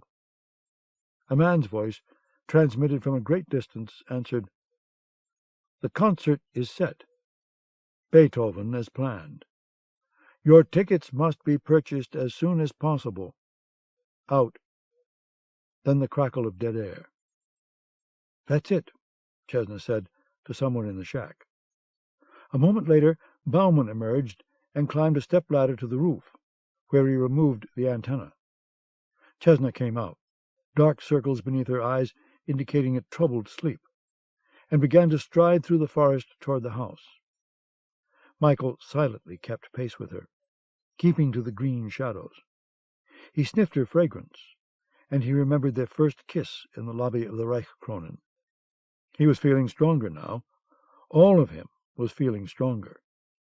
A few more days of rest, and a few more nights of hunting the meat and blood he needed, and he took another step, and that was when the quail, hidden in the brush, shrieked and leaped out from beneath his paw. Chesna whirled toward the sound. Her hand was already gripping the Luger and drawing it from her holster. She saw him. He watched her eyes widen with the shock as she took aim and squeezed the trigger. The gun spoke, and a chunk of bark flew from the tree next to Michael's head. She fired a second time, but the black wolf was no longer there. Michael had turned and plunged into the dense foliage, the bullet whining over his back. "Fritz! Fritz!" Chesna shouted for Bauman as Michael winnowed through the underbrush and ran. "A wolf!" he heard her say as Bauman came running up. "It was right there, looking at me. God, I've never seen one so close." "A wolf?" Bauman's voice was incredulous. "There are no wolves around here." Michael circled through the woods back in the direction of the house. His heart was pounding. The 2 bullets had missed him by fractions of inches. He lay in the brush and changed as quickly as he could, his bones aching as they rejointed and his fangs sliding into his jaws with wet clicking sounds. The gunshots would have already roused everyone in the house. He stood up, newly fleshed, slipped in through his window, and closed it behind him. He heard other voices outside, calling to ask what had happened. Then he got into bed, pulled the sheet up to his throat, and was lying there when Chesna entered minutes later. "I thought you'd be awake," she said. She was still a little nervous, and he could smell the gun smoke on her skin. "You heard the shots?" "Yes. What's going on?" He sat up, pretending alarm. "I almost got chewed up by a wolf. Out there, damned close to the house. The thing was staring at me, and it had—" Her voice trailed off. "It had what?" Michael prompted. "It had black hair and green eyes," she said in a quiet voice. "I thought all wolves were gray." "No." She stared into his face, as if truly seeing him for the first time. "They're not." "I heard 2 shots. Did you hit him?" "I don't know. Maybe. Of course, it could have been a bitch." "Well, thank God it didn't get you." He smelled breakfast cooking, sausages and pancakes. Her intense stare was making him jittery. "If it was as hungry as I am, you're very lucky it didn't take a bite out of you." "I guess I am." What am I thinking? Chesna asked herself. That this man has black hair and green eyes, and so did the wolf. And what of that? I must be losing my mind to even think such a thing. Fritz says there are no wolves in this area. Ask him if he'd like to go for a walk in the woods tonight and find out. He smiled tightly. I know I wouldn't. Chesna realized She was standing with her back against the wall. What had been wheeling through her mind was utterly ridiculous, she knew. But still, no, that was crazy. Such things were the stuff of medieval fireside tales, when the winter wind blew cold and howled in the night. This was the modern world. "I'd like to know your name," she said at last. "Lazarus calls you Galatinov." "I was born Mikhail Galatinov. I changed my name to Michael Gallatin when I became a British citizen." "Michael," Chesner repeated, trying out the sound of it. "I just received a radio message. The invasion is still set for June 5th, barring bad weather in the Channel. Our mission stands. We're to find Iron Fist and destroy it." "I'll be ready." His color looked better this morning, as if he'd gotten some exercise. Or perhaps a vigorous dream, she wondered. "I believe you will be," she said. "Lazarus is doing better, too. We had a long talk yesterday. He knows a lot about airplanes. If we have engine trouble on the way, he might be useful." "I'd like to see him. Can I have some clothes?" "I'll ask Dr. Stromberg if you're up to getting out of bed." Michael grunted. "Tell him I want some of those pancakes, too." She sniffed the air and found their scent. "You must have a very good sense of smell." "Yes, I do." Chesner was silent. Again, those thoughts, insane thoughts, crept through her mind. She brushed them aside. "The cook's making oatmeal for you and Lazarus. You're not ready for heavy food yet." "I could have starved on gruel in Falkenhausen, if that's what you and the good doctor want." "It's not. Dr. Stromberg just wants your system to recuperate." She walked to the door, then paused there. She stared into his green eyes and felt the hairs stir at the back of her neck. They were the eyes of the wolf, she thought. No, of course that was absolutely impossible. "I'll check on you later," she said, and went out. A frown settled over Michael's features. The bullets had been a close call. He had been almost able to read Chesner's thoughts. Of course, she wouldn't come to the correct conclusion, but he'd have to watch his step around her from now on. He scratched his rough beard and then looked at his hands. There was dark German earth under his fingernails. Michael's breakfast, watery oatmeal, was delivered in a few minutes. Stromberg entered a little later and pronounced his fever all but gone. The doctor railed, however, about the broken stitches. Michael said he was up to doing some mild calisthenics, so he ought to be allowed clothes to walk around in. Stromberg at first flatly refused, then said he'd think about it. Before an hour passed, a gray-green jumpsuit, underwear, socks, and canvas shoes were brought to Michael's room by the same woman who prepared the meals. An added encouragement was a bowl of water, a cake of shaving soap, and a straight razor, with which Michael removed his stubble. Freshly shaved and dressed, Michael left his room and roamed through the house. He found Lazarus in a room down the corridor. The Russian slick-balled, but still heavily bearded. His proud prow of a nose made even more huge because of his gleaming dome. Lazarus was still pallid and somewhat less than energetic, but there were faint spots of color in his cheeks, and his dark brown eyes had a glint in them. Lazarus said he was being treated very well, but his request for a bottle of vodka and a pack of cigarettes had been refused. "Hey, Galatinov," he said as Michael started to leave. "I'm glad I didn't know you were such an important spy. It might have made me a little nervous." "Are you nervous now?" "You mean just because I'm in a nest of spies? Galatinov, I'm so scared my shit comes out yellow. If the Nazis ever found this place, we'd all dance in piano wire neckties." "They won't, and we won't." "Yes, maybe our wolf will protect us. Did you hear about that?" Michael nodded. "So," Lazarus said, "you want to go to Norway, some damned island off the southwest coast, right? Goldilocks told me all about it." "That's right." And you need a co-pilot. Goldilocks says she's got a transport plane. She won't say what kind, which makes me think it's not exactly one of the latest models." He lifted a finger. "Which means, Comrade Galatinov, that it's not going to be a fast plane, and neither is it going to have a very high ceiling. I've told Goldilocks this, and I'll tell you, if we run into fighter planes, we've had it. No transport plane can outrun a Messerschmitt." "I know that. I'm sure she does too. Does all this mean you'll do the job or not?" Lazarus blinked, as if amazed that the question should even be asked. "I belong in the sky," he said. "Of course I'll do it." Michael had never doubted that the Russian would. He left Lazarus and went in search of Chesna. He found her alone in the rear parlor, studying maps of Germany and Norway.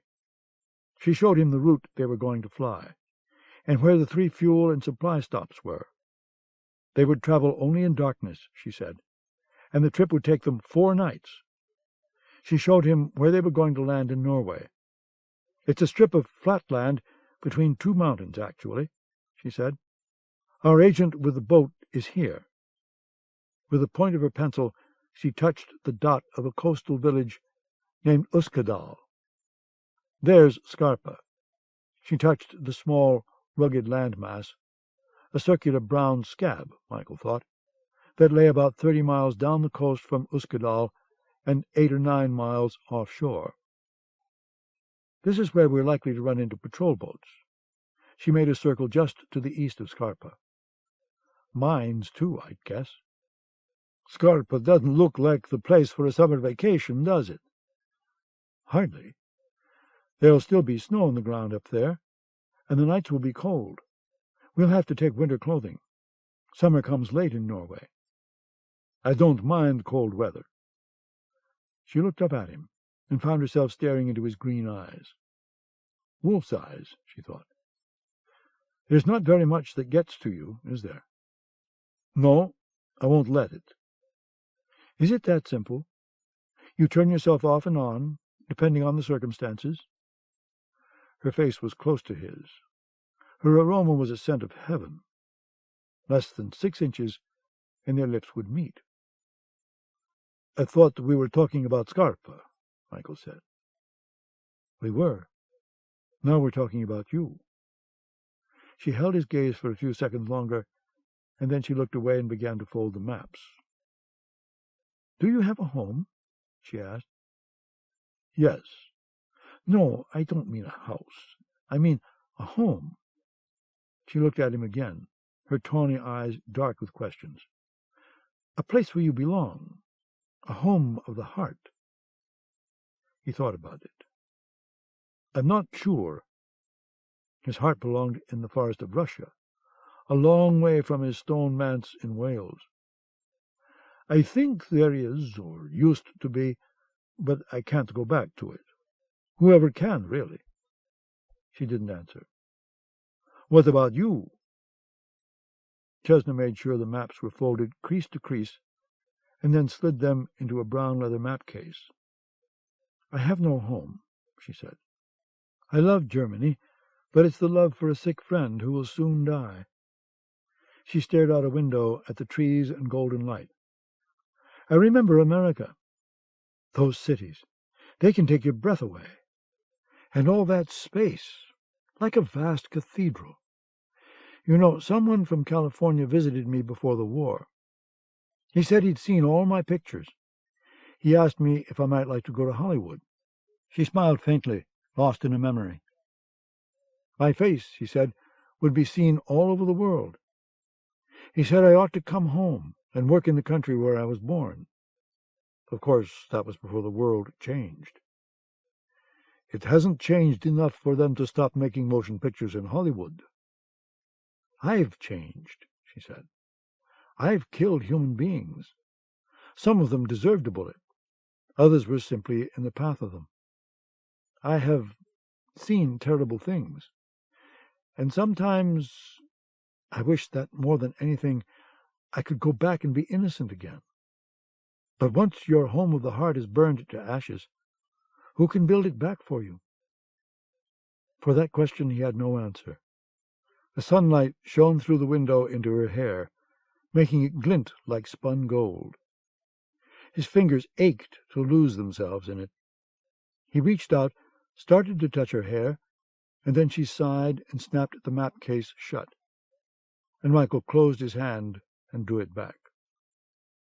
"I'm sorry," Chesna said. She took the map case to a hollowed-out book and slipped it into a shelf. "I didn't mean to ramble on like that." "It's all right." He was feeling a little fatigued again. No sense pushing himself when it wasn't necessary. "I'm going back to my room." She nodded. "You should rest while you can." She motioned to the parlor's shelves of books. "A lot of reading material in here, if you like. Dr. Strandberg has a nice collection of non-fiction and mythology." So this was the doctor's house, Michael thought. "No, thank you. If you'll excuse me." She said, of course, and Michael left the parlor. Chesna was about to turn away from the shelves when a book spine's faded title caught her eye. It was wedged between a tome on the Norse gods and another on the history of the Black Forest region, and its title was Volkskunde von Deutschland, Folk Tales of Germany. She wasn't going to take that book from its shelf, open it, and look at its pages of contents. She had more important things to do, like getting the winter clothing together and making sure they'd have enough food. She wasn't going to touch that book. But she did. She took it down, opened it, and scanned the contents. And there it was, right there, along with chapters on bridge trolls, 8-foot-tall woodsmen, and cave-dwelling goblins. Das Werewolf. Chesna shut the book so hard Dr. Strandberg heard the pop in his study and jumped in his chair. Utterly ridiculous, Chesna thought, as she returned the volume to its slot. She strode to the doorway, but before she got there her strides began to slow, and she stopped about 3 feet from the door. The nagging, gnawing question that would not be banished returned to her again. How had the Baron, Michael, found his way to their camp through the Black Woods? Such a thing was impossible, wasn't it? She walked back to the bookshelves. Her hand found the volume and lingered there. If she read that chapter, she thought, would it be admitting that she might possibly believe it could be true? No, of course not, she decided. It was harmless curiosity, and only that. There were no such things as werewolves, just as there were no bridge trolls or phantom woodsmen. What would it hurt to read about a myth? She took the book down. 3. Michael roamed the dark. His hunting was better than the night before. He came into a clearing and faced a trio of deer, a stag and a pair of does. They bolted immediately, but one of the does was lame and could not shake the wolf that was rapidly gaining on her. Michael saw that she was in pain. The lame leg had been broken and grown back at a crooked angle. With a burst of speed, he hurtled after her and brought her down. The struggle was over in a matter of seconds, and thus was nature served. He ate her heart, a delicious meal. There was no savagery in this. It was the way of life and death. The stag and the remaining doe stood on a hilltop for a moment, watching the wolf feast, and then they vanished into the night. Michael ate his fill. It was a shame to waste the rest of the meat, so he dragged her beneath a dense stand of pines and sprayed a territorial circle around her, in case the farmer's dog wandered this way. Tomorrow night she'd still be worthy. The blood and juices energized him. He felt alive again, his muscles vibrant. But he had gore all over his muzzle and belly, and something had to be done about that before he returned to the open window. He loped through the forest, sniffing the air, and in a while he caught the scent of water. Soon he could hear the stream rushing over rocks. He wallowed in the chilly water, rolling in it to get all the blood off. He licked his paws clean making sure no blood remained on the nails. Then he lapped to quench his thirst and started back to the house. He changed in the woods and stood up on two white legs. He walked silently to the house, his feet cushioned on May grass, and slid through the window into his bedroom. He smelled her at once, cinnamon and leather. And there she was, edged in dark blue, sitting in a chair in the corner. He could hear her heart pounding as he stood before her. Perhaps it was as loud as his own. "How long have you been here?" he asked. "An hour." She was making a valiant effort to keep her voice steady. "Maybe a little longer." This time her voice betrayed her. "You waited all that time for me? I'm flattered." "I thought I'd look in on you." She cleared her throat, as if only incidentally getting around to the next question. "Michael, where have you been?" "Just out, walking. I didn't want to use the front door. I thought I might wake everybody in the house." "It's past 3 in the morning," Chesney interrupted. "Why are you naked?" "I never wear clothes past midnight. It's against my religion." She stood up. "Don't try to be amusing. There's nothing at all amusing about this. My God, are you out of your mind, or am I? When I saw you gone, and the window open, I didn't know what to think." Michael eased the window shut. "What did you think?" "That you're I don't know. It's just too insane." He turned to face her. "That I'm a what?" he asked quietly. Chesna started to say the word. It jammed in her throat. "How did you find the camp that night?" she managed to say. "In the dark, in a forest that was totally unfamiliar. After you'd spent 12 days on starvation rations." "How? Tell me, Michael. How?" "I did tell you." "No, you didn't. You pretended to tell me, and I let it go. Maybe because there was no possible rational explanation for it. And now I come into your room. I find your window open and your bed empty. You slide back in, naked, and try to laugh it off." Michael shrugged. "What better to do when you're caught with your pants down?" "You haven't answered me. Where have you been?" He spoke calmly and carefully, measuring his words. "I needed some exercise. Dr. Strandberg seems to think that I'm not ready for anything more strenuous than a match of chess, which, by the way, I beat him at today, 2 out of 3. Anyhow, I went out last night and walked, and I did the same tonight. I chose not to wear clothes because it's a fine, warm night, and I wanted the feel of the air on my skin. Is that such a terrible thing?" Chestnut didn't reply for a moment. "Then you went out walking, even after I told you about the wolf?" "With all the game in the forest around here, a wolf won't attack a human." "All what game, Michael?" she asked. He thought fast. "Oh, didn't I tell you? I saw 2 deer from my window this afternoon." "No, you didn't tell me." She stood very still, close enough to the door so she could reach it in a hurry.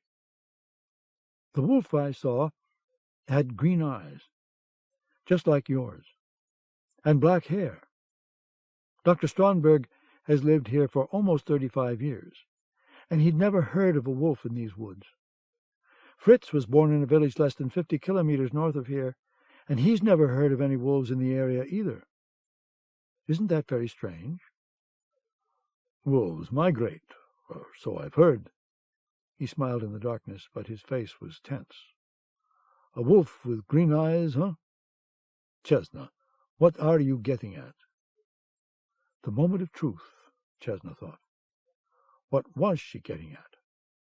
That this man before her, This British secret agent, who had been born a Russian, was a bizarre hybrid of human and beast? That he was a living example of the creature she'd read about in a book on folklore? A man who could transform his body into the shape of a wolf and run on all fours? Maybe Michael Gallatin was eccentric, and perhaps he had a keen sense of smell and an even keener sense of direction, but a werewolf? "Tell me what you're thinking," Michael said as he walked closer to her. A floorboard creaked softly under his weight. Her aroma lured him. She took a step backward. He stopped. "You're not afraid of me, are you?" "Should I be?" A quaver in her voice. "No," he said. "I won't hurt you." He walked toward her again, and this time she didn't retreat. He reached her. She could see his green eyes, even in the gloom. They were hungry eyes, and they awakened a hunger within her. "Why did you come to my room tonight?" Michael asked, his face close to hers. "I said I wanted to look in on—" "No," he interrupted gently. "That's not the real reason, is it?" She hesitated, her heart hammering, and as Michael slipped his arms around her, she shook her head. Their lips met and melded. Chesna thought she must truly be losing her mind, because she imagined she tasted a hint of blood on his tongue. But the coppery tang was gone in an instant, and she grasped his back and pressed her body against his with mounting fever. His erection was already large, and its pulse throbbed in her fingers as she caressed him. Michael slowly unbuttoned her nightgown, their kisses deep and urgent, and then he stroked his tongue between her breasts and gently, teasingly, licked up from her breasts to her throat. She felt goosebumps erupt over her skin, a sensation that made her gasp with pleasure. Man or beast, he was what she needed. The nightgown drifted down around her ankles. She stepped out of its folds, and Michael picked her up in his arms and carried her to the bed. On that white plateau their bodies entwined. Heat met heat and pressed deep. Her damp softness gripped him, her fingers clenched to his shoulders and his hips moving in slow circles that rose and fell with graceful strength. Michael lay on his back, Chesna astride him, and together they made the bed springs speak. He arched his spine, lifting her as she held him deep inside, and at the height of his arch their bodies shuddered in unison, a sweet, hot pulsing that brought a cry from Chesna and a soft gasp from Michael. They lay together, Chesna's head cradled against Michael's shoulder, and talked in hushed voices. For a short time, at least, the war was somewhere far away. Maybe she would go to America, Chesna said. She had never seen California, and perhaps that was the place to begin anew. Did he have anyone special waiting for him in England? She asked. And he said no one. But that was his home, he told her, and that's where he would return when their mission was done. Chesna traced his eyebrows with her finger and laughed quietly. "What's so funny?" he asked. "Oh, nothing. It's just, well, you would never believe what I was thinking when I saw you coming through the window." "I'd like to know." "It's crazy, really. I think my imagination's been running wild, ever since that wolf scared the daylights out of me." She turned her attention to the hair on his chest. "But I thought, don't laugh now, that you might be a—" She forced the word out. "Werewolf." "I am," he said, and looked into her eyes. "Oh, you are?" she smiled. "Well, I always suspected you were more of a beast than a baron." He made a growling sound deep in his throat, and his mouth found hers. This time their love-making was more tender, but no less passionate. Michael's tongue lavished her breasts, and played with joyful abandon across the fields of her body. Chesna clung to him, arms and legs, as he eased into her. She urged him deeper, and like a gentleman he met her request. They lay facing each other, merged iron to silk, and they moved in slow thrusts and circles like dancers to music. Their bodies trembled and strained, glowing with the moisture of effort. Chesna moaned as Michael balanced above her and teased her soft folds until she was near the point of release. Then he plunged into her, and she thought she might sob with the sheer ecstasy of it. She shivered, whispering his name, and his rhythm took her to the edge of delight and then over it, as if she'd leaped from a cliff and was falling through a sky that shimmered with iridescent colors. Michael's sure strokes did not falter, until he felt the hot clenching followed by an eruption that seemed to stretch his spine and muscles almost to the point of pain.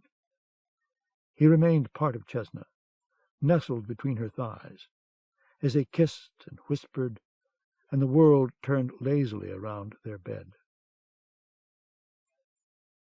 The following morning, Dr. Stromberg pronounced Michael well on the way to recovery. His fever was gone, and the bruises on his body had almost faded. Lazarus also was stronger and able to walk around the house on stiff legs. Dr. Stromberg turned his attention, however, to Chesna, who appeared not to have gotten much sleep the night before.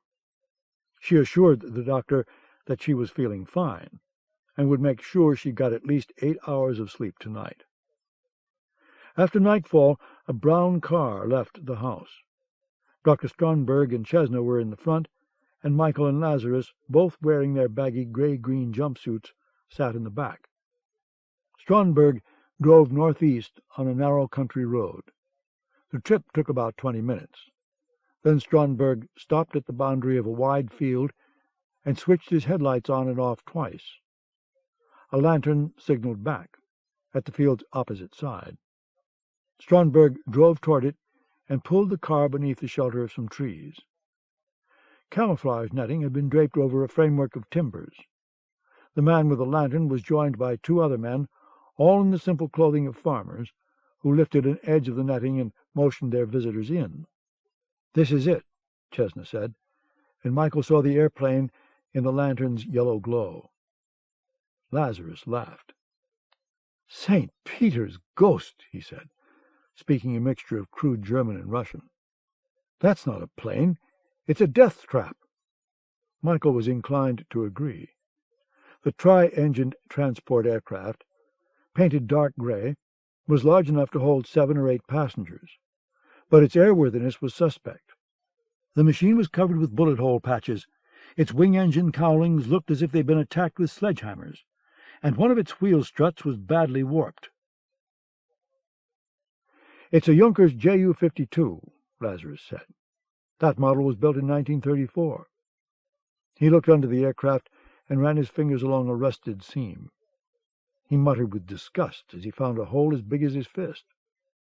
"The damn thing's falling apart," he said to Chesna. "Did you get this from the garbage pile?"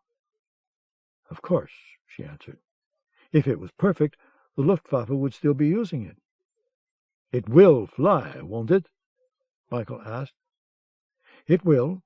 The engines are a little rough, but they'll get us to Norway." "The real question," Lazarus said, "is will it fly with people in it?" He found another rust-edged hole. "The cockpit floor looks as if it's about to fall through." He went to the port wing engine, reached up, and put his hand past the propeller into the machinery. His fingers emerged slimed with dirty oil and grease.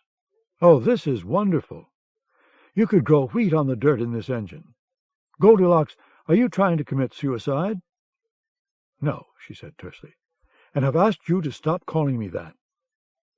"Well, I thought you must like fairy tales, especially now, since I've seen this wreck you call an aircraft." Lazarus took a lantern from one of the men, walked around to the fuselage door, and ducked low to enter the plane. "This is the best I could do," Chesna told Michael. "It might not be in the best condition." They heard Lazarus laugh harshly as he shone the lantern around in the cockpit. but it'll get us where we need to go, regardless of what your friend thinks. They had to travel more than 700 miles, Michael thought. Part of that journey would be over the bitterly cold North Sea. If the airplane developed engine trouble over the water, does it at least have a life raft? He asked. It does. I patched the holes in it myself. Lazarus emerged, swearing, from the Junkers. It's all rust and loose bolts, he fumed. If you sneeze too hard in there, you'll blow the cockpit glass out. I doubt if the damned thing can do over 100 knots, even with a tailwind. No one's twisting your arm to go with us. Chesna took the lantern from him and returned it to its owner. But we're leaving on the 12th, the night after tomorrow. Our clothing and supplies should be ready by then. We'll have 3 fuel and security stops between here and Uskadal. With luck, we should reach our landing strip on the morning of the 16th. With luck. Lazarus placed one finger against the nostril and blew his nose. This damned plane won't lose its wings south of Denmark.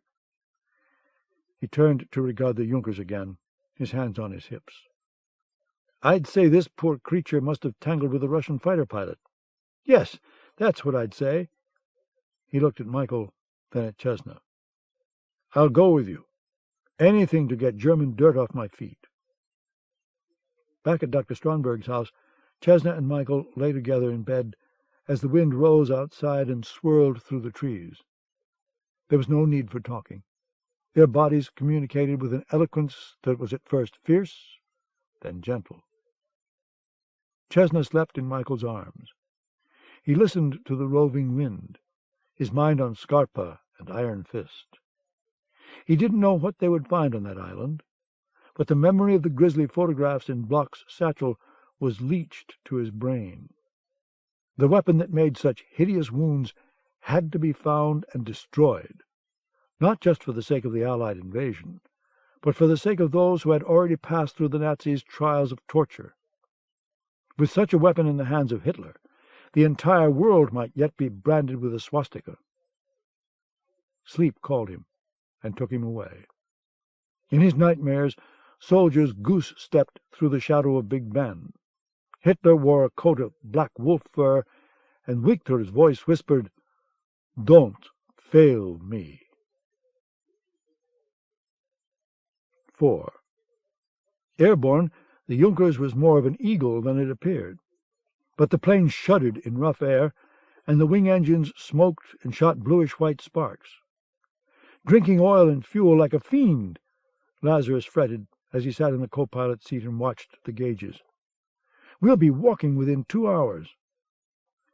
"Just so we can reach our first fuel point," Chesna said calmly, her hands on the controls. Conversation was difficult due to the hoarse roar of the engines.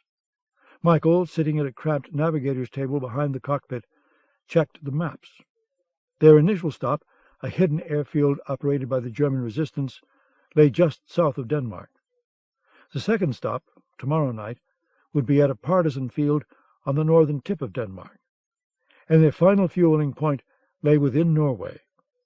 The distances looked huge. "Never make it, Goldilocks," Lazarus said. The Junkers trembled in a sudden seizure, and loose bolts rattled like machine-gun fire. "I saw those parachutes back there."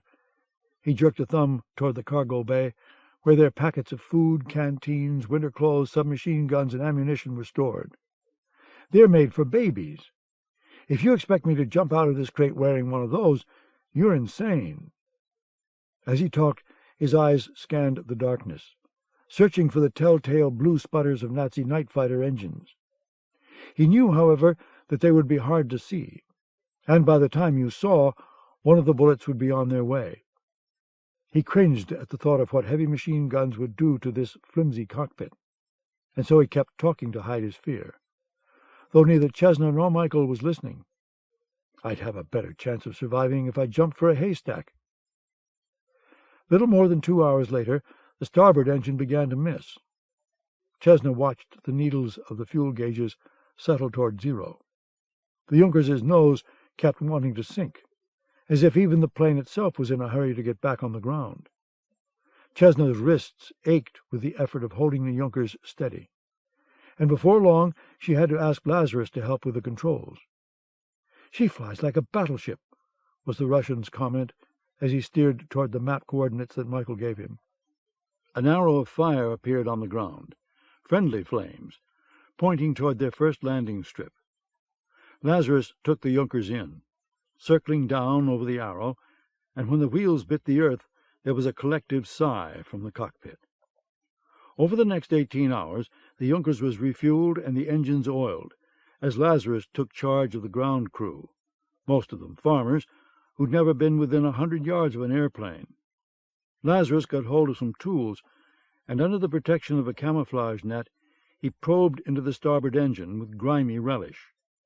He made a dozen small corrections, muttering and cursing all the while. When midnight came again, they were in the air, crossing from Germany into Denmark. One's darkness was the same as the other's. Lazarus again took the controls when Chesna got tired, and blasted bawdy Russian drinking songs against the incessant rough music of the engines.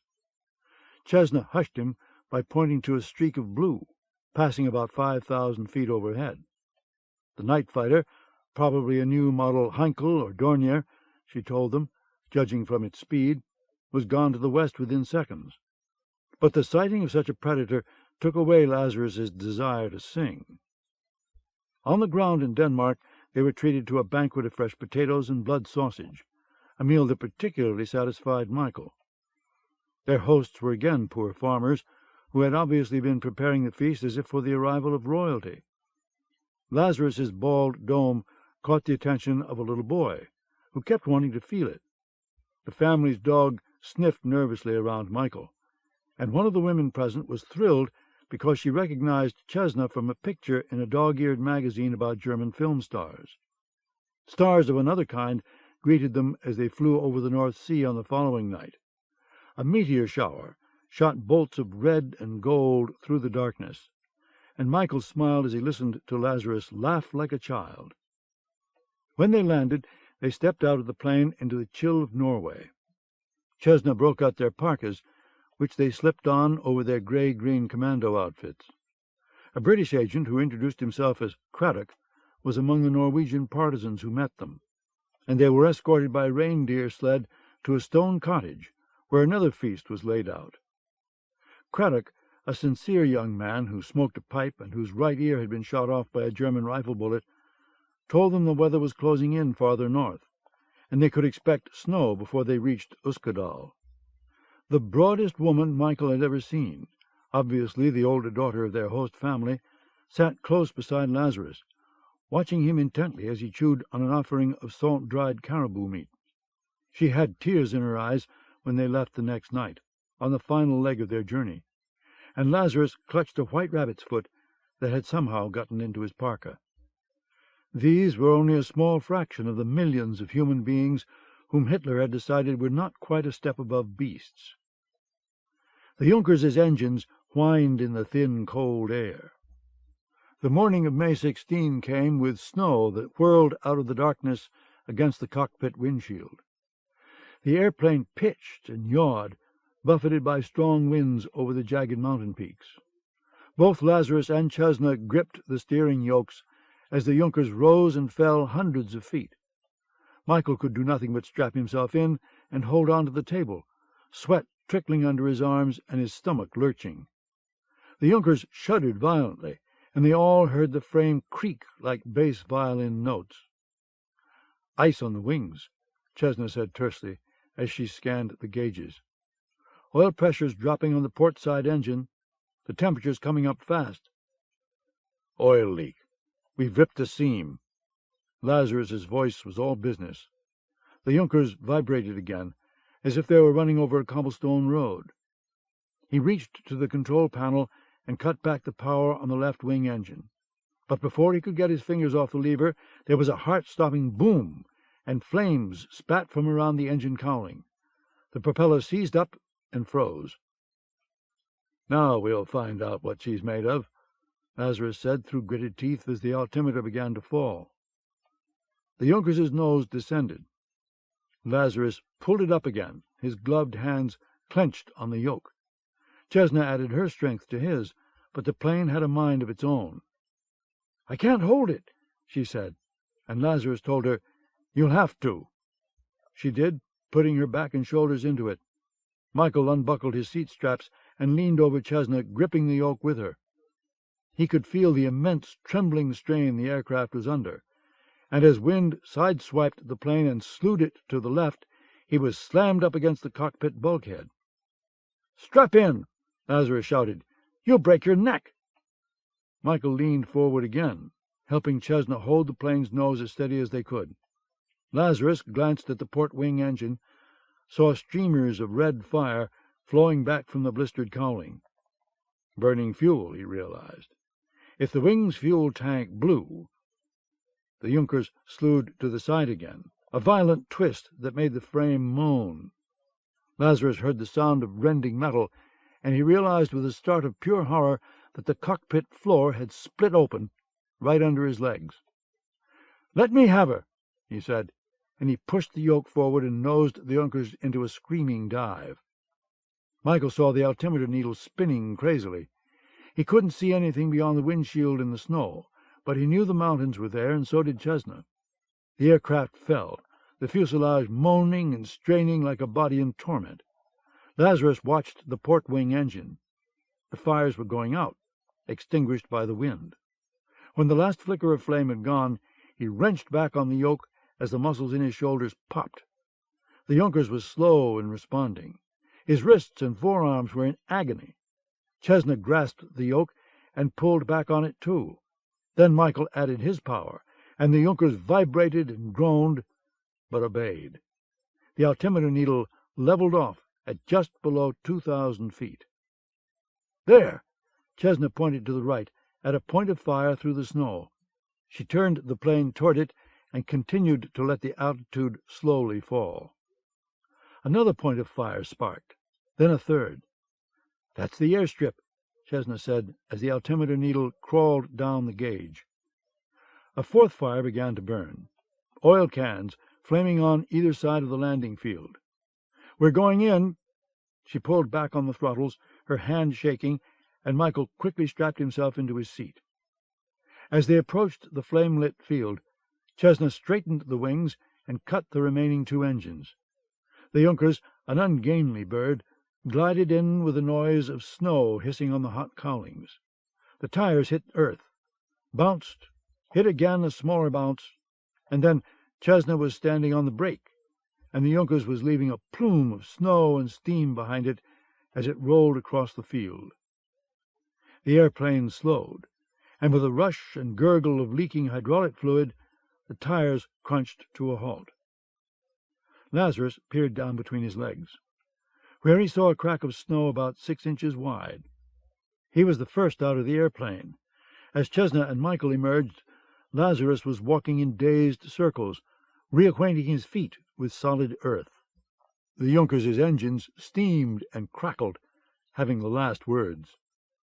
As Michael and Chesna were unloading the supplies, a battered, white-painted truck pulled up beside the Junkers. Several men got off and began to unroll a huge white tarpaulin. Their leader was a red-bearded man who gave his name as Hurks, and proceeded to help load the knapsacks, submachine guns, ammunition, and grenades into the truck. As Hurks worked, the other men labored to get the tarpaulin over the Junkers. "We almost went down," Lazarus told Hurks as he gripped his rabbit's foot. "That storm almost knocked our damned wings off." Hurks looked at him blankly. "What storm? This is springtime."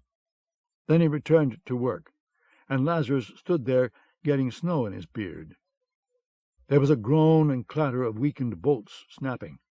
Michael and Chesna turned toward the airplane, and Lazarus gasped with horror. The flame-blackened port wing engine hung off its mount for a few seconds, then the last few bolts broke, and the entire engine crashed to the ground. "Welcome to Norway," Hurks told them. "Hurry it up," he shouted to the men over the wind's shrill wail. "Get that thing covered." The men worked fast, spreading the tarpaulin over the Junkers and staking it down with white ropes. Then, with the passengers and the other Norwegians in the truck, Hooks got behind the wheel and drove them away from the landing strip toward the seacoast, about 25 miles to the southwest. The sun silvered the sky to the east as they drove through the narrow, muddy streets of Uskedal. It was a fishing village, the houses made of grey wood and stones. Thin creepers of smoke curled from chimneys, and Michael smelled the aromas of strong coffee and bacon fat. Down where the rocks met the slate-colored sea, a small fleet of boats chugged out on the dawn tide, nets rigged up and ready. A pack of skinny dogs barked and yipped at the wheels of the truck, and here and there Michael noted a figure watching through half-drawn shutters. Chesna elbowed him in the ribs and motioned out toward the harbor.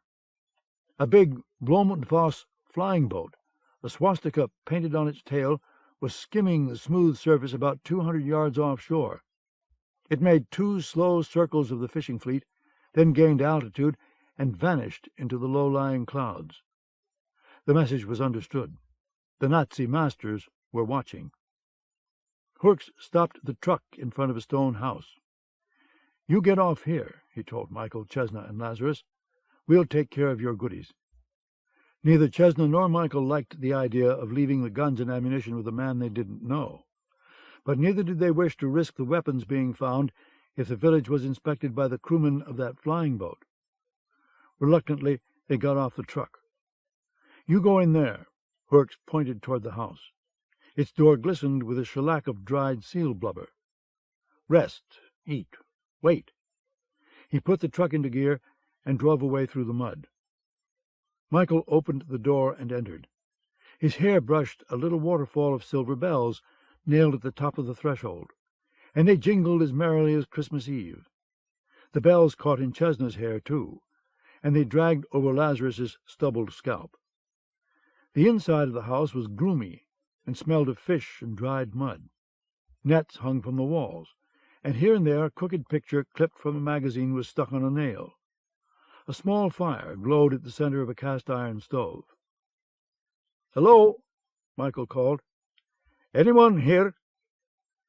Springs squalled.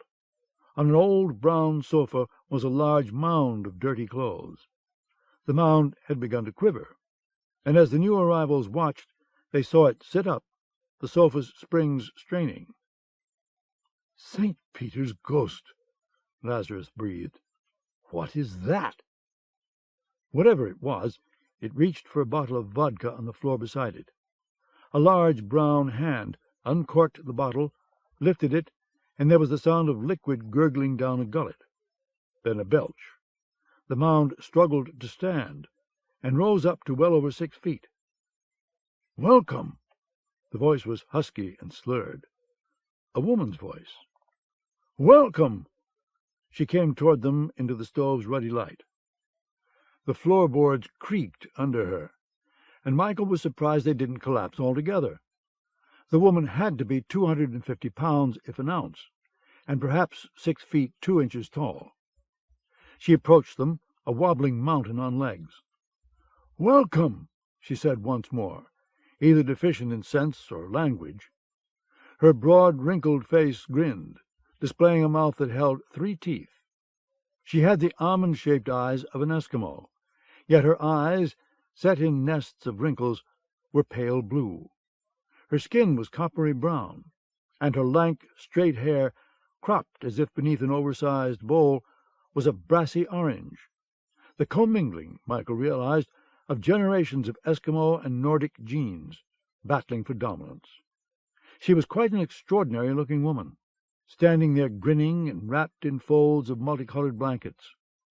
Michael judged her to be in her late 40s or early 50s, given the wrinkles in her face and the gray amid the orange hair. She offered the vodka bottle. "Welcome?" she asked, a gold pin stuck in one of her nostrils. "Welcome," Lazarus said as he snatched the bottle from her hand and swallowed the clear fire. He paused to make a respectful whistling noise, then went back to his guzzling. Michael pried the bottle out of his fingers and returned it to the woman, who licked the next rim and took another slug. "What's your name?" Chesna asked, speaking German. The woman shook her head. Your name?" Chesna tried her luck at Norwegian, though she knew very little of the language. She pressed a hand against her breastbone. "Chesna." Pointed at Michael. "Michael." Then at the happy Russian, "Lazarus." "Ah." The woman nodded gleefully.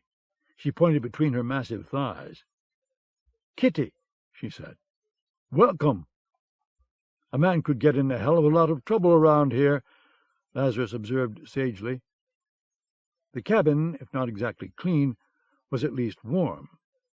Michael took off his parka and hung it on a wall hook, while Chesnut tried to communicate with the huge, rather tipsy Eskenordic. The best she could do was understand that the woman lived here, and that there were plenty of bottles of vodka. The door opened, and the bells chimed. Hurks closed the door behind him. "Well," he said as he peeled off his heavy coat, "I see you've met Kitty." Kitty grinned at him, drank the rest of the bottle, and flopped down on the sofa with a splintering crash. "She's a bit hard on the furniture," Hurks admitted, "but she's pleasant enough. Who's in charge among you?" "I am," Chesna said. "All right." Hurks spoke to Kitty in a sing-song dialect that sounded to Michael like a mixture of grunts and clicks. Kitty nodded, her grin gone, and stared at Chesna. "I've told her who you are," Hurks said. "She's been expecting you." "She has?" Chesna shook her head. "I don't understand." "Kitty's going to take you to Scarpa Island," Hurks explained. He went to a cupboard and brought out a box of shortbread biscuits. "What?" Chesna glanced at the woman, who was smiling with her eyes closed and the empty bottle clutched against her belly. She's a drunk." "So? We're all drunks up here nowadays." He took a beat-up coffee pot from a table, shook it to slosh the liquid around, and then set it atop the stove. "Kitty knows the water, and she knows Scarpa Island, too. Me, I don't know a damned thing about boats. I can't even swim, which would be beside the point, I suppose, if you bumped a mine. You're saying that if we want to get to Scarpa, we have to put our lives in her hands?" "That's it," Hurks said. "Scarpa!" Kitty's eyes opened. Her voice was a low, guttural growl. "Scarpa dirty bad. Patoo!" She spat on the floor. "Nazi boys. Patoo!" Another wad of spit hit the stained planks. "Besides," Hurks went on, "it's Kitty's boat. She used to be the best fisherman for 100 miles around. She says she used to be able to hear the fish sing, and when she learned their songs and sang back, they swam into her nets by the ton." "I'm not interested in singing fish," Chesna said coolly. "I'm interested in patrol boats, searchlights, and mines." "Oh, Kitty knows where those are, too." He brought tin cups down from their hooks. "Kitty used to live on Scarpa Island before the Nazis came. She and her husband and 6 sons. There was a clink as the empty vodka bottle was tossed aside. It landed in the corner near 3 others. Kitty dug into the folds of the sofa, and her hand emerged gripping a fresh bottle. She pulled the cork out with her remaining teeth, tipped the bottle, and drank. "What happened to her family?" Michael asked. "The Nazis, shall we say, recruited them to help build that big son-of-a-bitch chemical plant. They also recruited every other able-bodied person from Kitty's village, and Kitty herself, of course, since she's strong as an ox. They also built an airfield and flew in slave labor. Anyway, the Nazis executed everyone who did the work. Kitty's got 2 bullets in her. They hurt her sometimes when the weather turns really cold." He touched the pot. "Coffee will have to be black, I'm afraid. We're out of cream and sugar." He began to pour coffee for them. It came out thick and sludgy. "Kitty lay with the corpses for 3 or 4 days. She's not exactly sure how long it was. When she decided she wasn't going to die, she got up and found a rowboat. I met her in 42, when my ship went down with a torpedo in the guts. I was a merchant marine seaman, and thank God I got to a raft." He gave the first cup to Chesna, then offered her some shortbread. "What did the Nazis do with the bodies?" Chestnut took the coffee and a biscuit. Hurks asked Kitty, again using that grunt-click language. Kitty replied in a quiet, drunken voice. "They left them for the wolves," Hurks said. He offered the box to Michael. "Biscuit?" Along with the muscular coffee and the shortbread, Hurks produced a packet of dried, leathery mutton that Michael found tasty. But Chestnut and Lazarus had difficulty swallowing. "We'll have a good pot of stew tonight," Hurks promised. "Squid, onions, and potatoes. Very tasty, with a lot of salt and pepper." "I won't eat a squid," Lazarus said as he shrugged off his parka and sat down at a table, his coffee cup before him. He shuddered. "Damn things look like a cock after a night in a Moscow whorehouse." He reached for his cup.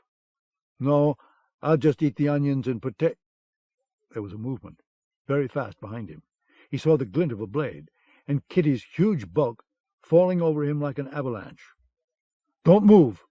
Hurks shouted, and then the blade was thrust down before either Michael or Chestnut could get to the Russian's aid. The knife, its wickedly hooked blade used for skinning seals, slammed into the scarred tabletop, between Lazarus's outstretched second and third fingers. It missed the flesh, but Lazarus jerked his hand to his chest and squalled like a cat with a burning tail. His scream was followed by another, a scream of hoarse, drunken laughter. Kitty wrenched the knife out of the tabletop and did a merry dance around the room like a massive and deadly whirligig. "She's mad," Lazarus hollered, checking his fingers. "Absolutely mad." "I'm sorry." Hurks apologized after Kitty had sheathed her knife and fallen onto the sofa again. "When she drinks, she has this little game she likes to play, but she always misses. Most of the time, that is." He held up his left hand. Part of the third finger was severed up to the knuckle. "Well, for God's sake, get that knife away from her!" Lazarus shouted. But Kitty was already folded up around it, swigging down more vodka. Michael and Chestnut stuffed their hands into the pockets of their jumpsuits. "It's important we get to Scarpa as soon as possible," Michael said. "When can we go?" Hurks posed the question to Kitty. She thought about it for a moment, her brow knitted. She got up and waddled outside. When she returned, her feet covered with mud, she grinned and answered, "Tomorrow night," Hurks translated.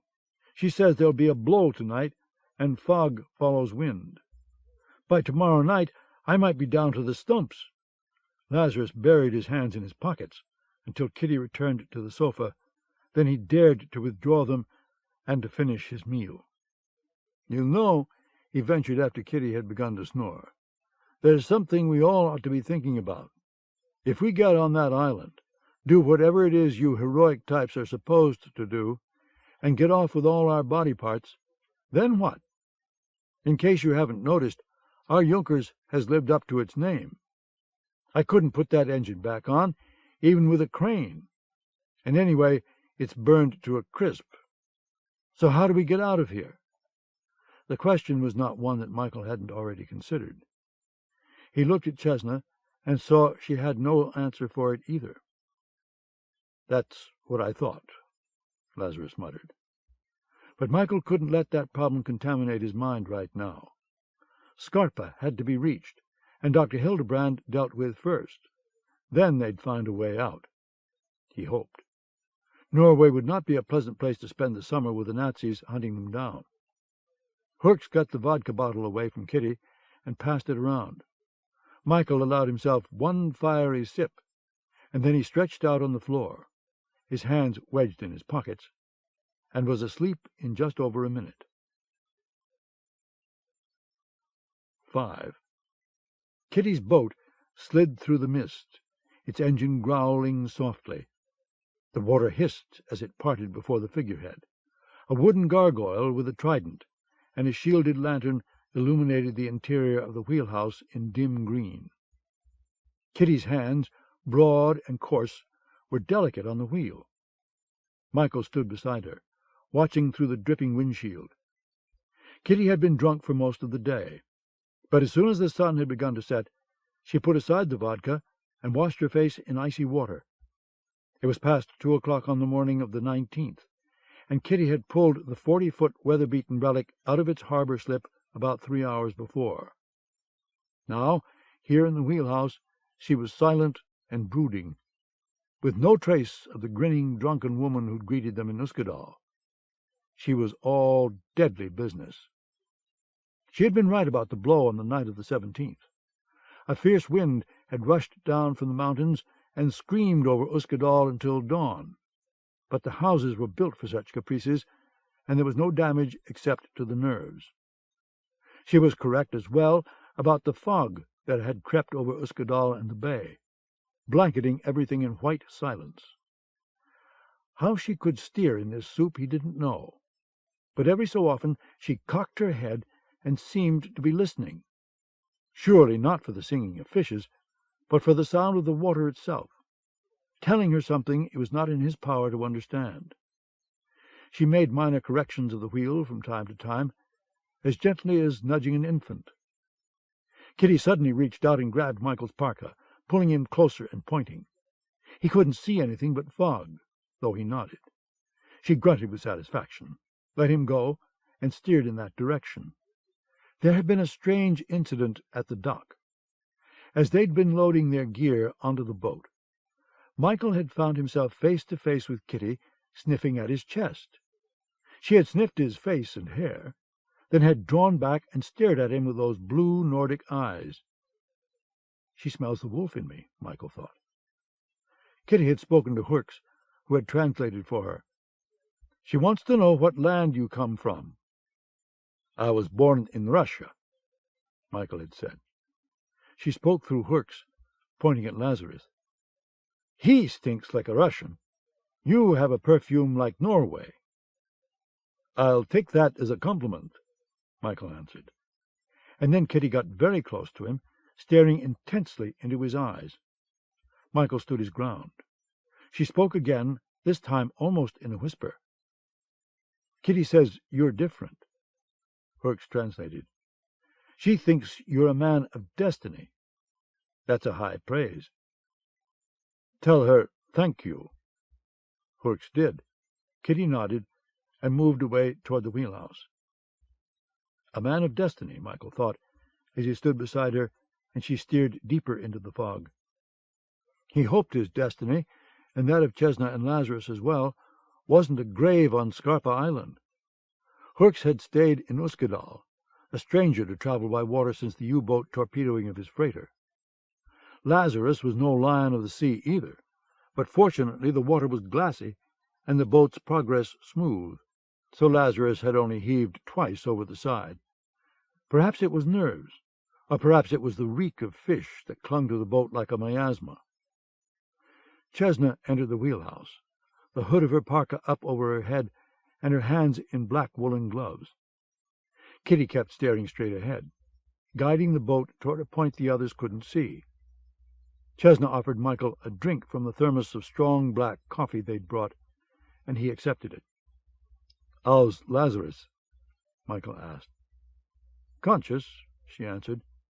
Lazarus was down in the cramped little cabin, which Michael had noted was even smaller than the kennel at Falkenhausen. She peered out at the fog. "Where are we?" "Hell if I know. Kitty seems to, though, and I guess that's what matters." He returned the thermos to Chesna. Kitty turned the wheel a few degrees to starboard, and then she reached down to the greasy throttles and cut the engines. "Go," Kitty told him, and pointed forward. Obviously, she wanted Michael to watch for something. He took a flashlight from a corroded metal locker and left the wheelhouse with Chesna following. On the bow, Michael stood over the figurehead and probed with the light. Tendrils of fog wafted through the beam. The boat drifted, and waves lapped at the boards. There came the noise of boots on the deck. "Hey!" Lazarus called, his voice as tight as new wire. "What happened to the engines? Are we sinking?" "Quiet," Michael said. Lazarus came forward, guiding himself along the rusted railing. Michael slowly swung the flashlight beam from right to left and back again. "What are you looking for?" Lazarus whispered. "Land?" Michael shook his head, because he really had no idea. And then the flashlight hit a faint, ill-defined object off on the starboard side. It looked like the rotten piling of a dock, with gray fungus growing all over it. Kitty had seen it too, and she guided the bow toward it. In another moment they all could see it, perhaps more clearly than they'd wished. A single piling had been sunk into the muck. Bound to that piling by rotting ropes was a skeleton, immersed up to its sunken chest. A bit of scalp and gray hair remained on the skull. Twined around the skeleton's neck was a noose of heavy wire, and attached to the wire was a metal sign with faded German words, "Attention! Entry forbidden." In the light, small red crabs scuttled in the skeleton's eye sockets and peered out between the broken teeth. Kitty corrected the wheel. The boat drifted past the grisly signpost and left it in darkness. She started the engine again, throttling it to a low mutter. Not 20 yards from the piling and skeleton, the flashlight beam picked out a floating gray ball, covered with kelp and ugly spikes. "That's a mine!" Lazarus yelped. "A mine!" he shouted at the wheelhouse, and pointed. "Boom, boom!" Kitty knew where it was. She veered to port, and the mine rolled in the boat's wake. Michael's stomach knotted. Chesna leaned forward, gripping the port side railing, and Lazarus watched for more mines on the starboard side. "One over here," Chesna called. It bobbed and lazily turned, encrusted with barnacles. The boat slid past it. Michael spotted the next one, almost dead ahead. Lazarus scrambled back to the wheelhouse and returned with another flashlight. Kitty kept the boat at a slow, constant glide, weaving among the mines that now appeared on all sides. Lazarus thought his beard would turn white as he watched a mine, its spines covered with kelp, drift over the crest of a swell almost in their path. "Turn, damn it, turn!" he hollered, motioning to port. The boat obeyed, but Lazarus heard the mine scrape across the hull like fingernails on a blackboard. He cringed, waiting for the blast, but the mine disappeared in their wake, and they went on. The last of the mines floated away on the starboard side, and then the water was free of them. Kitty rapped on the windshield, and when she had their attention, she put a finger to her lips, and then drew it across her throat in a slashing gesture. The meaning was clear. In a few minutes a searchlight appeared through the fog, sweeping around and around atop its tower on Scarpa Island. The island itself was still invisible, but soon Michael could hear a slow, steady thumping noise like a huge heartbeat, the noise of heavy machinery at work in the chemical plant. He switched off his flashlight, and so did Lazarus. They were getting close to shore. Kitty turned the boat, staying just outside the searchlight's range. She suddenly cut the engine, and the boat whispered through the swells. Michael and Chesna heard another, more powerful engine growling somewhere in the fog.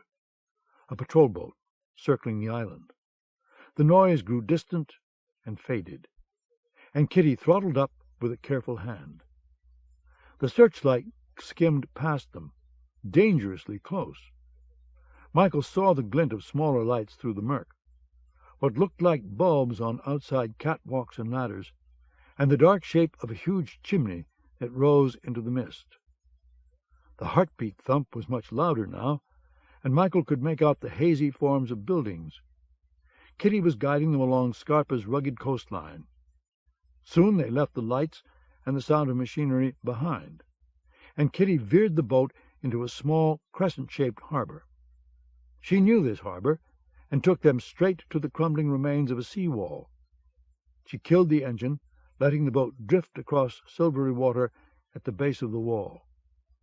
Michael switched his light on and made out a barnacle-crusted dock just ahead. The rotting prow of a long-sunken boat jutted up from the water like a strange snout, and hundreds of red crabs clung to it. Kitty emerged from the wheelhouse. She called out something that sounded like "Kopa He Ting, Timisho." She motioned to the dock, and Michael jumped from the boat onto a platform of creaking, sodden timbers. Chesna flung him a rope, which he used to tie the boat to a piling. A second rope, thrown from Kitty, completed the task. They had arrived. Stone steps led up from the dock and sea-wall. Beyond them, Michael saw by the flashlight beam, was a cluster of dark, dilapidated houses. Kitty's village, now occupied only by ghosts. Chesna, Michael, and Lazarus checked their submachine guns and strapped them on.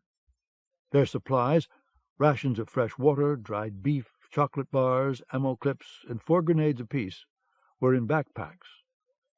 Michael, in his previous examination of their supplies, had also noted something else wrapped up in a little packet of waxed paper. A cyanide capsule, similar to the one he'd popped into his mouth on the roof of the Paris Opera. He hadn't needed it then, and he would die by a bullet rather than use one here on Scarpa. Their equipment ready, they followed Kitty up the ancient steps into the dead village. She probed ahead with the flashlight she'd taken from Lazarus, the beam revealing a rutted main road and houses covered with wet mold, as white as ash. Many of the roofs had collapsed, the windows without glass. Still, the village was not entirely dead. Michael could smell them, and he knew they were close by. "Welcome," Kitty said, and motioned them into one of the sturdier-looking houses. Whether this one had been her home, Michael didn't know, but it had become a home again. As they crossed the threshold, Kitty's light speared through the mist and caught 2 skinny wolves, one yellow and one gray. The gray one leaped for an open window and was gone in an instant, but the yellow wolf wheeled on the intruders and showed its teeth. Michael heard the bolt of a submachine gun going back. He grabbed Lazarus's arm before the Russian could fire, and said, "No." The wolf backed toward the window, its head held high and fire in its eyes. Then it abruptly turned, lunged up into the window frame and out of the house. Lazarus released the breath he'd been holding. "Did you see those things? They'll tear us to pieces. Why the hell didn't you let me shoot?" "Because," Michael said calmly, "a burst of bullets would bring the Nazis here about as fast as you could reload. The wolves won't hurt you." "Nazi boys nasty," Kitty said as she shone the flashlight around. "Wolves not much so. Nazi boys make dead. Wolves yum dead." She shrugged her massive shoulders. "Such done." This house, wolf droppings on the floor and all, would be their headquarters. Most likely, Michael reasoned, the German soldiers who guarded Hildebrand's chemical plant were as fearful of the wolves as Lazarus was, and wouldn't come here. Michael let the others start unpacking their gear, and then he said, "I'm going out to do some scouting. I'll be back as soon as I can." "I'm going with you." Chesna started to shrug her backpack on again. "No, I can move faster alone. You wait here." "I didn't come with you to argue," Michael finished for her, "and that's not why we're here. I want to get in closer to the plant and take a look around. Better 1 scout than 2 or 3, right?" Chesna hesitated, but his voice was firm, and he was staring holes through her. "All right," she agreed, "but for God's sake, stay low." "I plan on it." Outside, Michael strode briskly along the road and away from the village. Woods and sharp-edged boulders began about 70 yards east of the last house and ascended toward Scarpa's Heights. He knelt down, waiting to make sure Chesna hadn't followed him, and after a couple of minutes he unstrapped his gun, took off his backpack and his parka. He began to undress, his skin rippling in the chill. Naked, he found a secure niche to wedge his backpack, clothes, and schmeisser into, and then he sat on his haunches and began the change. As a wolf, he realized the scent of the food in his pack would draw Scarpa's wolves like a dinner bell. One way to fix that. He urinated all over the rocks around his cache, and if that smell wouldn't keep the wolves back, they were welcome to his dried beef. Then he stretched, getting blood into his muscles, and he began to lope nimbly over the rocks above Wolftown. After he crested the ridge, it was a half-mile jaunt through dense forest before he smelled the reek of men. The thumping noise was louder. He was going in the right direction. Other aromas crowded into his senses. The bitter smell of exhaust from the plant's chimney, the smell of wet steam, hares and other small animals quivering in the woods at his passage, and the musky perfume of a young female. He heard the soft crackling of a twig off to his left, and when he glanced that way, he caught just the quickest glimpse of Yellow. She was keeping pace with him, probably made a little nervous with curiosity and his own male aroma. He wondered if she'd witnessed his change. If so, she'd have interesting tales to tell her pack. The bitter smell got worse, and so did the man reek. The yellow she-wolf began to lay behind, intimidated by the nearness of humans. After a moment she stopped, and Michael heard her make a high-pitched yip, yip, yip. He understood the message. Don't go any closer. He wouldn't have cared to if he'd had a choice about it, but he kept going. About 15 yards later he came out of the woods, and there was Hildebrand's creation, rising like a dirty mountain beyond a chain-link fence topped with barbed wire. Smoke chugged from a massive chimney of gray stones. Around it were concrete buildings, connected by catwalks and pipes that snaked through the place like one of Harry Sandler's mazes. The thumping heartbeat noise was coming from somewhere at the center of the complex, and lights shone through the shutters of windows. Alleys wound between the buildings. As Michael watched, on his belly at the edge of the woods, a truck turned a corner and grumbled away like a fat beetle into another alley. He saw several figures up on the catwalks. 2 workmen twisted a large red flywheel, and then a third checked what looked like a panel of pressure gauges and signaled an OK sign. Work was going on here around the clock. Michael got up and slinked along the fence. Soon he made another discovery, an airfield, complete with hangars, a fuel tank and fueling trucks. On the field, lined up in an orderly row, were 3 night fighters, a Dornier DO-217 and 2 Heinkel HE-219s, all with nose radar prongs, and a wicked-looking Messerschmitt BF-109 day fighter. Overshadowing everything on the field was a huge Messerschmitt Me-323 transport aircraft, its wingspan over 180 feet, and its length almost 100 feet. The Nazis were obviously doing some serious business here. For now, though, there was no activity on the airfield. Beyond the field, the cliffs of Scarpa fell to the sea. Michael returned to the forest's edge and chose his spot. He began to dig a hole beneath the fence. For this task, a wolf's paws were superior to human hands. Still, the ground was full of small rocks, and it was strenuous work. But the hole grew, and when it was large enough, Michael pressed his belly to the earth and clawed himself under the fence. He stood up on all fours and glanced around. No soldiers in sight. He ran into the nearest alley, heading toward the heartbeat with the shadow's silence. He smelled and heard the truck coming before it turned into the alley behind him, and he leaped around a corner and flung himself flat before the headlights found him. The truck passed. In its backwash, Michael caught a sour odor of sweat and fear, a zoo-like smell he associated instantly with Falkenhausen. He got up and followed the truck at a respectful distance. The truck paused before a long building with shuttered windows. A corrugated metal gate was drawn up from within, and a harsh light spilled out. The truck pulled into the portal, and a few seconds later the corrugated metal began to clatter down again. It fell, sealing off the light. Michael's gaze found a ladder, running up the building's side to a catwalk about 20 feet above. The catwalk continued along the center of the roof. There was no time for deliberation. He found a group of oil cans nearby and crouched behind them. When the change was done and his white skin tingled with the cold, he stood up, ran to the metal-runged ladder, and quickly scaled it, something that a man's hands and feet could do, but a wolf's paws could not.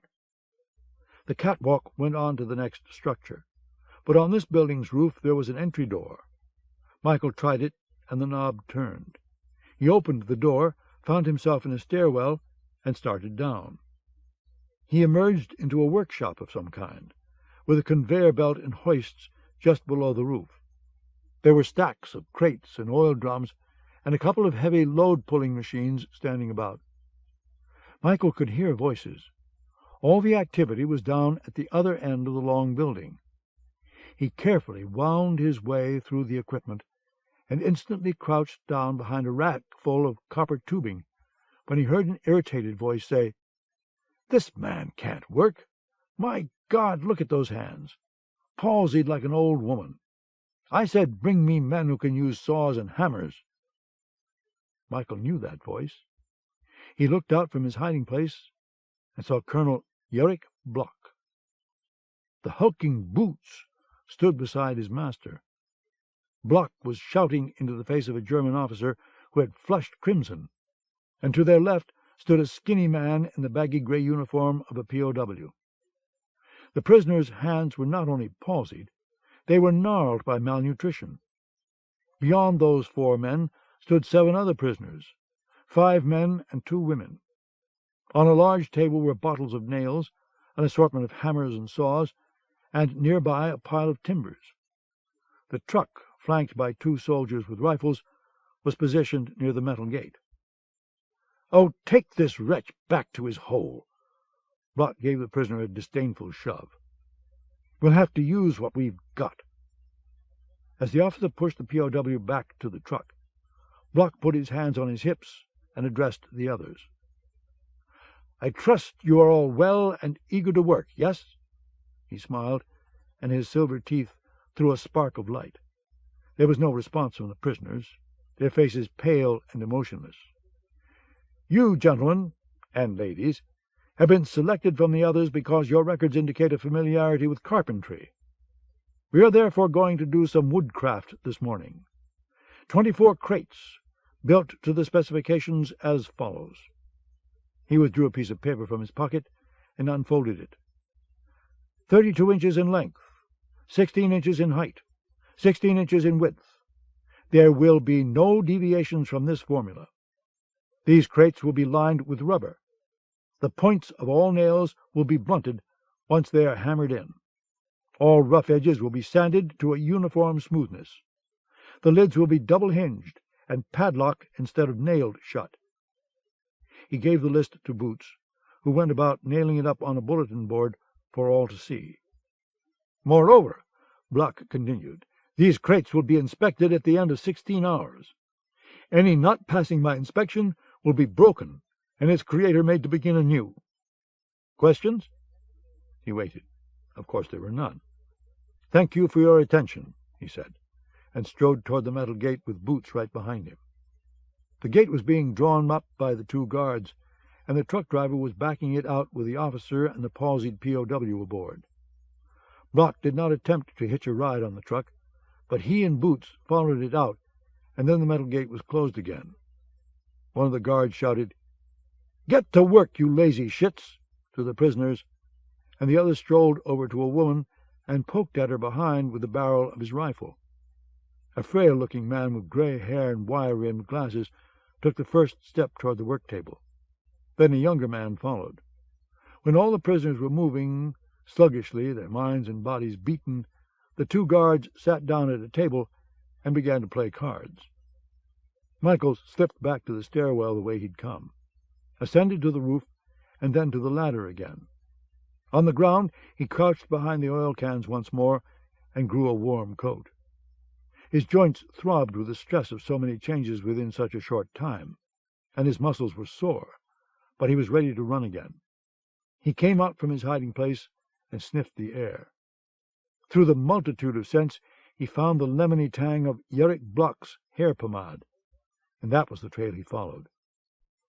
He turned a corner and saw Bloch and Boots walking briskly just ahead. He followed them, slinking low. 24 crates, Michael thought, lined with rubber. What would go into those crates?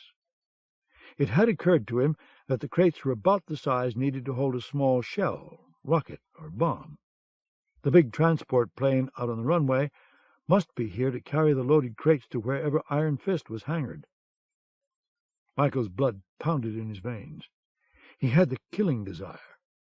Taking Bloch and Boots would be a simple matter, here in this alley, though both men wore holsters and pistols.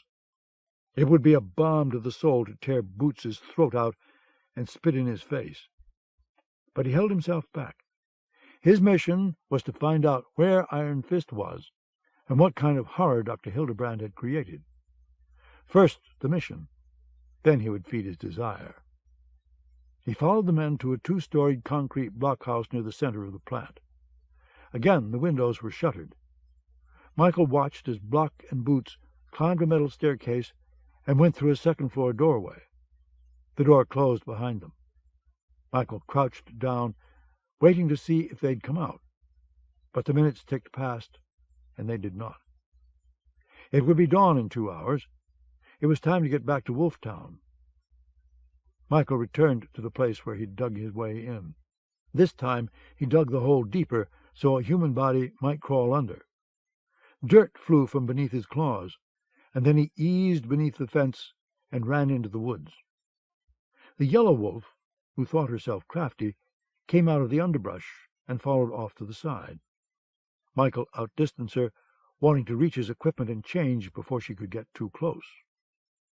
On 2 legs, dressed and with his backpack on and the Schmeisser strapped to his shoulder, Michael sprinted along the road back through Wolftown.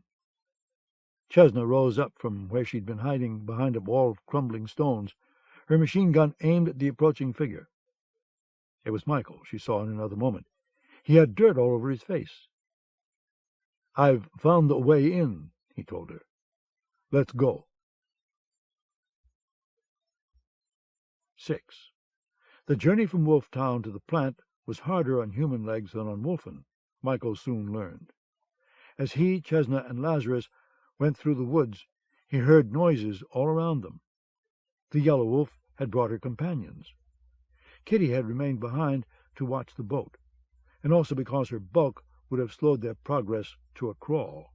Lazarus jumped at every sound, real or imagined, but Michael made sure the Russian kept the safety on his weapon and his finger off the trigger. Michael went under the fence first. Lazarus followed, muttering beneath his breath at how he'd been born a stupid fool and did not wish to die as one. Then Chesna crawled under, her mind turning over the question of how Michael had dug such a hole without a shovel. In the shelter of an alley, they stopped to remove extra ammo clips and 2 grenades from their packs.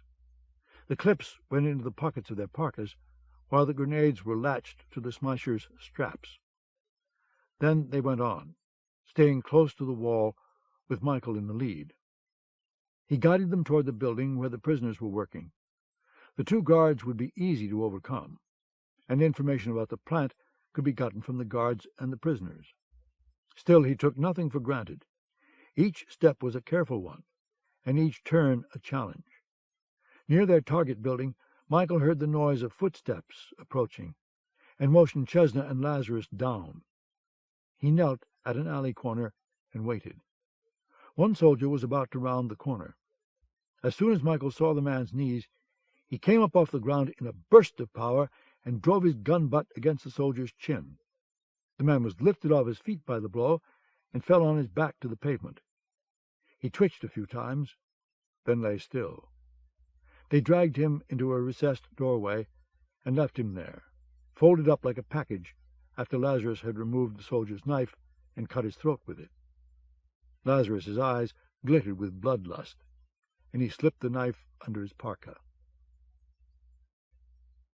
A knife was also being used in Wolftown. Kitty used her hooked blubber-slicing blade to cut hunks of dried beef into bite-sized pieces. As she put one into her mouth and chewed on it, she heard a wolf howl somewhere in the village. It was a high, piercing call that echoed over the harbor and ended in a series of quick, staccato barks. She did not like that sound. She picked up a flashlight and, armed with her knife, went out into the misty chill. There was no sound but the waves lapping against the seawall. Kitty stood there for a moment, slowly looking from left to right. The wolf made another noise, a series of harsh yips. Kitty left the house, walking toward the dock. Her boots squished in the dark mud that held her family's bones. When she reached the dock, she switched on the flashlight, and there she found it. A dark gray rubber boat, tied up beside her own craft. There were 3 sets of oars in it. Kitty's knife pierced the rubber in a dozen places. The boat gurgled as it crumpled and sank. Then she half ran, half careened on her stumpy legs toward her house again. As she went through the door, she smelled their sausage and beer sweat, and she halted in the presence of more dangerous beasts. One of the black-clad Nazi boys motioned with his rifle and spoke his gibberish. How could a human tongue make such a noise? Kitty wondered. The other 2 soldiers also held rifles on her, their faces daubed with black camouflage paint. The Nazi boys had known they were here, she realized. They had come prepared for a slaughter. She would give them one. She grinned, her blue Nordic eyes glittering, and she said, "Welcome," as she lifted her knife and lunged forward.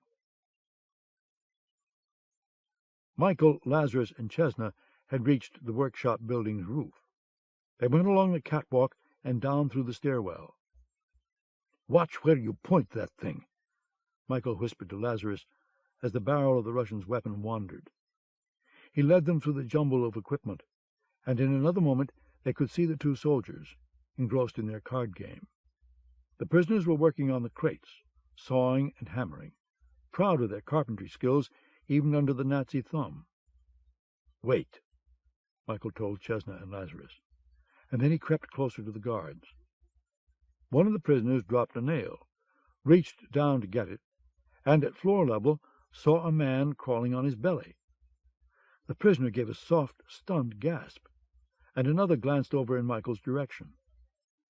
"4 aces!" The guard with a winning hand crowed as he spread his cards out on the table. "Beat me!" "As you wish," Michael said, rising up behind the man and slamming him over the head with the butt of his Schmeisser. The guard moaned and toppled, scattering cards. The second man reached for his rifle, which leaned against the wall, but he froze when the Schmeisser's business end kissed his throat. "On the floor," Michael said. "Get on your knees, hands cupped behind your head." The soldier complied very quickly. Chesna and Lazarus emerged, and Lazarus prodded the unconscious man's ribs with the toe of his boot. When the soldier groaned softly, he gave him a kick that made him pass out again. "Don't kill me," the man on his knees begged. "Please, I'm just a nobody." "We'll make you a no-head in a minute," Lazarus said as he pressed the knife blade to the man's quivering Adam's apple. "He can't answer questions through a cut throat," Chesna told the Russian. She put the barrel of her gun against the soldier's forehead and pulled back the cocking bolt. The soldier's eyes widened, wet with terror. "I think we have his attention." Michael glanced over at the prisoners, who had stopped working and were mesmerized with surprise and bewilderment. "What's going into those crates?" he asked the guard. "I don't know." "You lying bastard!" Lazarus put some pressure on the blade, and the man yelped as a trickle of warm blood ran down his throat. "Bombs, 100-pound bombs. That's all I know." 24 of them?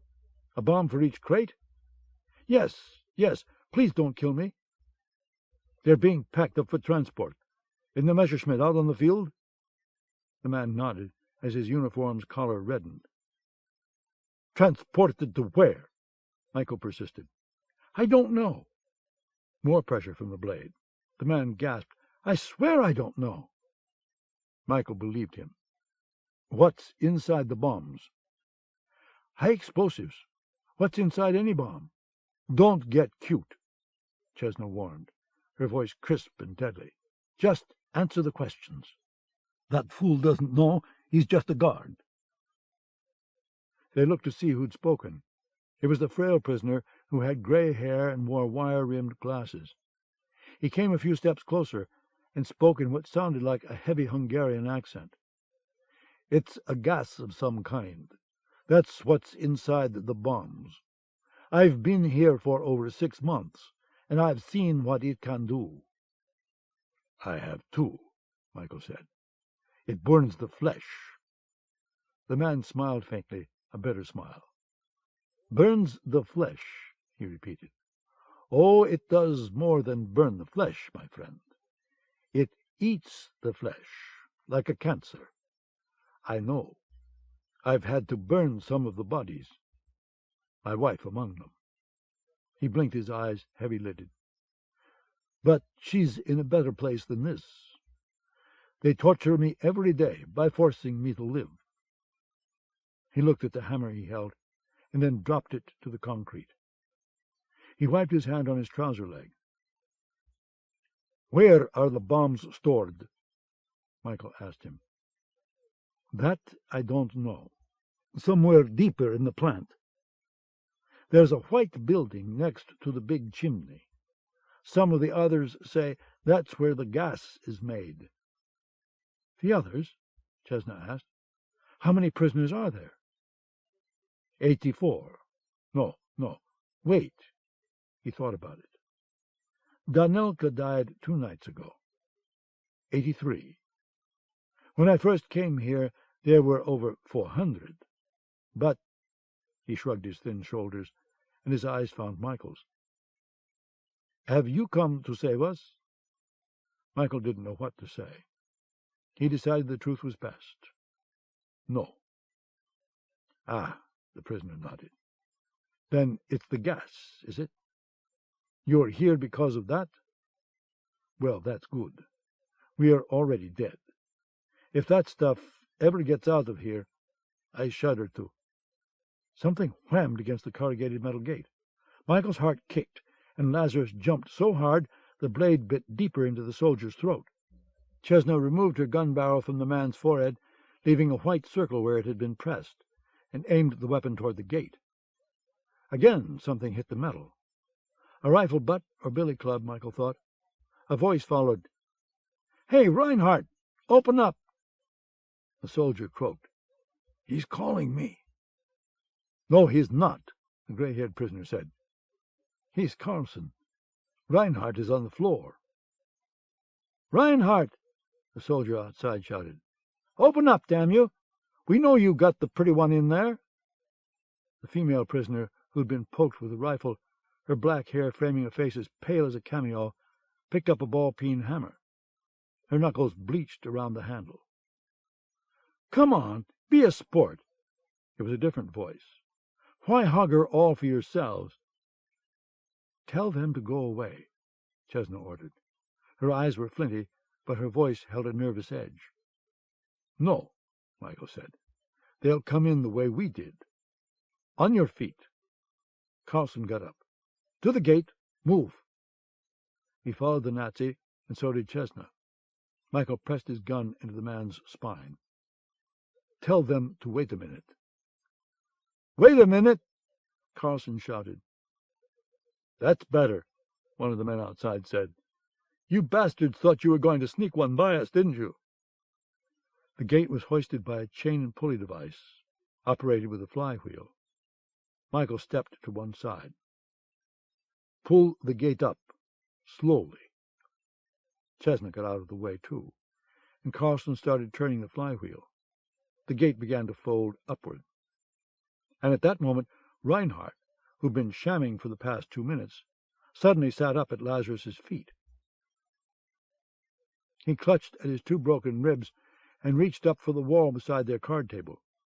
Lazarus gave a shout and stabbed downward with the knife, sinking it into Reinhardt's shoulder, but he was powerless to prevent what happened next.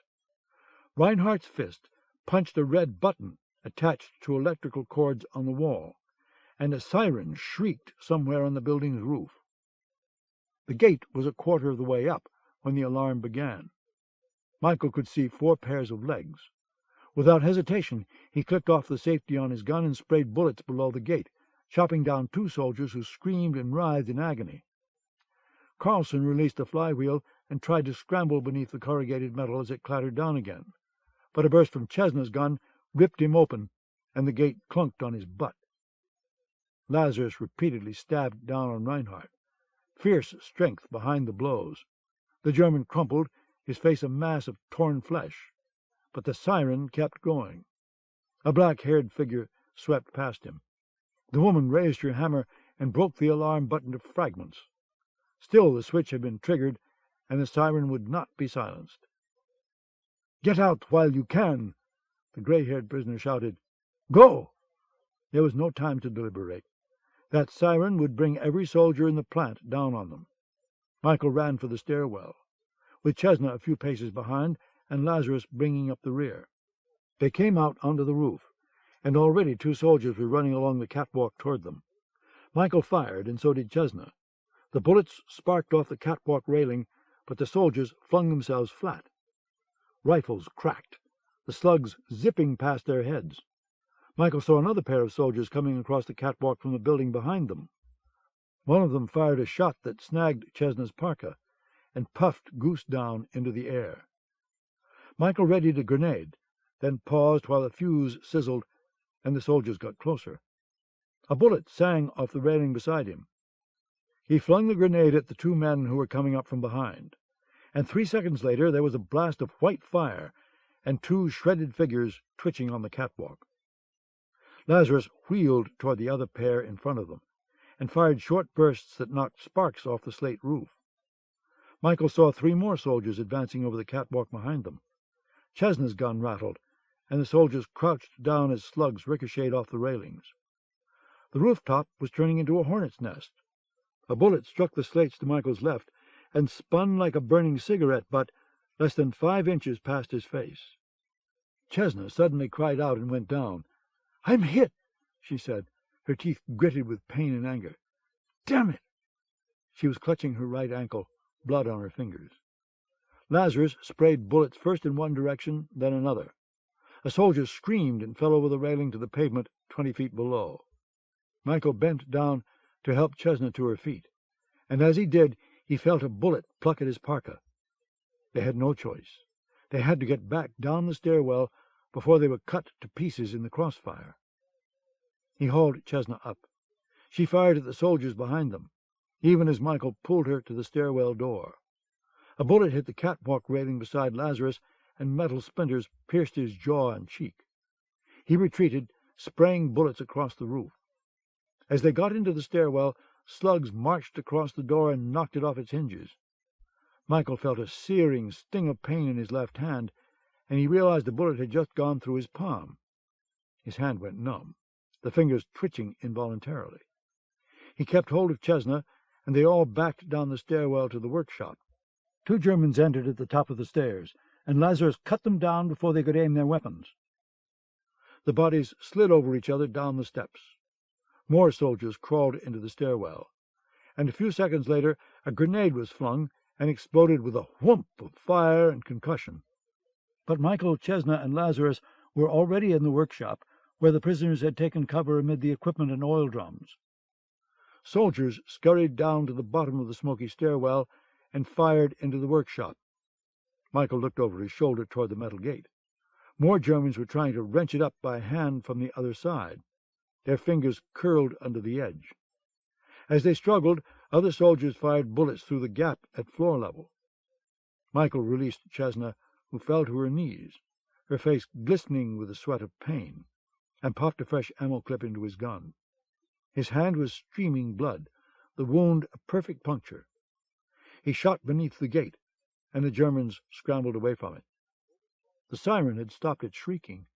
Over the noise of gunshots, a strident voice rang out, "Cease fire! Cease fire!" The shooting dwindled and halted. Michael crouched down, behind a half-track load puller, and Chesna and Lazarus knelt in the shelter of oil drums.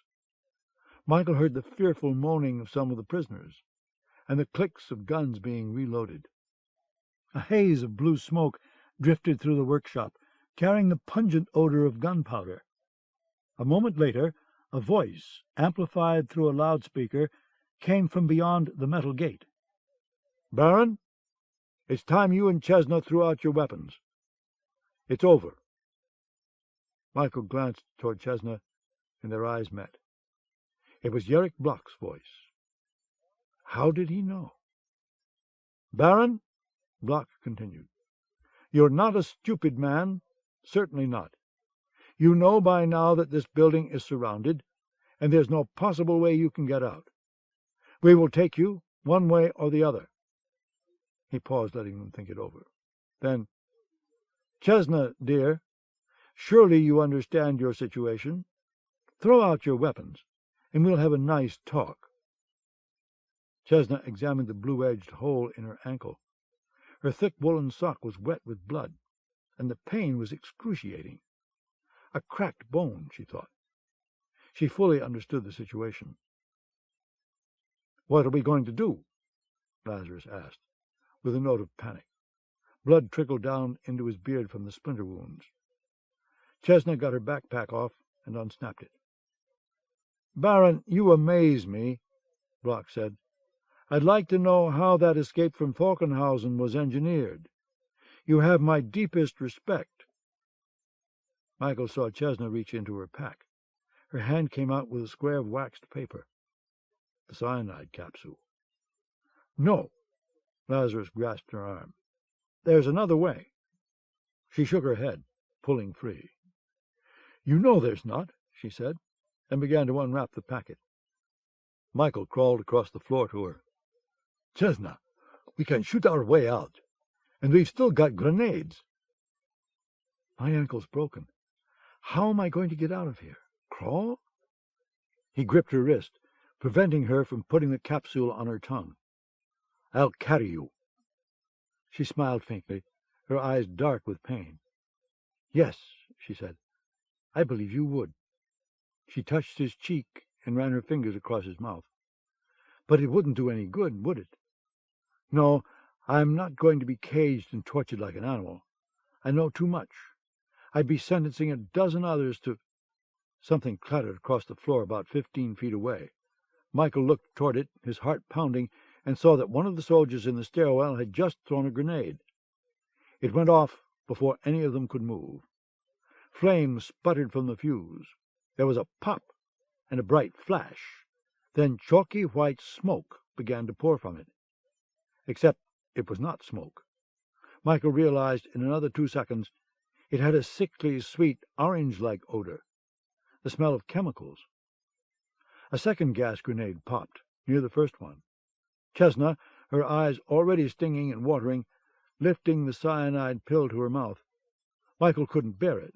For better or worse, he swiped the capsule out of her hand. The chemical smoke settled over them like the folds of a shroud. Lazarus hacked and coughed, struggled to his feet with tears blinding him, and flailed into the vapors. Michael felt as if his lungs were swelling up. He couldn't draw a breath. He heard Chesna cough and gasp, and she clung to him as he tried to pick her up. But his air was gone, and the smoke was so dense that direction was destroyed. One of Hildebrand's inventions, Michael thought, and then, blinded and weeping, he fell to his knees. He heard the prisoners coughing, being overcome as well. A figure appeared through the smoke before him, a soldier wearing a gas mask. The man aimed his rifle at Michael's head. Chesna slumped beside him, her body hitching. Michael fell over her, struggled to rise again, but his strength was stolen. Whatever the chemical was, it was potent. And then, with the reek of rotten oranges in his nostrils, Michael Gallatin blacked out. 7. They awakened in a cell, with a barred window overlooking the airfield. Michael, his wounded hand bound with bandages, peered out into silvery daylight, and saw the big transport Messerschmitt still there. The bombs hadn't been loaded yet. All their equipment and their parkas had been stripped away. Chesna's ankle was bandaged as well, and when she peeled the bandages away for an inspection, she found that the wound had been cleaned and the bullet removed. The effects of the gas grenades remained. All of them kept spitting up watery mucus, and found a bucket placed in the cell for just that purpose.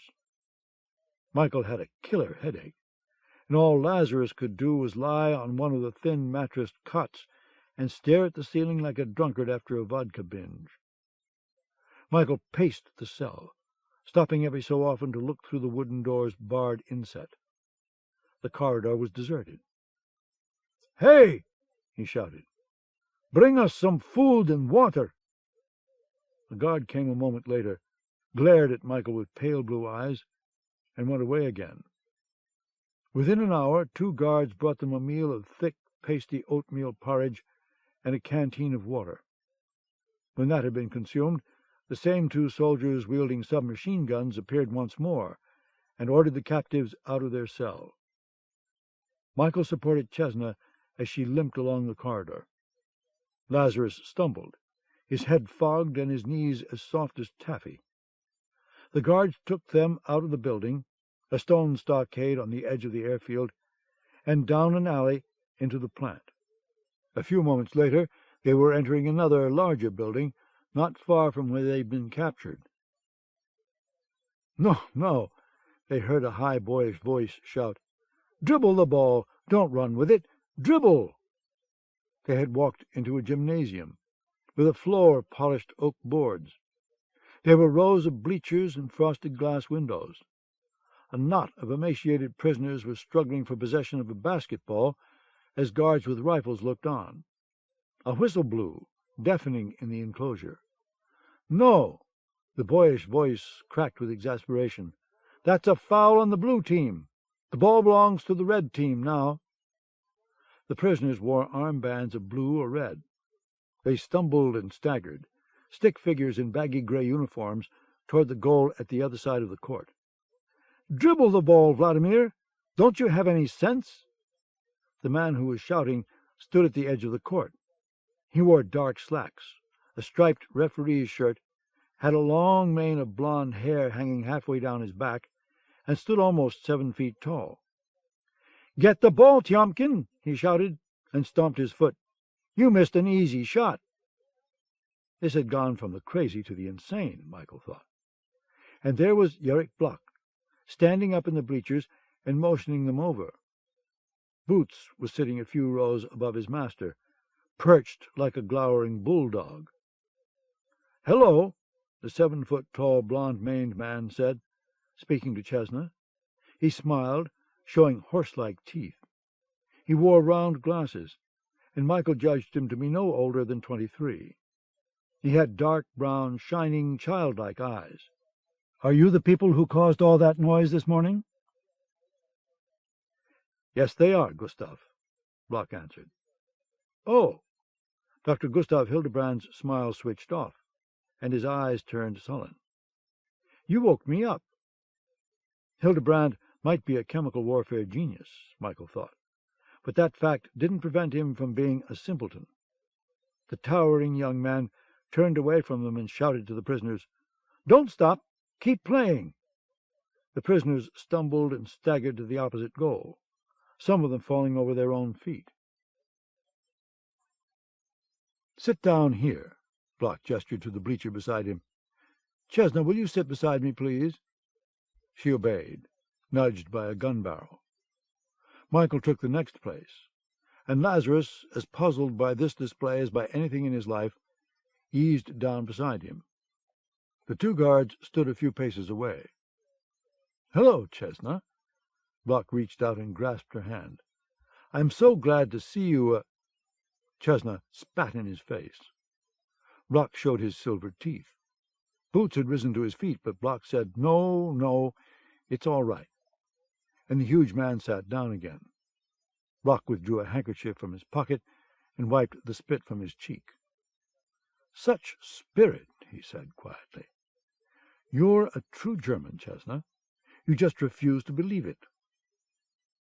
"I am a true German," she agreed coldly, "but I'll never be the kind of German you are." Block left his handkerchief out, in case it was needed again. "The difference between winning and losing is a vast chasm. You are speaking from the bottom of that chasm." "Oh, that was a good shot." He clapped his hands in appreciation, and Boots did too. Hildebrand gave a glowing smile. "I taught him to do that," the mad doctor announced. The game went on, the prisoners half-heartedly grappling for the ball. One of them fell, winded, and Hildebrand shouted, "Get up! Get up! You're the center. You have to play." "Please, I can't."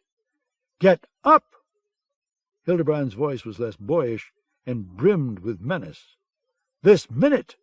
You're going to keep playing until I say the game is over." "No, I can't get up." A rifle was cocked. The prisoner got up. The game went on. "Gustav, Dr. Hildebrand, loves basketball," Block explained. "He read about it in an American magazine. I can't fathom the game myself. I'm a soccer fan. But each to his own, yes?" "Dr. Hildebrand certainly seems to rule the game with an iron fist," Michael said. "Oh, don't start that again." Block's face took on a shade of crimson. "Haven't you gotten tired of barking up that trail yet?" "No, I haven't found the trail's end." Michael decided it was time for the big guns. "The only thing I don't know," he said almost casually, "is where the fortress is hangared. Iron Fist, that's the name of a B-17 bomber, isn't it?" "Baron, you continually amaze me." Block smiled, but his eyes were wary. "You never rest, do you?" "I'd like to know," Michael urged. "Iron Fist, where is it?" Block was silent for a moment, watching the hapless prisoners run from one side of the court to the other, Hildebrand shouting at their errors and misplays. "Near Rotterdam," he said, "on a Luftwaffe airfield." Rotterdam, Michael thought. Not France after all, but German-occupied Holland, almost 1,000 miles south of Scarpa Island. He felt a little sick, knowing that what he'd suspected was true. "That said, I'll add this," Buck continued. "You and your friends, and that bearded gentleman down there I haven't been introduced to, and neither do I wish to be, will remain here on Scarpa until the project is concluded. I think you'll find Scarpa a more difficult nut to crack than Falkenhausen.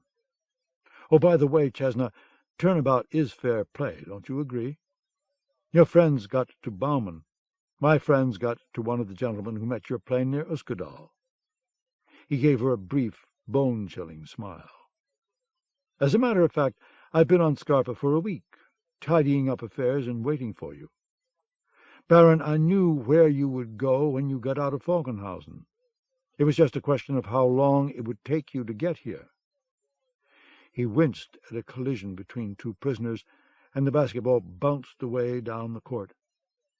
"Our radar watched you weave through the minefield.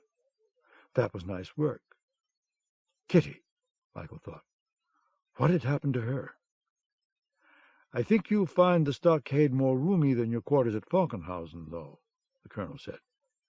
"You'll get a nice, fresh sea breeze, too." "And where will you be? Getting a sun-tan up on the roof?" "Not quite." A flicker of silver. "Baron, I'll be getting prepared to destroy the Allied invasion of Europe." It was said so offhandedly that Michael, though his throat felt constricted, had to answer in kind. "Really? Is that your weekend job?" "It will take much less than a weekend, I think. The invasion will be destroyed approximately 6 hours after it begins.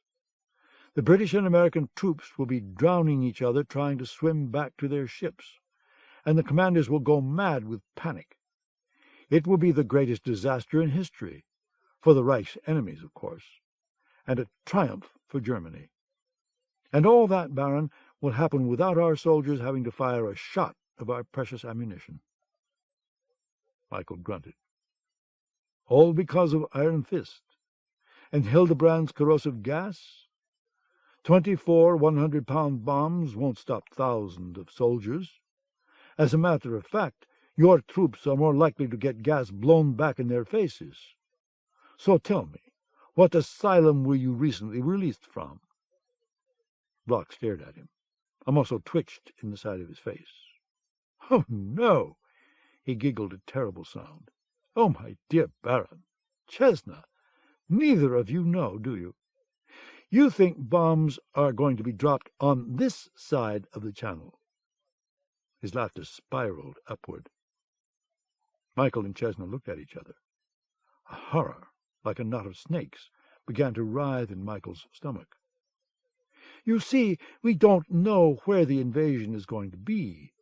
There are a dozen possibilities." He laughed again and dabbed his eyes with a handkerchief.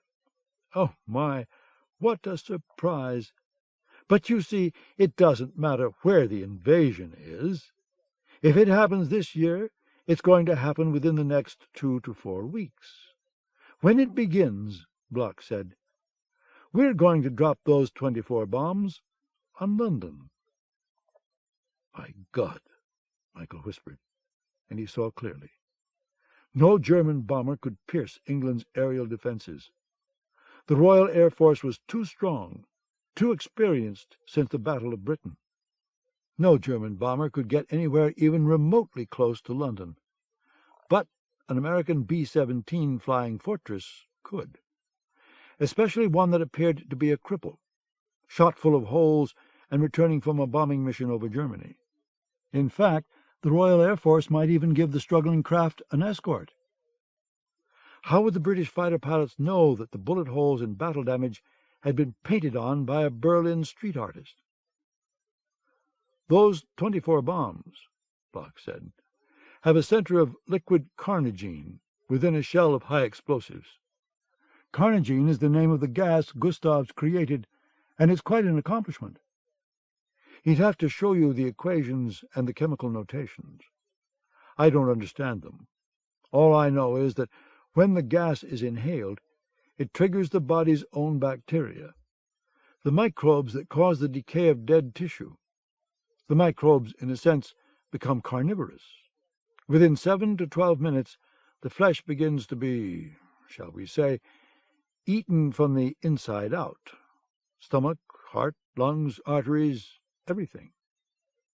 Michael didn't speak. He had seen the photographs, and he believed it. One of the prisoners had collapsed and did not move. "Get up!" Hildebrand prodded at the man's ribs with his sneaker.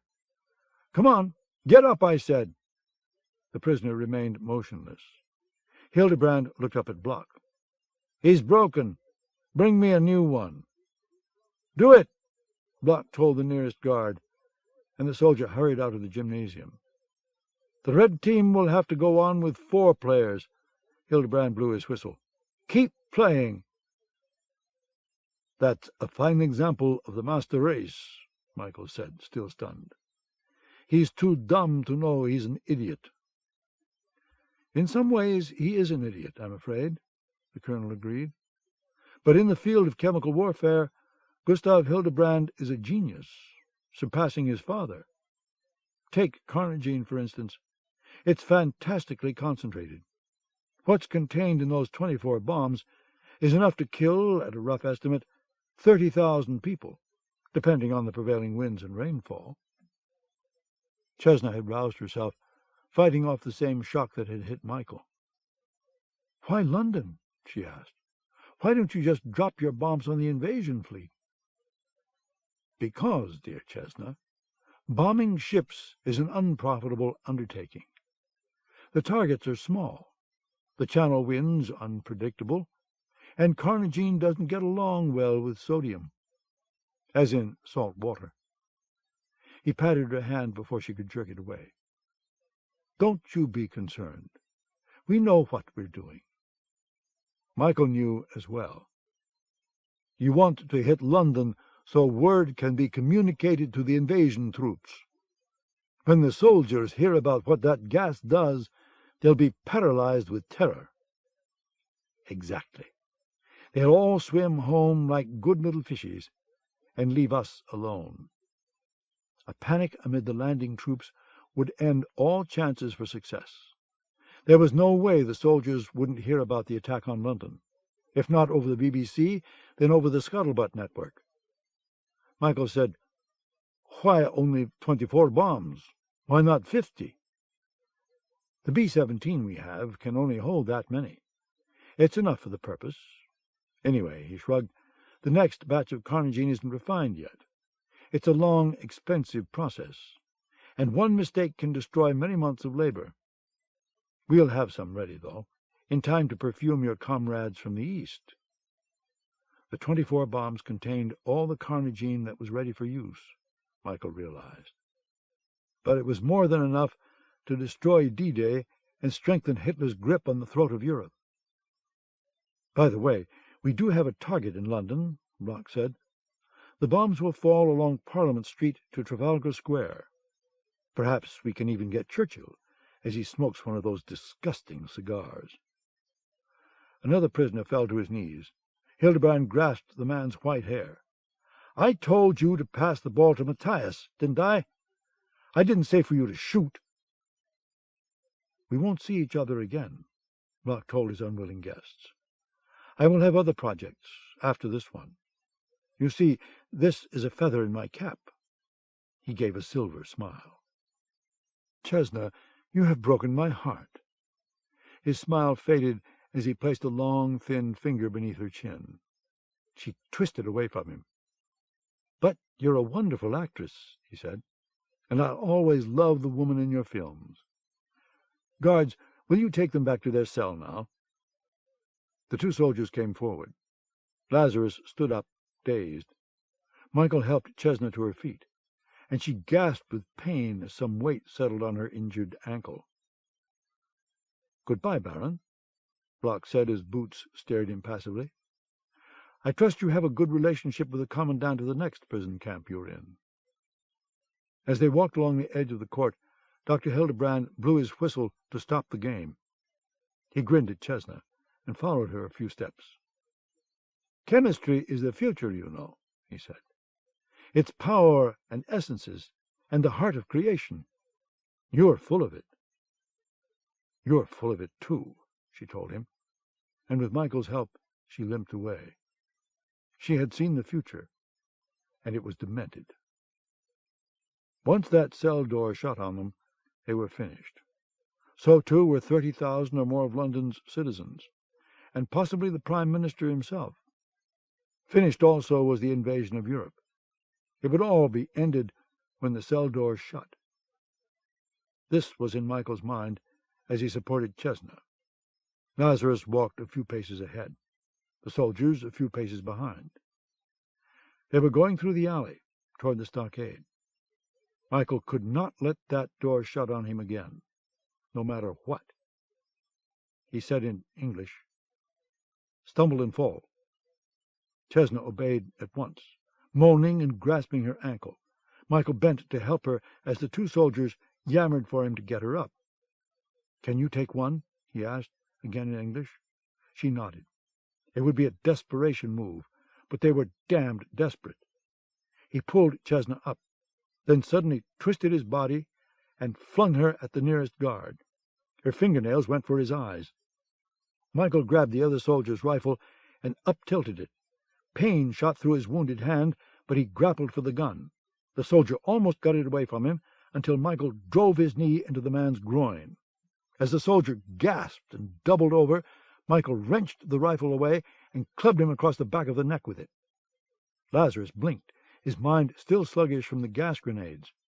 He saw Chesna clawing at the soldier's eyes and the man trying to hold her off. He took an uncertain step forward. A rifle fired, and a bullet cracked off the pavement between him and Chesna. He stopped, looked up, and saw another soldier on a catwalk above. Michael shot at the soldier, but it was a wild shot, and his hand had gone dead again. The other guard bellowed and thrust Chesna aside. She cried out and fell, catching her bad ankle beneath her. "Run!" she shouted to Michael. "Go!"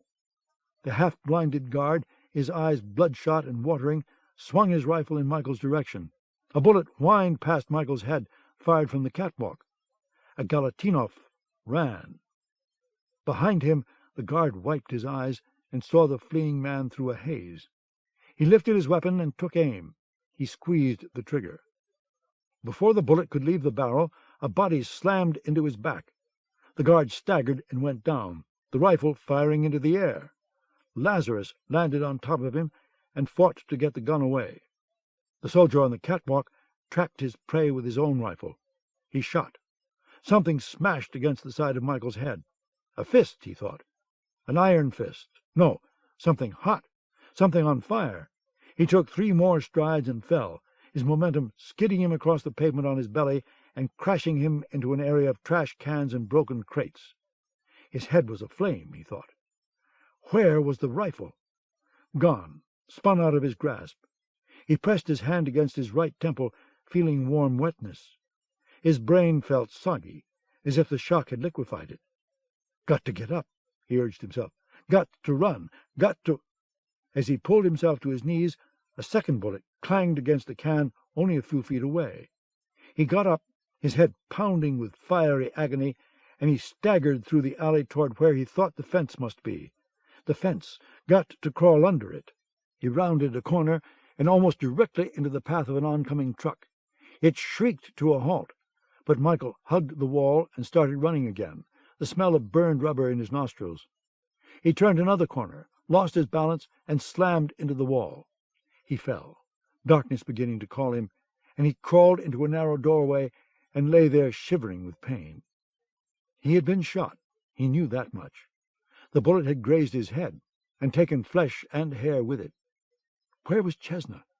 Where was Alexa and Renati? No, that was another, better world. Where was Lazarus? Was the Russian safe with Victor? He shook his head. His mind was clouding, keeping secrets from him. The train was late. I'll make it, Nikita. Watch me. His skin stung and itched. The air smelled bad. What was that bitter stench? His skin. What was happening to his skin? He looked at his hands. They were changing, the fingers becoming claws. The bandage slipped off and fell. The bones of his spine creaked and shifted. New pain shot through his joints, but compared to the agony of his head, that pain was almost pleasure. Chesna! He almost shouted it. Where was she? He couldn't leave her. No, Victor! Victor would take care of Chesna, wouldn't he? His body thrashed against the confinement of strange things that bound his legs. Something split along his black-haired back, and he flung that off too. The things that fell aside had a terrible smell to them, a man smell. His muscles clicked and popped. He had to get out of this awful place before the monsters found him. He was in an alien world, and nothing made sense. The fence. Beyond it was freedom, and that was what he craved. But he was leaving someone behind. No, not only one, 2. A name came to him, and he opened his mouth to shout, but the song was harsh and ragged and made no sense. He shook away heavy objects that hung by strings to his hind paws, and he ran to find the way out. He picked up his own scent trail. 3 monsters with pale, hideous faces saw him, and one of them shrieked with terror. Even a wolf could understand that emotion. Another of the figures lifted a stick, and flame shot out of it. Michael spun away from them, a hot breeze ruffling the hair at the back of his neck, and he ran on. His scent led him to the hole beneath the fence. Why was the man smell here, too, he wondered. They were familiar aromas. Whose were they? But the forest beckoned him, and promised safety. He was hurting badly. He needed rest, a place to curl up and lick his wounds. He crawled under the fence, and without looking back at the world he was departing, he leaped into the arms of the forest. 8. The yellow she-wolf came to sniff his scent while he was curled up in a nest of rocks. He had been licking at his wounded paw. His skull was filled with a terrible pain that waxed and waned, and his vision misted around the edges. But he could see her, even in the blue twilight. She stood on a rock about 70 feet above him and watched him as he suffered. A dark brown wolf joined her after a while, then a gray one with a single eye. The other two wolves came and went, but the yellow female remained vigilant. Sometime later, and when this was he didn't know, because time had become dreamlike, he smelled the human reek. 4 of them, he thought, maybe more, passing by his hiding place. In another moment he heard the scrape of their boots on the stones. They went on, searching for what? He asked himself. Food? Shelter? He didn't know, but the men, the white-fleshed monsters, frightened him, and he determined to stay away from them. An explosion roused him from a feverish sleep. He stared, his green eyes dull, at flames rising into the darkness. The boat, he thought. They'd found it down in the harbor. The thought doubled back on itself and puzzled him. How had he known that? He wondered. Whose boat was it? And what use did a wolf have for a boat? His curiosity made him get up and slowly, painfully descend over the rocks to the harbor.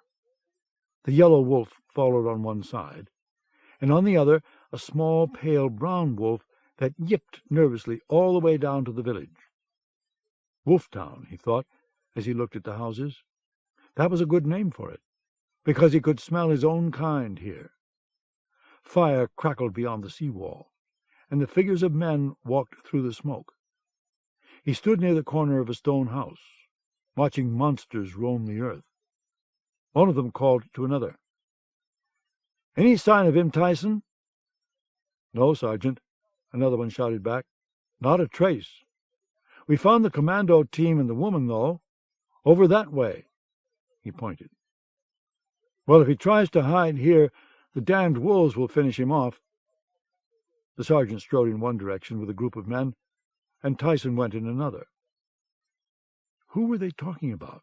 He wondered as the flames reflected in his green eyes. And why did he understand their language? This was a puzzle, to be thought out when the throbbing in his skull had ceased. Right now he needed water and a place to sleep. He lapped from a muddy pool of snowmelt. Then he chose a house and entered it through the open front door.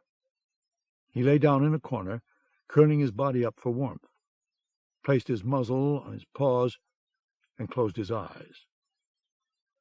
Later, a floorboard's creak awakened him.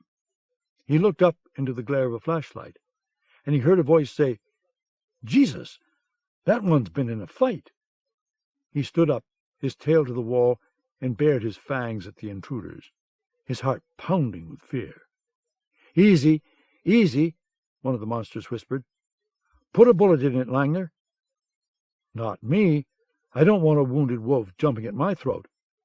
Langner backed out, and in another few seconds so did the man with the light. "He's not here," Langner called to someone else outside. "Too many wolves around for my taste. I'm getting out." The black wolf with a blood-crusted skull settled back into his corner again and slept. He had a strange dream. His body was changing, becoming white and monstrous. His claws, his fangs, and his coat of sleek black hair all went away.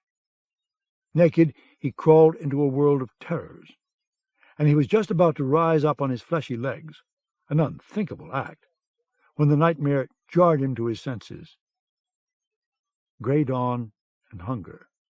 They linked together. He got up and went in search of food. His head was still hurting, but not so much now. His muscles felt deeply bruised, and his steps were uncertain.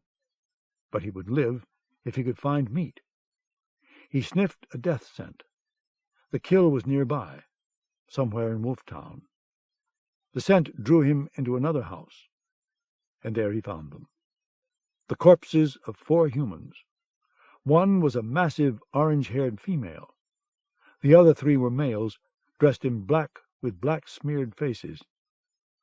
He sat on his haunches and studied their positions. The female, her body punctured by at least a half-dozen holes, had her hands clenched around the throat of one of the males. Another male lay in a corner like a broken doll, his mouth open in a final gasp. The third man lay on his back near an overturned table, the carved horn handle of a knife protruding from his heart. The black wolf stared at that knife. He had seen it before, somewhere. He saw, as if from a vision, a human hand on a table, and the blade of that knife slamming down between the fingers. It was a mystery, too deep for him, and he let it go. He began with the male crumpled in the corner. The facial flesh was soft, and so was the tongue. He was feasting when he smelled the musk of another wolf, and then came the low, warning growl. He whirled around, his muzzle red, but the dark brown wolf was already bounding forward to attack, claws flailing at the air. The black wolf spun to one side, but his legs were still unsure, and he lost his balance, crashing over the upturned table. The brown animal snapped at a foreleg, and barely missed catching it between powerful jaws. Another wolf, this one a ruddy amber hue, came through a window into the room and lunged at the black with fangs bared. He knew death was imminent. Once they caught him between them, they would tear him to pieces. They were strangers to him, just as he was to them, and he knew this was a struggle for territory. He snapped at the amber wolf, a young female, with such ferocity that she scrambled backward. But the brown one, a husky male, was not so easily intimidated. A claw flashed out, and red streaks appeared across a black-haired rib cage.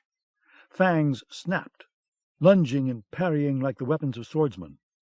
The two wolves collided chest to chest, trying to overwhelm the other with brute strength. He saw his chance, and shredded the brown wolf's left ear. The animal yelped and backed off, fainted to one side, and then moved in again, eyes murderous with rage. Their bodies collided once more, with a force that knocked the breath out of both of them. They grappled wildly, each trying to grip the other's throat as they battled back and forth across the room, a deadly ballet of teeth and claws. A brown-haired, muscular shoulder whammed into the right side of his skull, blinding him with fresh agony. He cried out in pain, a high, quavering yelp, and fell back into the corner. The breath rumbled in his lungs, and he snorted blood. The brown wolf, almost grinning with the excitement of combat, started to jump at him to finish the job. A rough series of quick, throaty barks froze the brown wolf on the edge of attack. The yellow female had entered the house through the door. Right behind her was the one-eyed gray, an old male. The female darted forward, nudging the brown one in the side. She licked his bloody ear, and then shoved him aside with her shoulder. The black wolf waited, his muscles trembling. Again the pain in his skull was savage. He wanted to let them know he wasn't about to give up his life without further struggle. He shouted the equivalent of "Come on!" and his guttural bark made the yellow female's ears twitch. She sat on her haunches and watched him, perhaps a spark of respect in her eyes, as the black wolf announced his intention to survive. She stared at him for a long time. The old gray and the brown male licked her coat. The small, pale brown male entered, and yipped nervously until she silenced him with a cuff to the muzzle. Then she turned, a regal motion, and with a flip of her tail she went to the knife-stuck corpse and began to tear at it. 5 wolves, he thought. 5. That number bothered him. It was a dark number, and it smelled of fire. 5.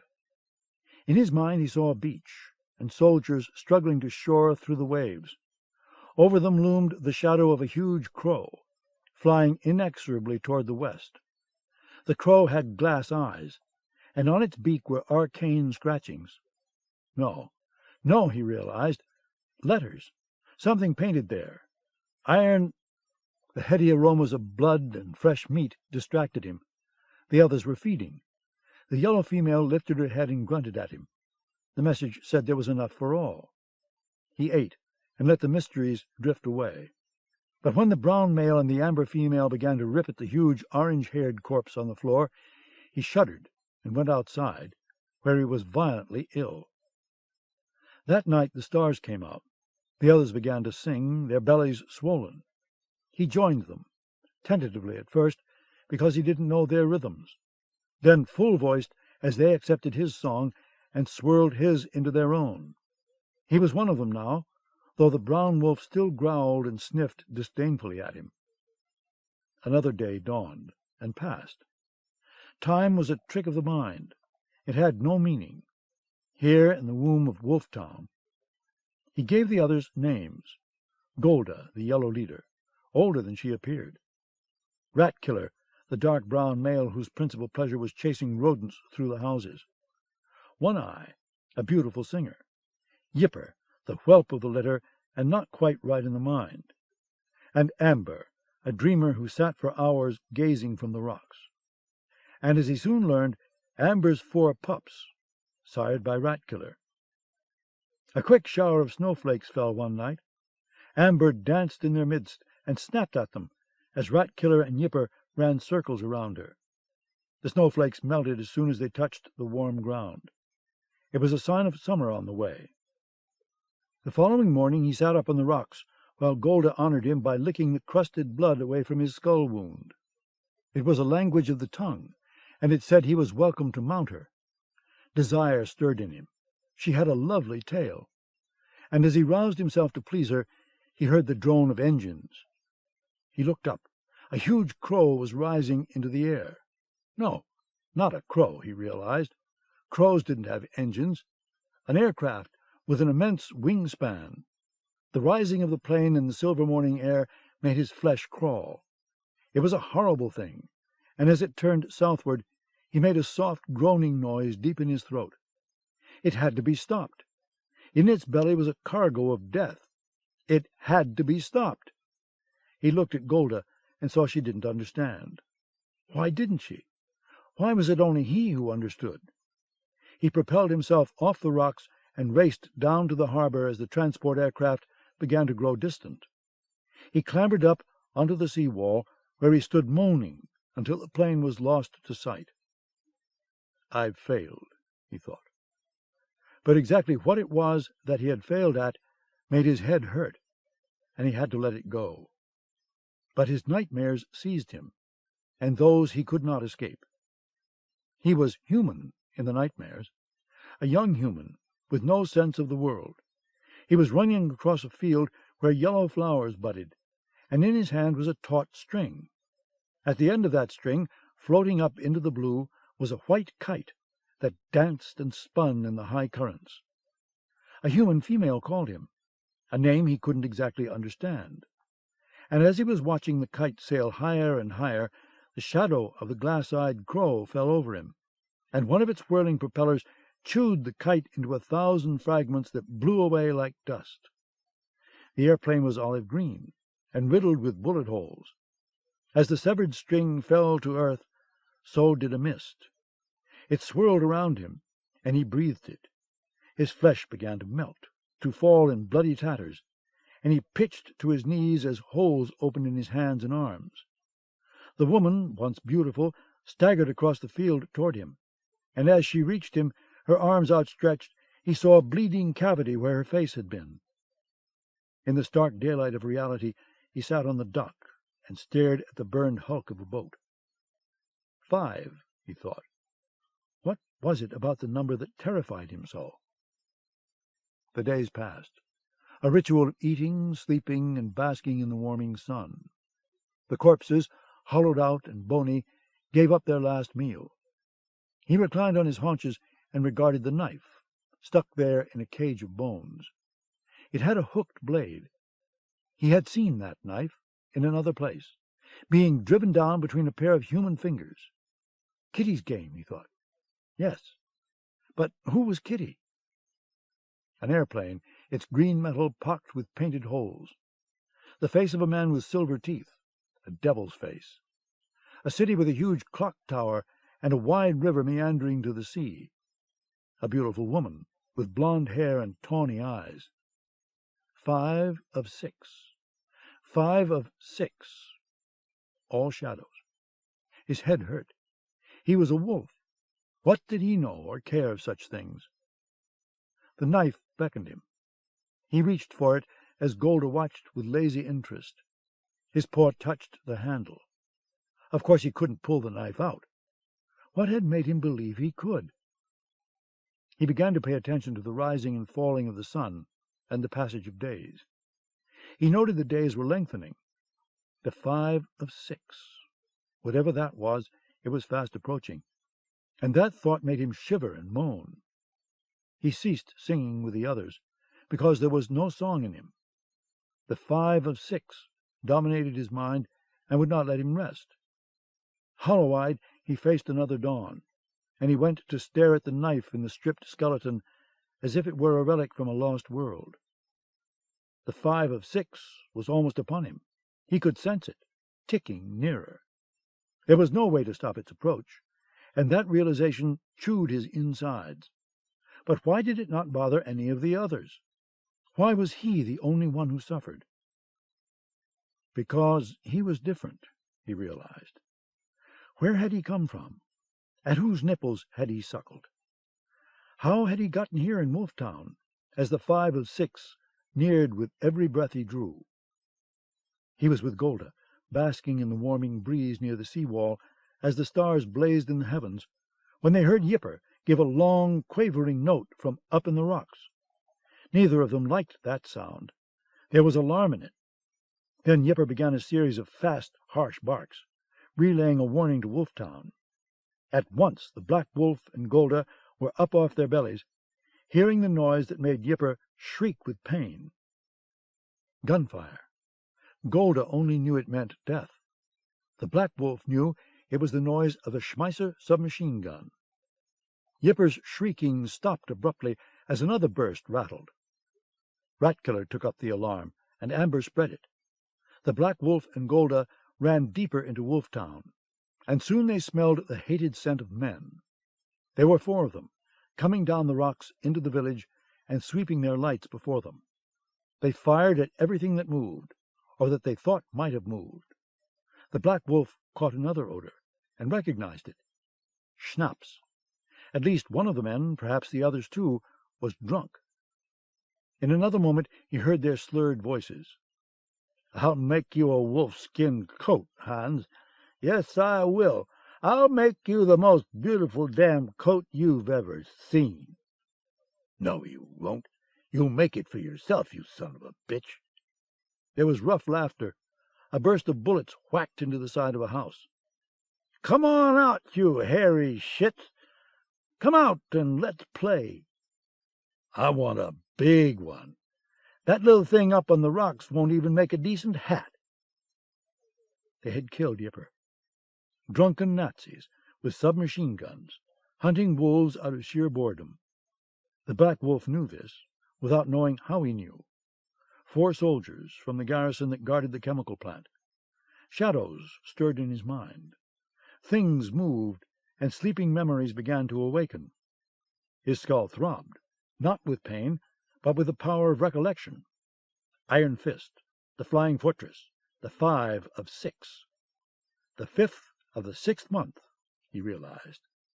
The 5th of June. D-Day. He was a wolf, wasn't he? Of course. He had black hair and claws and fangs. He was a wolf, and the hunters were almost upon him in Golda. A light streaked past them, then came back. They were caught in its glare. "Look at those 2! Damn, what coats! Black and yellow." A submachine gun chattered, and bullets marched across the ground beside Golda. She panicked, turned, and fled. The Black Wolf raced after her. She went into the house where the skeletons lay. "Don't lose them, Hans. They'll make fine coats." The soldiers were running too, as fast as their unsteady legs could manage. "They're in there, that house." Golda backed against the wall, terror in her eyes. The Black Wolf smelled at the soldiers outside. "Get around to the rear," one of them shouted. "We'll catch them between us." Golda leaped for the window as bullets whacked into the frame and splinters flew. She fell back to the floor, spun madly in a whirl of yellow. The Black Wolf started out through the door, but a light blinded him, and he retreated as bullets knocked holes in the wall above his head. "Now you've got them," a coarse voice crowed. "Max, go in there and clean them out." Not me, you bastard. You go first. Ah, you gutless shit. All right, I will. Irwin, you and Johannes watch the windows. There was a clicking noise. The Black Wolf knew a fresh ammo clip was being loaded into the gun. I'm going in. Golda again tried to get out through the window. Splinters stung her as another burst fired, and she dropped back with blood on her muzzle. Stop that shooting, the coarse voice commanded. I'll get them both myself. The soldier strode toward the house, following his light, the courage of schnapps in his veins. The Black Wolf knew he and Golda were doomed. There was no way out. In a moment the soldier would be at the doorway, and his light would catch them. No way out. And what would fangs and claws be against 4 men with submachine guns? He looked at the knife. His paw touched the handle. Don't fail me, he thought. Victor had said that a long time ago. His claws struggled to close around the handle. The soldier's light was almost into the room. Victor, Mouse, Chesna, Lazarus, Block, names and faces whirled through the mind of the Black Wolf like sparks escaping a bonfire. Michael Gallatin. I am not a wolf, he thought, as a blaze of memory leaped in his brain. I am a... His paw changed. Streaks of white flesh appeared. The black hair retreated, and his bones and sinews rejointed with wet whispering sounds.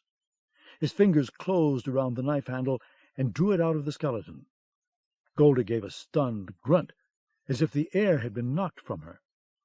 The soldier stopped on the threshold. Now I'll show you who your master is, he said, and glanced back at Max.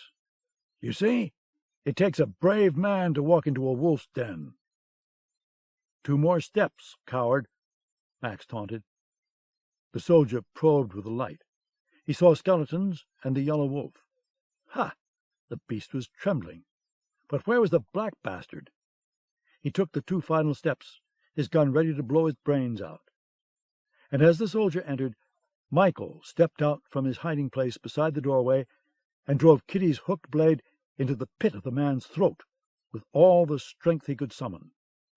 The German, strangling on blood, dropped the Schmeisser and the light to clutch at his severed windpipe. Michael scooped up the submachine gun, planted a foot against the man's belly, and shoved him backward through the doorway. Then he fired at the other man's light, and there was a scream as the bullets mangled flesh. What was that? Who screamed? One of the men at the rear of the house hollered. Max? Hans? Michael walked out the door, his knee joints aching and his spine stretching. He stood at the corner of the house and took aim just above the 2 flashlights. One of them weaved toward him. He sprayed fire at the Nazis. Both lights exploded, and the bodies crumpled.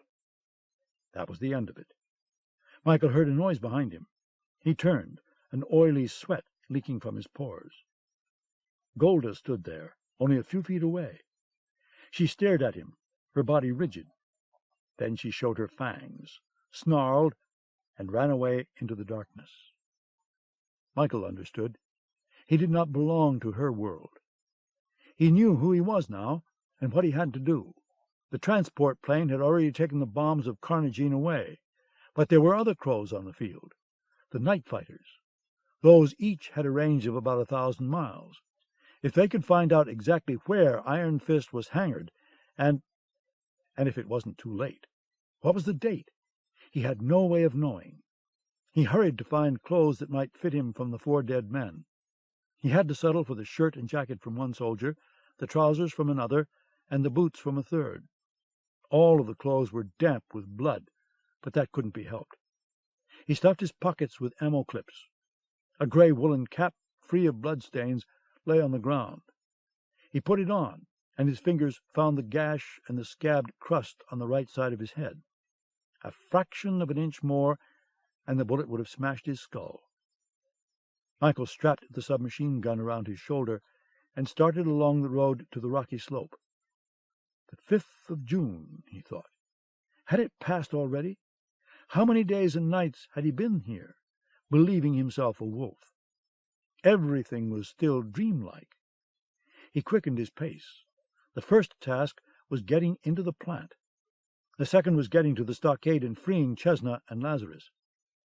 Then he would know if he had failed or not, and whether tattered bodies lay in the streets of London because of it. He heard a howl, a floating quaver behind him. Golda's voice. He didn't look back. On two legs, he climbed toward his destiny. 9. They had made a meager effort to fill up the hole he'd dug under the fence, but it was obvious their shovels had been lazy. It took him a few minutes to scoop the loose dirt out, and he winnowed under again. The thumping heartbeat of the plant was in operation again, light bulbs glowing on the catwalks overhead. He went through the alleys, threading his way toward the edge of the airfield, where the stockade was. A soldier came around a corner and strolled in his direction. "Hey, got a smoke?" the man asked. "Sure." Michael let him get close and dug in a pocket for cigarettes that weren't there. "What time is it?" The German checked his wristwatch. 12:42. He looked at Michael and frowned. "You need a shave. If the captain sees you like that, he'll kick your—" He saw the blood and bullet holes stitched across the jacket. Michael saw his eyes widen. He hit the German in the stomach with a gun butt, then cracked him across the skull and dragged his body to a group of empty chemical drums. He took the watch, heaved the body into a drum, and put the lid on it. Then he was on his way again, almost running. 42 minutes after midnight, he thought. But of what day?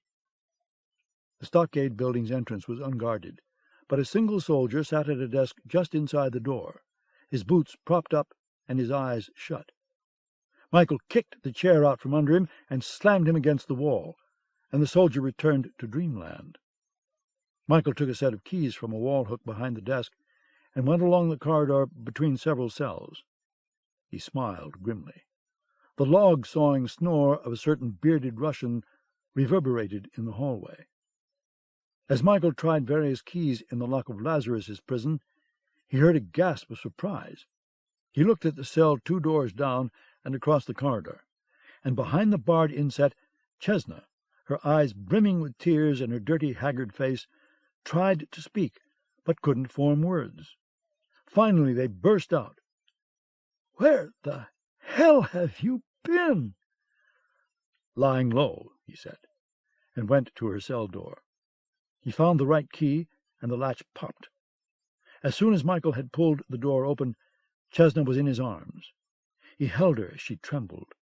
He could feel her ribs and her clothes were grimy, but at least she hadn't been beaten.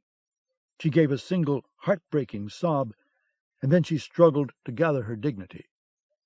"It's all right," he said, and kissed her lips.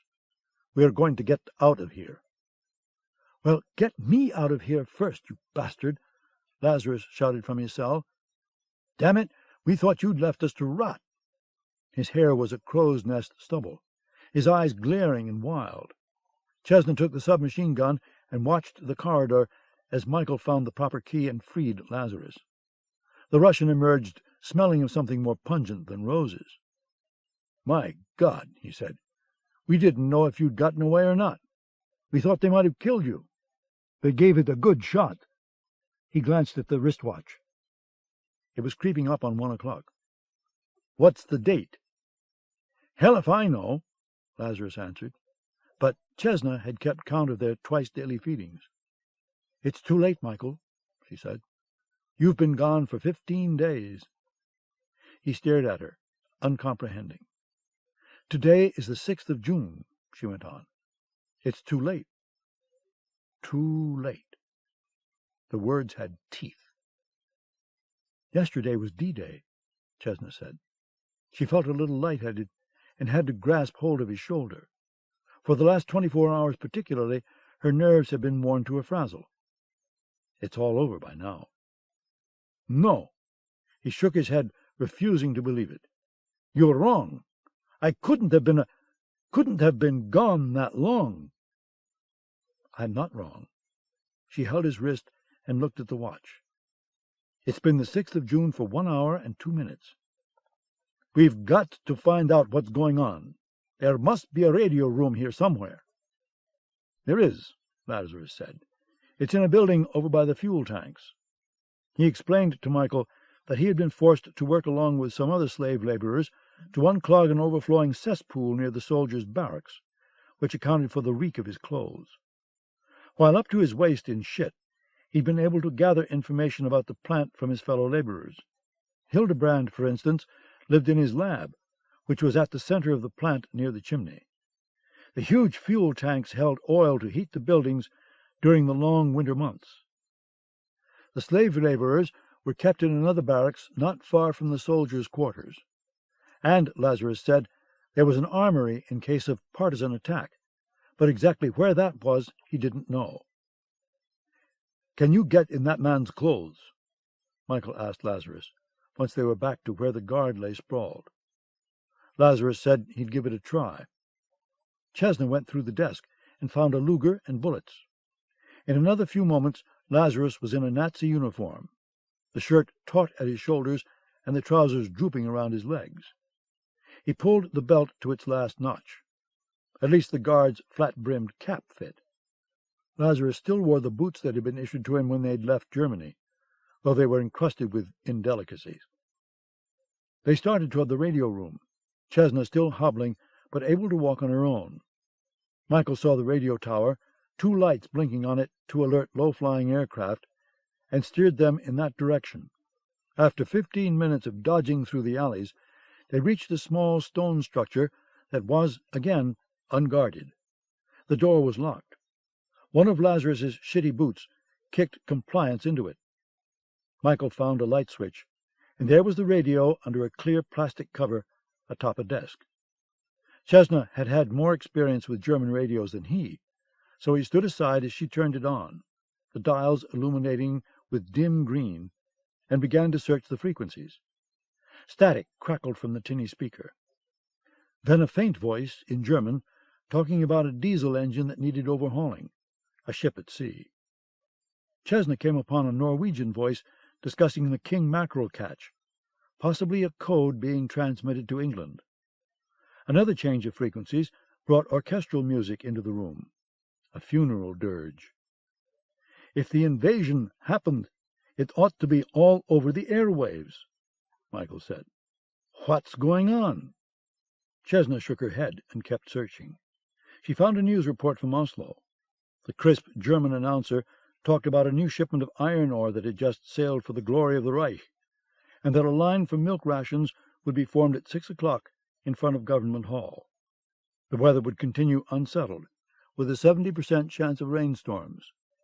Now back to the soothing music of Gerhardus Kauthofen. "So, where's the invasion?" Lazarus scratched his beard. "If it was supposed to happen on the 5th, maybe it didn't," Michael said. He looked at Chesna. "Maybe it was cancelled or postponed." "There'd have to be a damned good reason to postpone something of that magnitude." "Maybe there was. Who knows what it might be? But I don't think the invasion's happened yet. If it had begun on the morning of the 5th, you'd hear something about it on every frequency by now."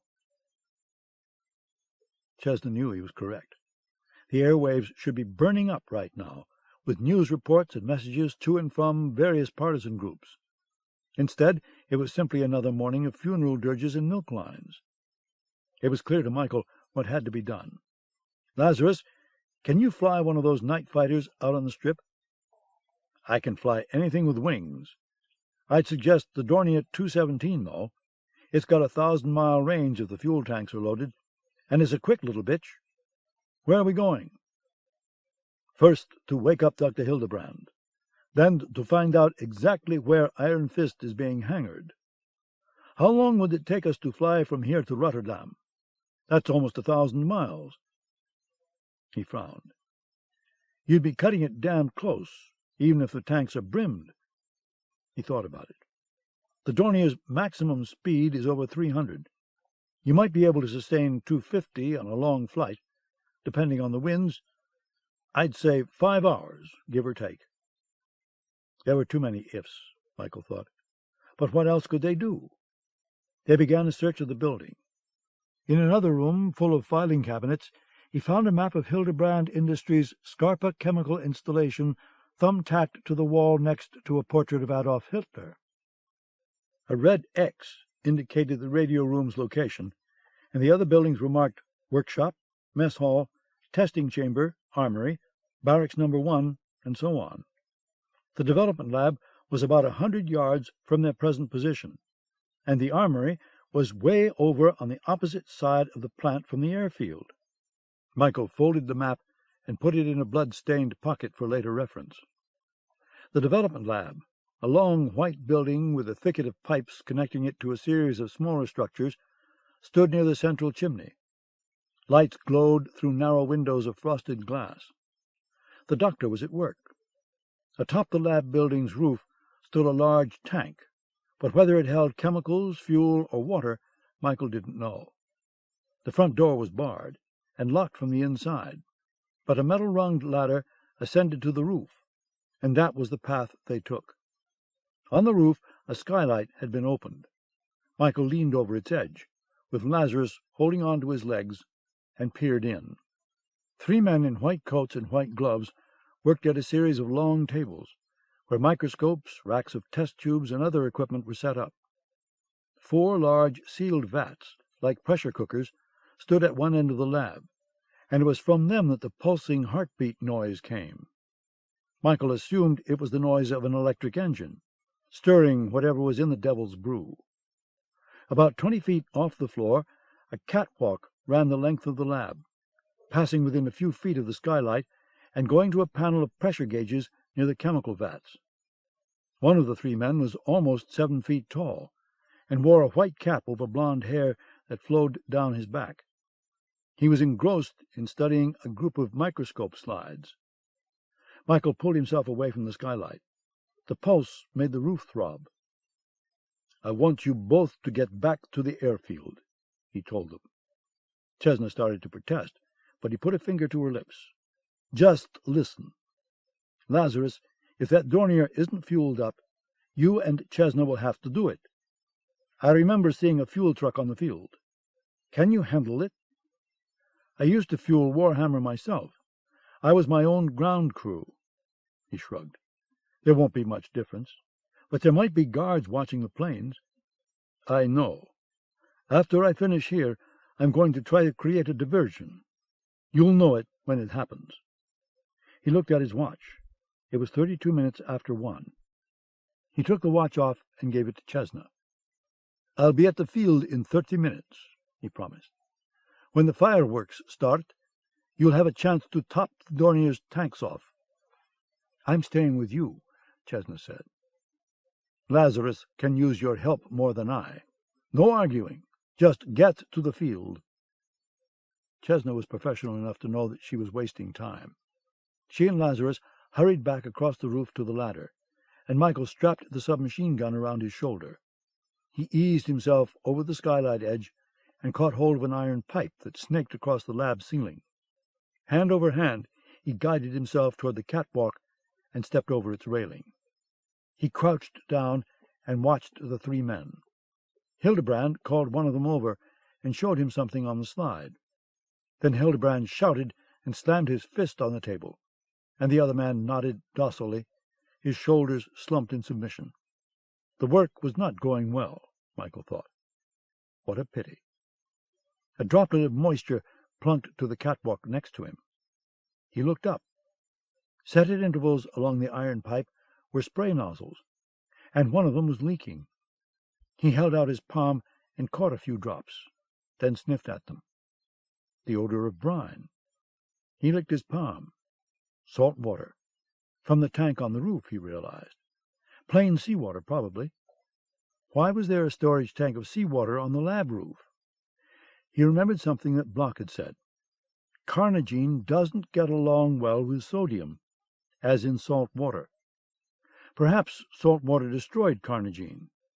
If that were so, Hildebrand had set up a system so that if any of the gas escaped into the lab, nozzles would deliver a salt water spray.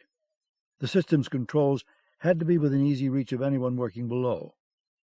Michael stood up and walked to the control panel near the vats. There was a row of red switches, all at the on position.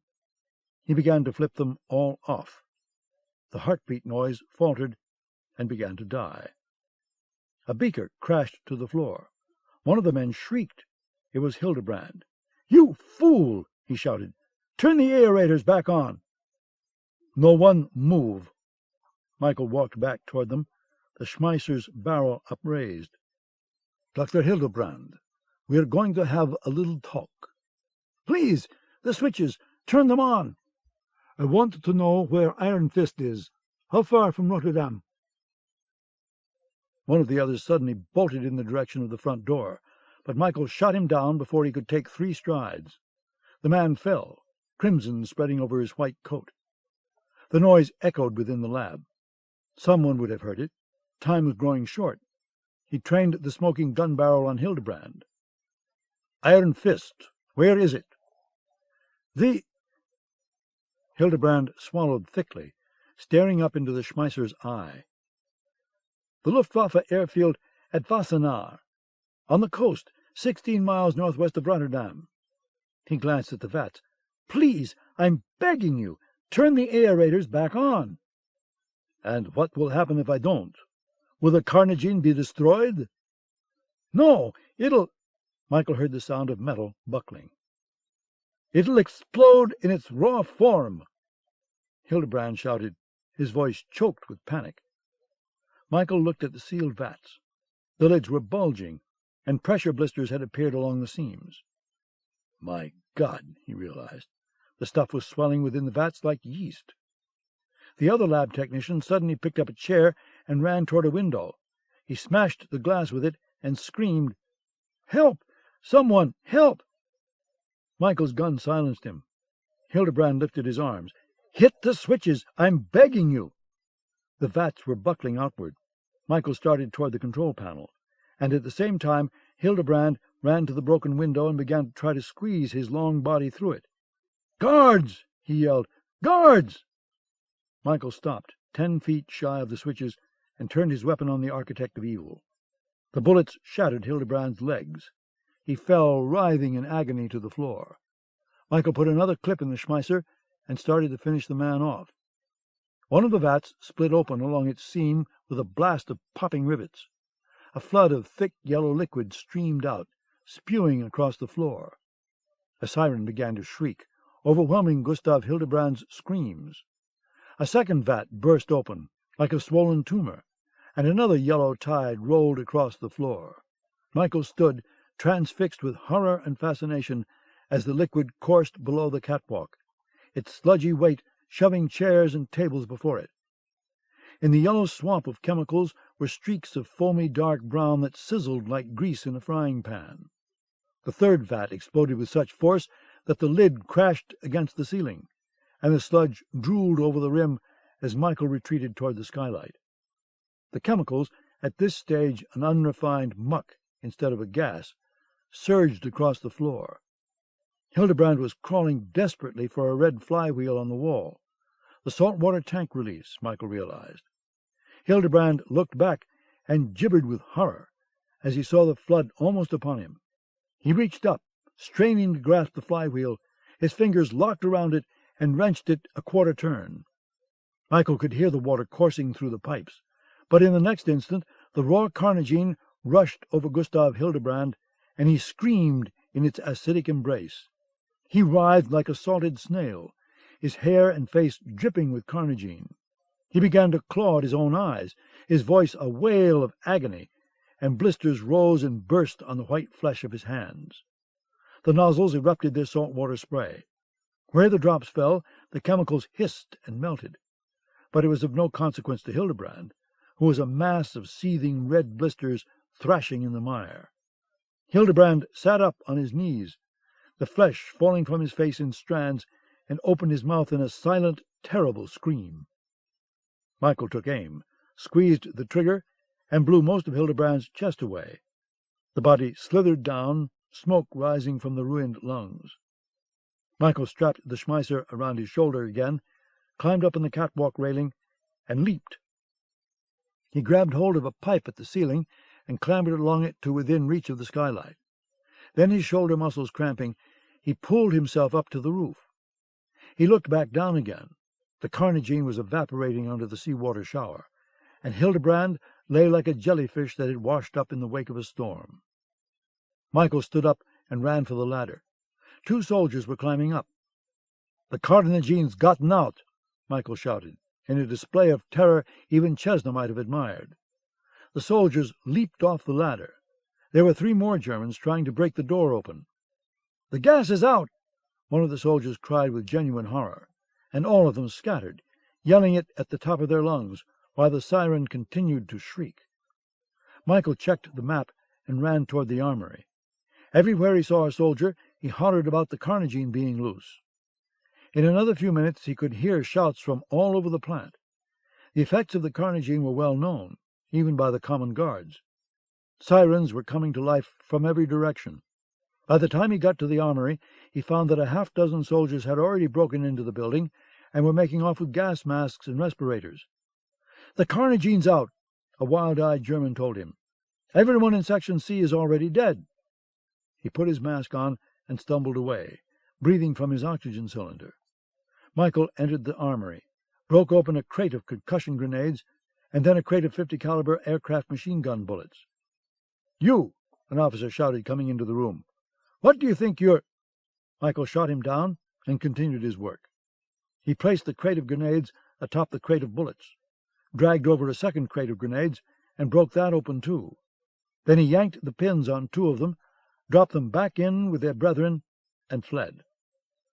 Over on the airfield, Lazarus and Chesna crouched near the fuel truck as the sirens wailed. A guard lay about 20 feet away, shot through the chest by a Luger bullet. The truck's pump chugged, delivering aircraft engine fuel through a canvas hose into the right wing of the Dornier night fighter. Both wing tanks, Lazarus had found, were about 3/4 full, but this would be their only opportunity to fuel, and it would be a long flight. He held the nozzle in place, the octane flowing under his hands, while Chesna watched for any more guards. 30 yards away was a corrugated metal hut that served as a briefing room for pilots, and after Chesna had broken its door open, she'd found a reward inside. Maps of Norway, Denmark, Holland, and Germany, showing the exact location of the Luftwaffe's airfields. The sky lit up.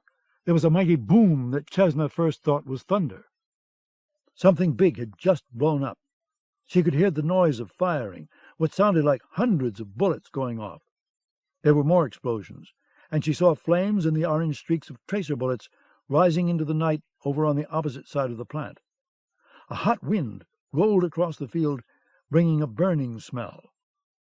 "Damn," Lazarus said. "When that son of a bitch says diversion, he means it." She looked at the watch. Where was he? "Come on," she whispered. "Please, come on." Within 15 minutes, over the continuing noises of destruction, she heard someone running. She flattened down on the concrete, her Luger ready for a shot. And then his voice came to her. "Don't shoot. It's me." "Thank God!" She stood up. "What blew?" "The armory." His cap was gone, his shirt almost torn off by the concussion's winds that had caught him just as he'd flung himself into an alley. "Lazarus, how much longer?"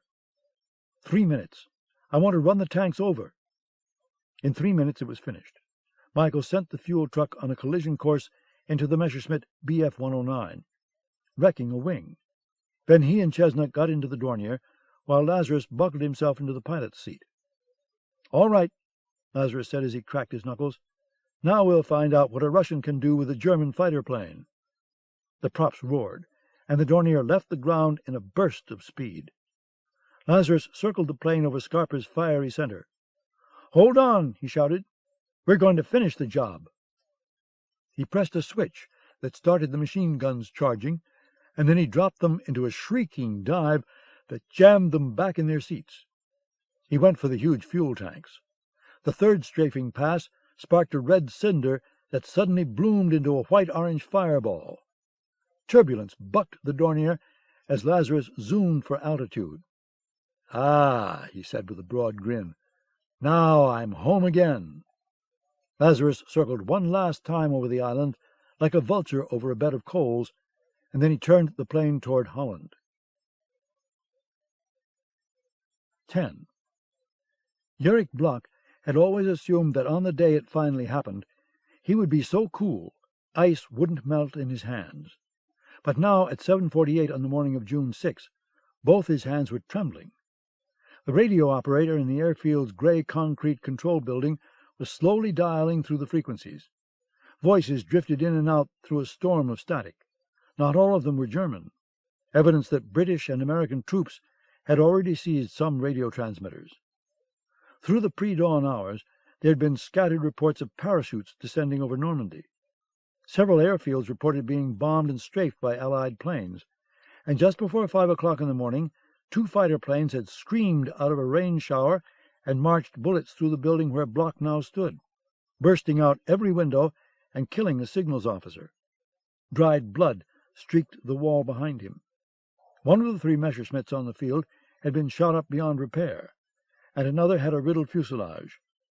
The nearby storage warehouse, where Teof and Frankowitz had been confined, had also been badly damaged. But, thank the fates, the hangar had been unscathed.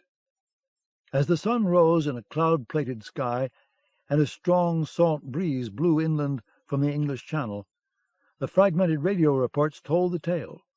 The Allied invasion of Europe had begun. "I want a drink," Bloch said to Boots, and the hulking aide opened a thermos of brandy and gave it to him. Bloch up-tilted it, the harsh liquor making his eyes water. Then he listened, his heart pounding, as the radio operator found more voices in the cyclone of war. The Allies were swarming ashore, it appeared, in a dozen places. Off the Normandy beaches lay a truly fearsome armada. Hundreds of troop transports, destroyers, cruisers, and battleships, all flying either Stars and Stripes or Union Jacks. The sky was claimed by hundreds of Allied Mustang, Thunderbolt, Lightning, and Spitfire fighter planes, strafing German strongholds, while the big Lancaster and Flying Fortress bombers flew deeper into the heart of the Reich. Bloch took another drink. The day of his destiny, and that of Nazi Germany, had arrived. He looked at the other 6 men in the room, among them Captain Van Hoven and Lieutenant Schrader, who had been trained to serve as the B-17's pilot and co-pilot. Bloch said, "We go."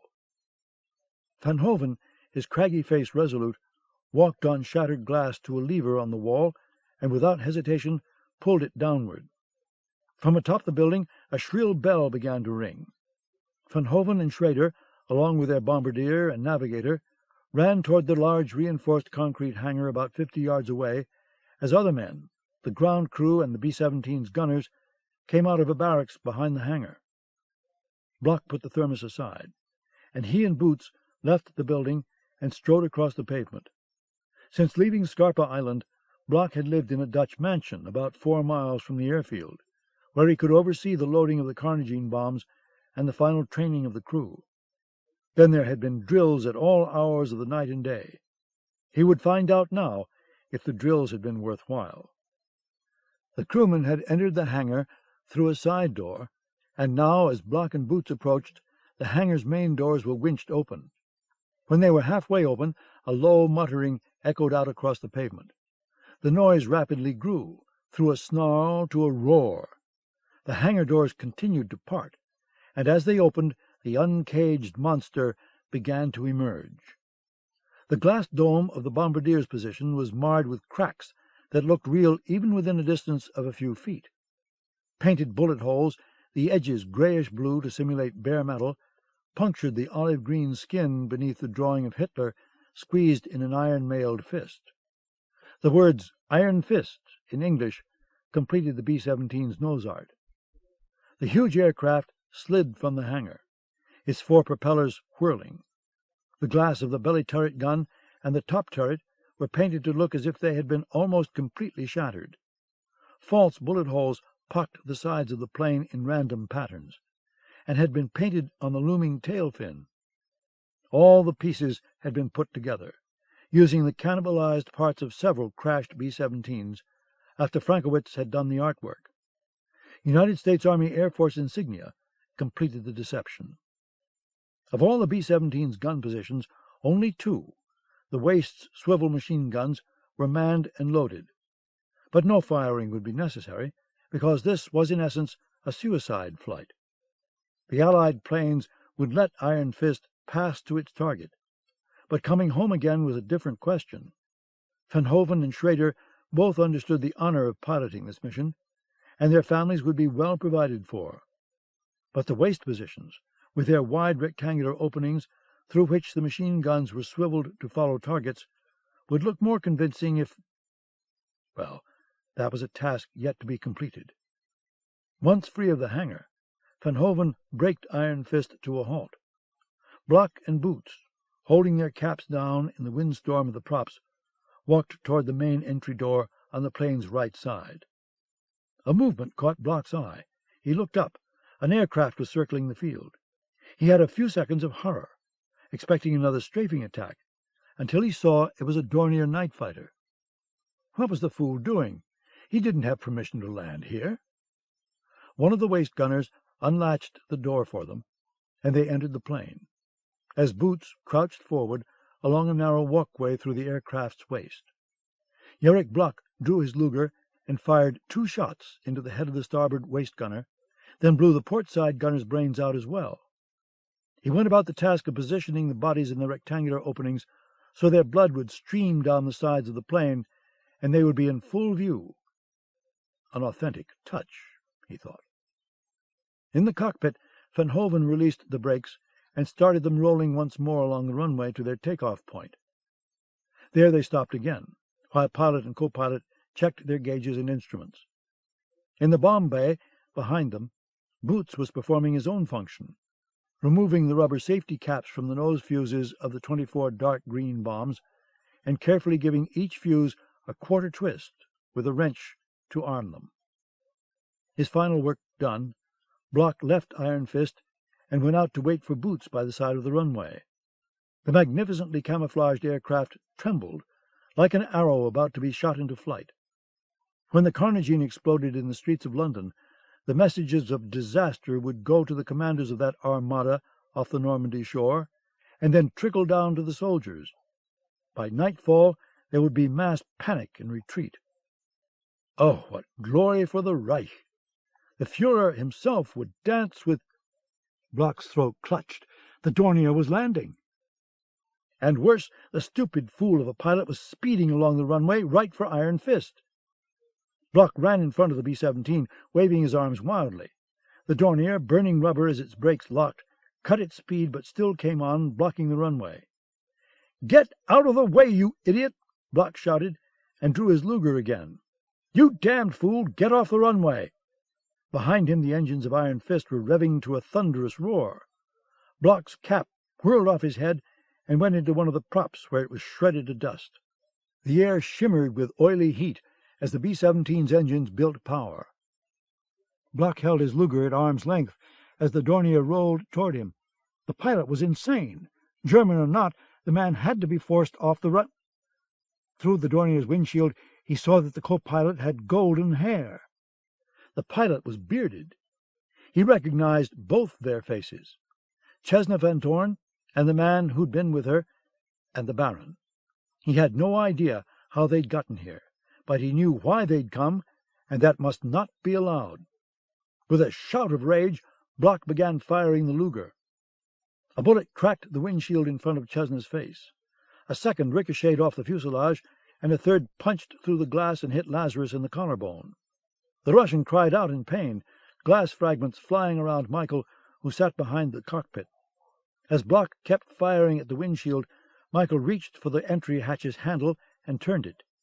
He leaped out onto the runway's pavement and sprinted beneath the Dornier's wing toward Colonel Block, the propellers of the night fighter and the B-17 whirling up roaring windstorms. He was on the man before Block knew he was there. Block gasped, tried to get a shot off into Michael's face, but Michael grabbed his wrist and up-tilted the Luger's barrel as the bullet fired. They grappled between the propellers, Block trying to dig his fingers into Michael's eyes. Michael struck his fist into Block's jaw, snapping the man's head back. Block held on to the Luger, and Michael held on to the colonel's wrist. Block shifted his weight violently in an effort to throw Michael into the Dornier's prop, But Michael had read the move seconds before it came, and he was ready to resist it. Block shouted something, a curse lost in the engine noise, and chopped the flat of his free hand at Michael's nose. Michael was able to dodge the full power of it, but the blow hit the side of his head and stunned him. Still, he gripped on to Block's wrist, bending the arm back at the elbow in an effort to snap it. Block's trigger finger spasmed with the pain, and 2 bullets left the Luger.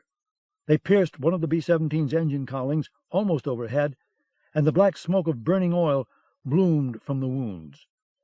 Michael and Block battled between the propellers, the wind screaming around them, threatening to throw them both into the spinning blades. In Iron Fist's cockpit, Van Hoven saw the trails of burning oil from one of the 4 engines. He released the brakes, and the aircraft began to lurch forward.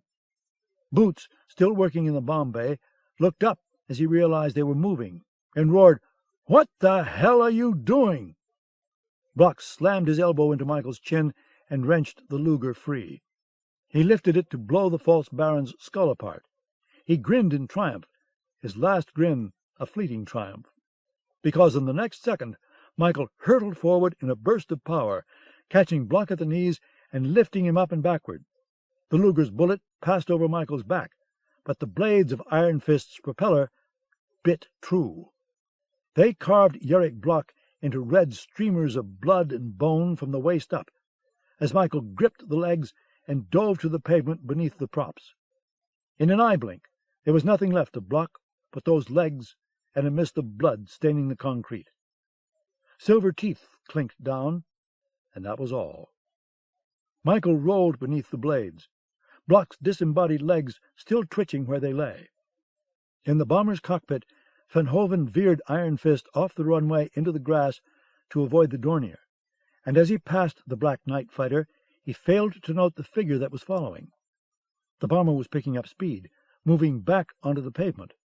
Michael Gallatin reached up, past the bleeding body that lay over the rectangular gun port, and locked his hands around the machine gun barrel. In the next second, the B-17 was hurtling forward, and Michael lifted his feet up and winnowed into the plane, shoving the dead man aside with his shoulder. Iron Fist reached the runway's end and nosed up. Its wheels left the ground, and Van Hoven turned the plane, one of its engines leaving a scrawl of black smoke, toward England. 2 minutes later, the Dornier followed. Chesna had taken the controls as Lazarus pressed his hand to his broken collarbone and fought off unconsciousness. She looked at the fuel gauges. The needles had fallen past their red lines, and the warning lights of both wing tanks were blinking. She powered the plane after the trail of smoke as the wind shrilled through the windshield cracks in front of her face. The B-17 climbed to about 5,000 feet before it leveled off over the gray channel. In the waist section, as wind whipped through the gun ports, Michael looked out at the smoking engine. The prop had ceased turning, and small sputters of fire shot from the blackened cowling. The damage wouldn't stop Iron Fist. In fact, it only made the masquerade more convincing. He searched the dead men for weapons, but found nothing. And as he stood up from his search, he felt the B-17 pick up speed, and there was a whoosh as something flew past the starboard gun portal. Michael peered out. It was the Dornier. Chesna circled about 500 feet above. "Fire!" he thought. "Shoot the bastard down!" But she didn't, and he knew why. She feared hitting him. The die was cast. If Iron Fist was to be stopped, it was up to him. He would have to kill the pilot and co-pilot with his bare hands if necessary. Every passing second took them closer to England. He looked around for a weapon. The machine guns were loaded with belts of ammunition, but they were bolted to their mounts. The plane's interior had been stripped bare except for a red fire extinguisher. He was about to go forward when he saw another plane through the portal. No, 2 more. They were diving on the Dornier. His blood went cold. They were British Spitfire fighters, and he saw the bright orange streaks of their tracer bullets as they opened fire on Chesna. Block's camouflage was successful. The Spitfire's pilots thought they were protecting a crippled American fortress. In the Dornier, Chesna jinked the plane violently to one side as tracers zipped past. She wobbled the wings and flashed the landing lights, but of course the Spitfires didn't turn away. They came in for the kill. Cessna felt the plane shudder and heard bullets crash into the port side wing. And then the alarm buzzers went off, and that was the end of the fuel. She dove for the sea, a Spitfire on her tail. It sent a stream of bullets into the Dornier's fuselage, and they ricocheted off the metal ribs of the plane like a storm of hailstones. The Dornier was almost down on the water. She said, "Hang on," to Lazarus, and wrenched the yoke back to lift the nose an instant before the plane smacked down. There was a bone-jerking impact, the seat belt cutting into Cessna's body as she was thrown forward. Her head slammed against the yoke, knocking her almost senseless. She tasted blood in her mouth, her tongue bitten. The Dornier was floating, and the Spitfires circled overhead and flew off after the fortress. Good shooting, she thought grimly. Lazarus got his seat belt off, while Cessna unsnapped her own. Water was flooding into the cockpit. Cessna stood up, her ribs throbbing with pain, and went back to the rack where a life raft was stored. The escape hatch was nearby, and together she and Lazarus forced it open. Michael saw the orange life raft bloom on the channel surface. A British destroyer was already moving toward the downed Dornier. The two Spitfires circled Iron Fist, then took up positions on either side and slightly behind. Escorting us home, Michael thought. He leaned out the starboard portal into the wail of the wind and frantically waved his arms. The Spitfire on that side wobbled its wings in a sign of greeting. Damn it! Michael raged as he pulled back in. He smelled blood and saw it all over his hands. It had come from the corpse that had been leaning out of the plane. Blood had streamed down the bomber's side. He leaned out again, smeared more blood on his hands, and began to paint a Nazi swastika on the olive-green metal. There was no response from the Spitfires. They held their position. Desperate, Michael knew he had only one remaining option. He found the safety on the starboard waist gun. He unlatched it and trained the barrel on the slow-flying Spitfire. Then he squeezed the trigger. Bullets ripped holes along the plane's side. Michael saw the amazed expression of the pilot, staring right at him. He swung the gun back and kept shooting, and an instant later the Spitfire's engine belched smoke and fire. The aircraft dove away, still under the pilot's control, but heading for the drink. Sorry, old chap, Michael thought. He went to the opposite portal and started to open fire with the gun there. But the second Spitfire zoomed to a higher altitude, its pilot having seen what had happened to his companion. Michael gave a few bursts to drive home his point, but the bullets, thankfully, missed by a wide margin. "What was that damned noise?" Van Hoven shouted in the cockpit. He looked at Schrader and then at Boots, whose face had become pallid at the reality of riding in this death plane to London. "It sounded like one of our own guns." Van Hoven looked out the glass and gasped with horror as he saw the flaming Spitfire gliding toward the sea. The second Spitfire buzzed them like an angered hornet. Boots knew the colonel had killed the gunners. That was part of the plan, though the guns had been loaded to lure the crewmen into believing they would be alive when they crossed the channel. So who was back there manning the machine gun? Boots left the cockpit, moving through the bomb bay where the Carnegie was armed and ready. Michael kept firing as the Spitfire circled them, the gun shuddering in his hands. And then he got what he wanted. The Spitfire's wing guns sparked. Bullets thunked into the side of Iron Fist and threw sparks around Michael. He returned the fire as the British plane turned in a swift circle. The bastard was mad now, ready to shoot first and ask questions later. Michael heard the clatter of hobnails on metal. He looked to his left and saw Boots coming at him along the walkway. The huge man stopped suddenly, his face a rictus of shock and rage at seeing Michael manning the machine gun, and then he came on with murder in his eyes. Michael swiveled the gun to the left to shoot him down, but its barrel clunked against the rim of the opening and would go no further. Boots hurtled forward. He kicked out, and before Michael could protect himself, the big boot smacked into his stomach and sent him reeling backward along the walkway. He fell and skidded, the breath knocked out of him. The Spitfire delivered another barrage, and as Boots reached Michael, Machine-gun bullets tore through Iron Fist's skin and ricocheted around them. Michael kicked into the man's right knee. Boots howled with pain and staggered back as Van Hoven put Iron Fist into a shallow dive to escape the enraged Spitfire pilot. Boots went down, clutching his knee, as Michael gasped for breath. On its next pass, the Spitfire sent bursts of bullets into Iron Fist's bomb bay. One of those bullets ricocheted off a metal spar and glanced away to hit a Carnagine bomb's fuse. The fuse sputtered, and smoke began to fill the compartment. As Boots tried to haul himself up, Michael hit him on the point of the chin with an uppercut that snapped his head back. But Boots was as strong as an ox, and in the next second he heaved himself up and crashed headlong into Michael, throwing them both back against the metal-ribbed bulkhead. Michael hammered his fists down on Boots's cropped skull, and Boots punched into Michael's bruised stomach. Spitfire bullets ripped through the bulkhead beside them, showering them with orange sparks. Iron Fist shuddered, an engine smoking on its starboard wing. In the cockpit, Van Hoven leveled the plane off at 1,000 feet. The Spitfire kept flashing back and forth, determined to bring them down. Schrader shouted, "There!" and pointed. The hazy landmass of England lay within sight, but now a third engine was smoking and beginning to miss. Van Hoven throttled forward, giving the bomber all the power it could handle. Iron Fist headed toward England at 210 miles per hour, Channel Whitecaps breaking in its wake. A fist cracked against the side of Michael's jaw, and Boots drove a knee into his groin. As Michael crumpled, Boots grasped his throat and lifted him, slamming his skull into the metal overhead. Stunned, Michael knew he had to change, but he couldn't get a grip on the thought. He was lifted again, and again his skull hit the overhead.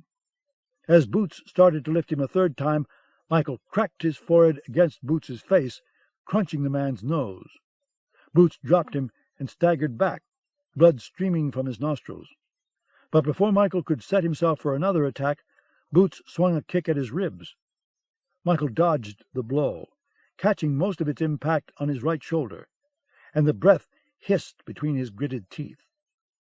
The Spitfire came head-on at Iron Fist. The wing guns sparked, and in the next instant the cockpit was full of flying glass and flames.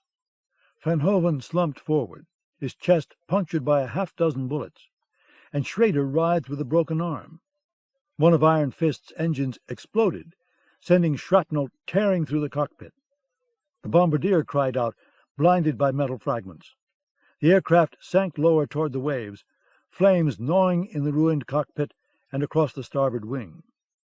Boots limped toward Michael, who tried desperately to shake off the pain. Reaching down, Boots gripped his collar and hauled him up, then slammed a fist into his face. Michael fell back against the bulkhead, blood all over his mouth. Boots drew his fist back to smash into Michael's face again. But before the blow could be delivered, Michael twisted to one side, and his hands found the red cylinder of the fire extinguisher. He tore it loose from its straps and swung it around as Boots's fist came at his face. The man's fist was stopped short by the cylinder, and his knuckles broke like matchsticks. Michael punched the cylinder into Boots's stomach like a battering ram. The breath whooshed from the huge man, and Michael struck upward with the cylinder into Boots's jaw. He heard the satisfying crunch of the jawbone breaking. Boots, his eyes glazed with pain and his lips split open, grappled with Michael for the cylinder. A knee drove into Michael's side, and as he sagged to his knees, Boots wrenched the cylinder away from him. Boots lifted the fire extinguisher, intending to smash Michael's brains out with it. Michael tensed to lunge at him before the cylinder could slam down. Over the shriek of the wind, Michael heard the chatter of the Spitfire's guns. Fiery tracers came through the plane's side and ricocheted off the bulkheads. He saw 3 holes, each the size of a fist, open across Boots's broad chest. And in the next instant a bullet clanged against the fire extinguisher, and it went off with a blast like a miniature bomb. Michael flung himself flat as pieces of metal clattered in all directions. Chemical foam hissed on the bulkheads. He looked up and saw Boots standing there, holding onto a machine-gun mount with one arm. Boots's other arm lay a few feet away. the hand still twitching. He looked at it, blinking with dumb amazement. He released his grip and staggered toward his arm. When Boots moved, his intestines began to slide from the gaping wound in his side. Pieces of red metal glistened in the hole, and his clothes were drenched with chemical foam. Another wound had been torn open on the side of his throat, the blood streaming down from the severed veins like a crimson fountain. With each step, Boots diminished. He stopped, staring down at his hand and arm, and then turned his head to look at Michael. He stood there, dead on his feet, until Michael got up, walked to him, and knocked him over with a finger. Boots crashed down and lay still.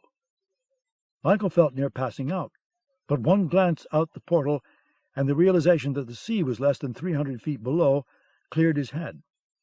He stepped over Boots's grisly bulk and went toward the cockpit.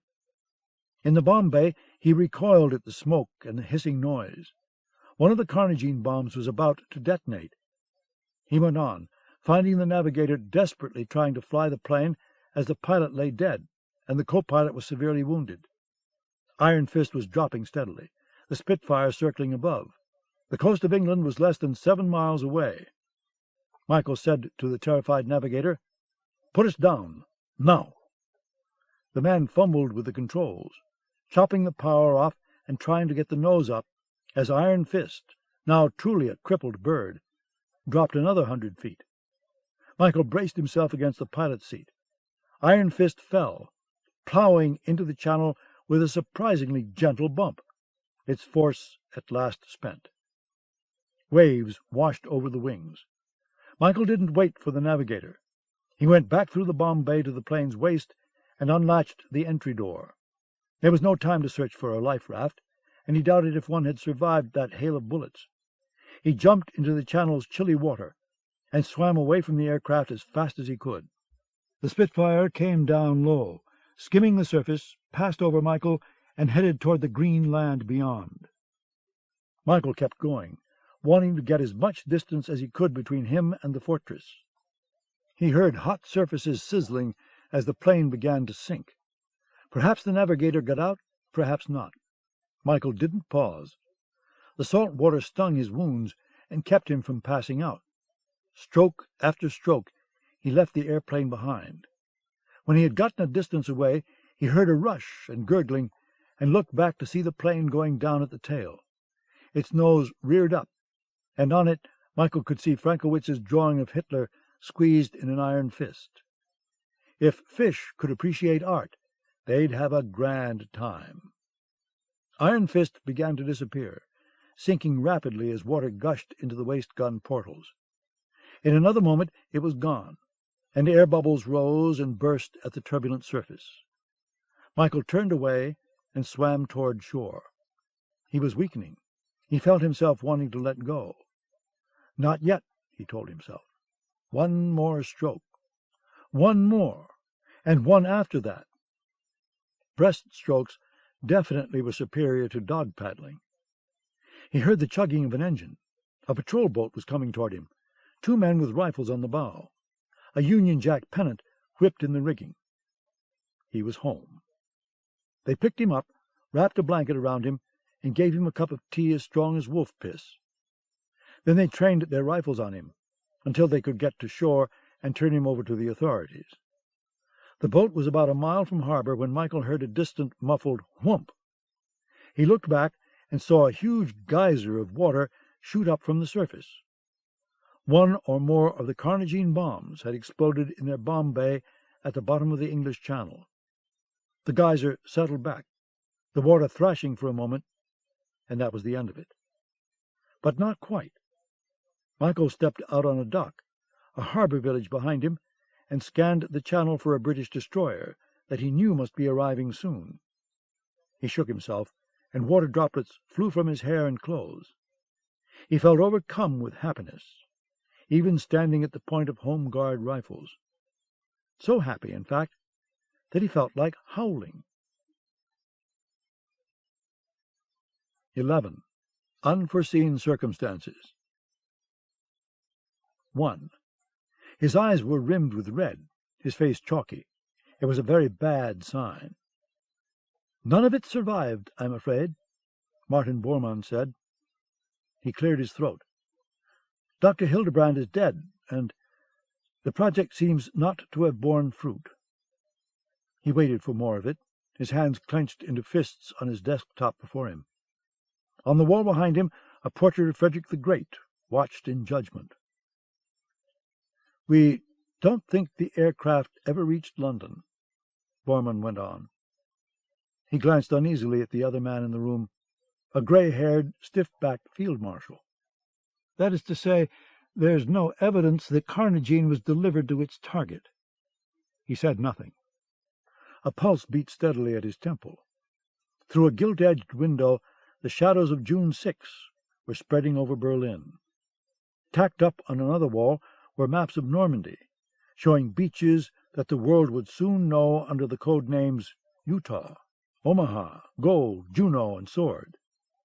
Everywhere on those maps, red lines were pushing inland, and black lines marked the retreat. Oh, what traitors, he thought as he looked at them, of German troops. The project was a failure, Bormann said, due to unforeseen circumstances. No, it's not that, Hitler answered in a small, quiet voice. It's that someone didn't believe strongly enough. Someone didn't have the necessary willpower. Bring me Bloch. His voice was more strident. Colonel Erich Bloch. That's who I'd like to see at once. Colonel Bloch is no longer with us. The traitor! Hitler almost rose from his desk. What did he do? Run and give himself up to the first British soldier he saw? Colonel Bloch is deceased, Bormann said. Yes, I would have committed suicide too if I'd botched things like he has. Hitler stood. His face was flushed and moist-looking. I should have known not to give him any responsibility. He was a failure, pretending to be a success. The world is full of them. At least Germany is, I fear, the field marshal said under his breath. When I think of the time and money spent on this project, I'm almost ill. Hitler came out from behind his desk. So Bloch took his own life, did he? How was it done? A pill or a pistol? Bormann almost said propeller. But telling the Führer what had really happened would open a real can of worms. There would be the matter of the German resistance, those foul pigs, and the secret agents who somehow destroyed all of the carnogene, and the distasteful matter of Chesnov and Dorn, too. No, it was best to let the story stand as it was, that a fleet of bombers had hit Scarpa's tanks and armory, and the explosion had ruined the chemicals. The Führer, in these troublous times, had more to worry about than reality. A pistol, he said. Well, it saved us a bullet, didn't it? But all that time and effort wasted. We could have developed the solar cannon with that money. But no, Bloch and his conspirators had to talk me out of it. I'm too trusting, that's the problem. Martin, I think the man might have been working for the British after all. Bormann shrugged. Sometimes it was better to let him believe as he would. He was easier to handle that way. My Führer, the field marshal motioned to the Normandy maps. If you might turn your attention to the current situation, please. You'll notice here that the British and Canadians are moving toward Caen. Over here, he touched another portion of the map, the American troops are progressing toward Carentan. Our troop disposition is stretched too thin to contain both problems. Might I ask your opinion on which divisions to block this threat? Hitler said nothing. He stood staring not at the maps, on which life and death struggles were displayed, but at his collection of watercolors, in which imaginary wolves lurked. My Führer, the field marshal urged, what shall we do? A muscle twitched in Hitler's face. He turned away from the paintings, went to his desk, and opened its top drawer. He reached in, and his hand emerged with a knife-like letter opener. He walked back to the paintings, his eyes glazed and his gait that of a sleepwalker, and he plunged the blade through the first one, ripping the farmhouse scene from top to bottom, and with it the wolf that hid in a shadow. The blade pierced the second watercolor, the one of a mountain stream in which a wolf crouched behind a rock. "Lies," Hitler whispered, tearing the canvas. "Lies and deceptions." "My Fuhrer?" the field marshal asked, but there was no answer. Martin Bormann turned away and went to stand at a window overlooking the 1,000-year Reich. The blade tore through the third painting, in which a wolf hid amid a field of white edelweiss. "Lies," the man said, his voice strained with tension. The blade went back and forth, and shreds of canvas fell around his polished shoes. "Lies, lies, lies!" In the distance, an air raid siren went off. Its howl reverberated over the broken city, hazed with dust and smoke from previous bombing raids. To the east lay oncoming night. Hitler dropped the blade to the carpet.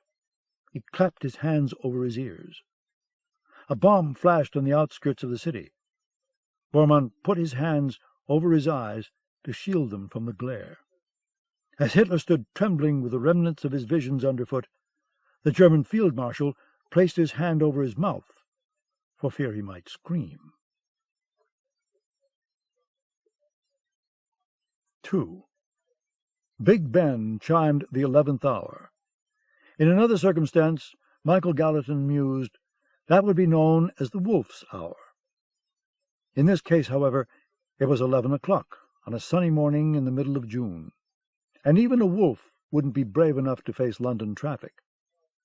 He watched the traffic from a window over Downing Street, the cars moving alongside the Thames into the swirl of Trafalgar Square.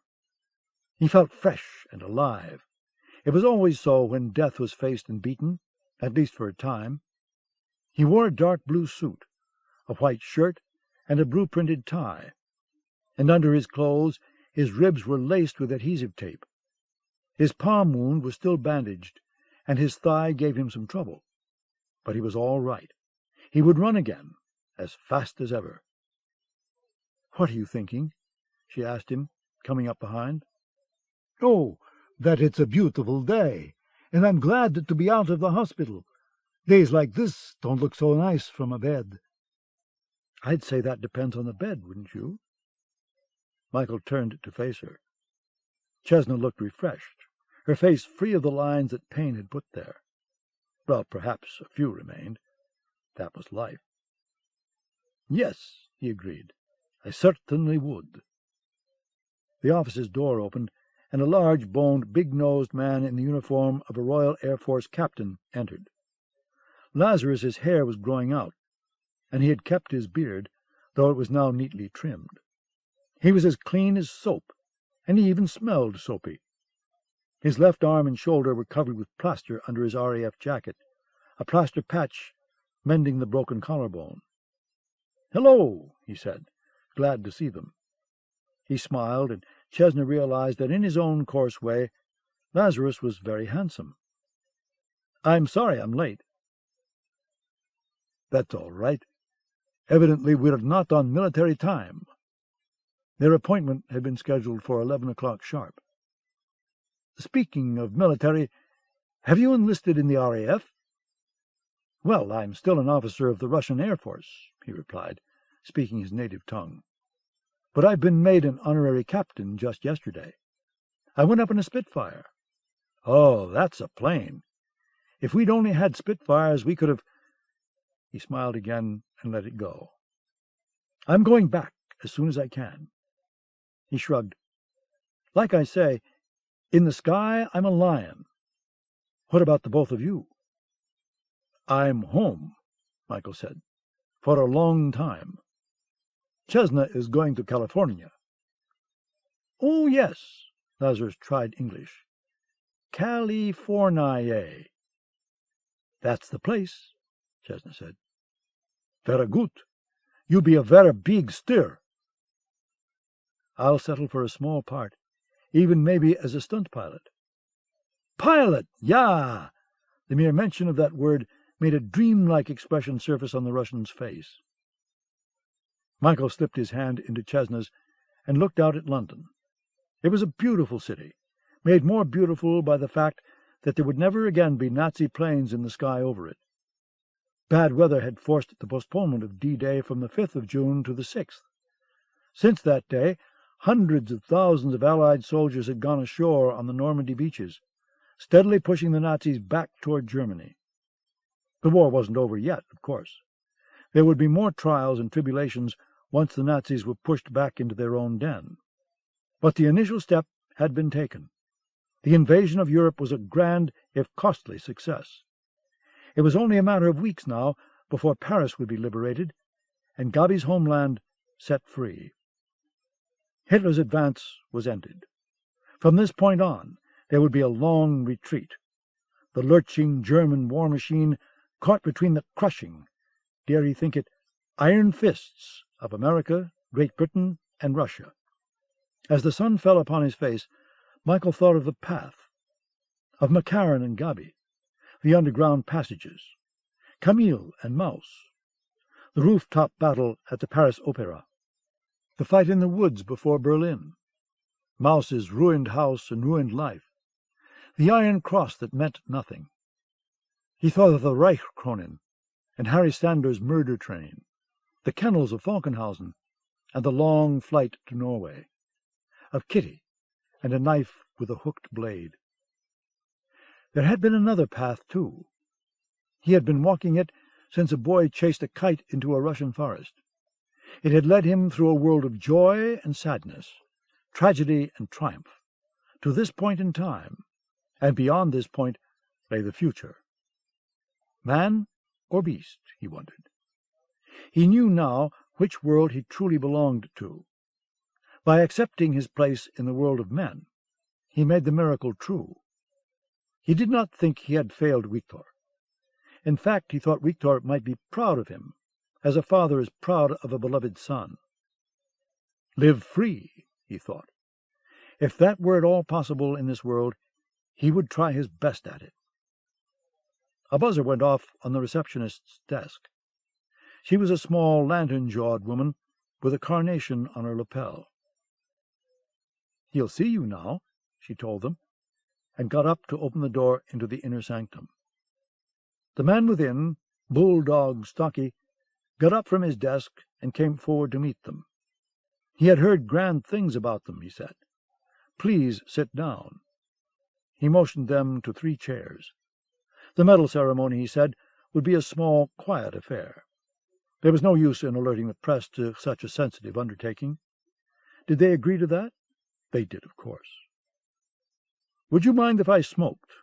he asked Chesna, and when she said she wouldn't, he produced one of his long trademark cigars from a rosewood cigar case on his desk and lit it.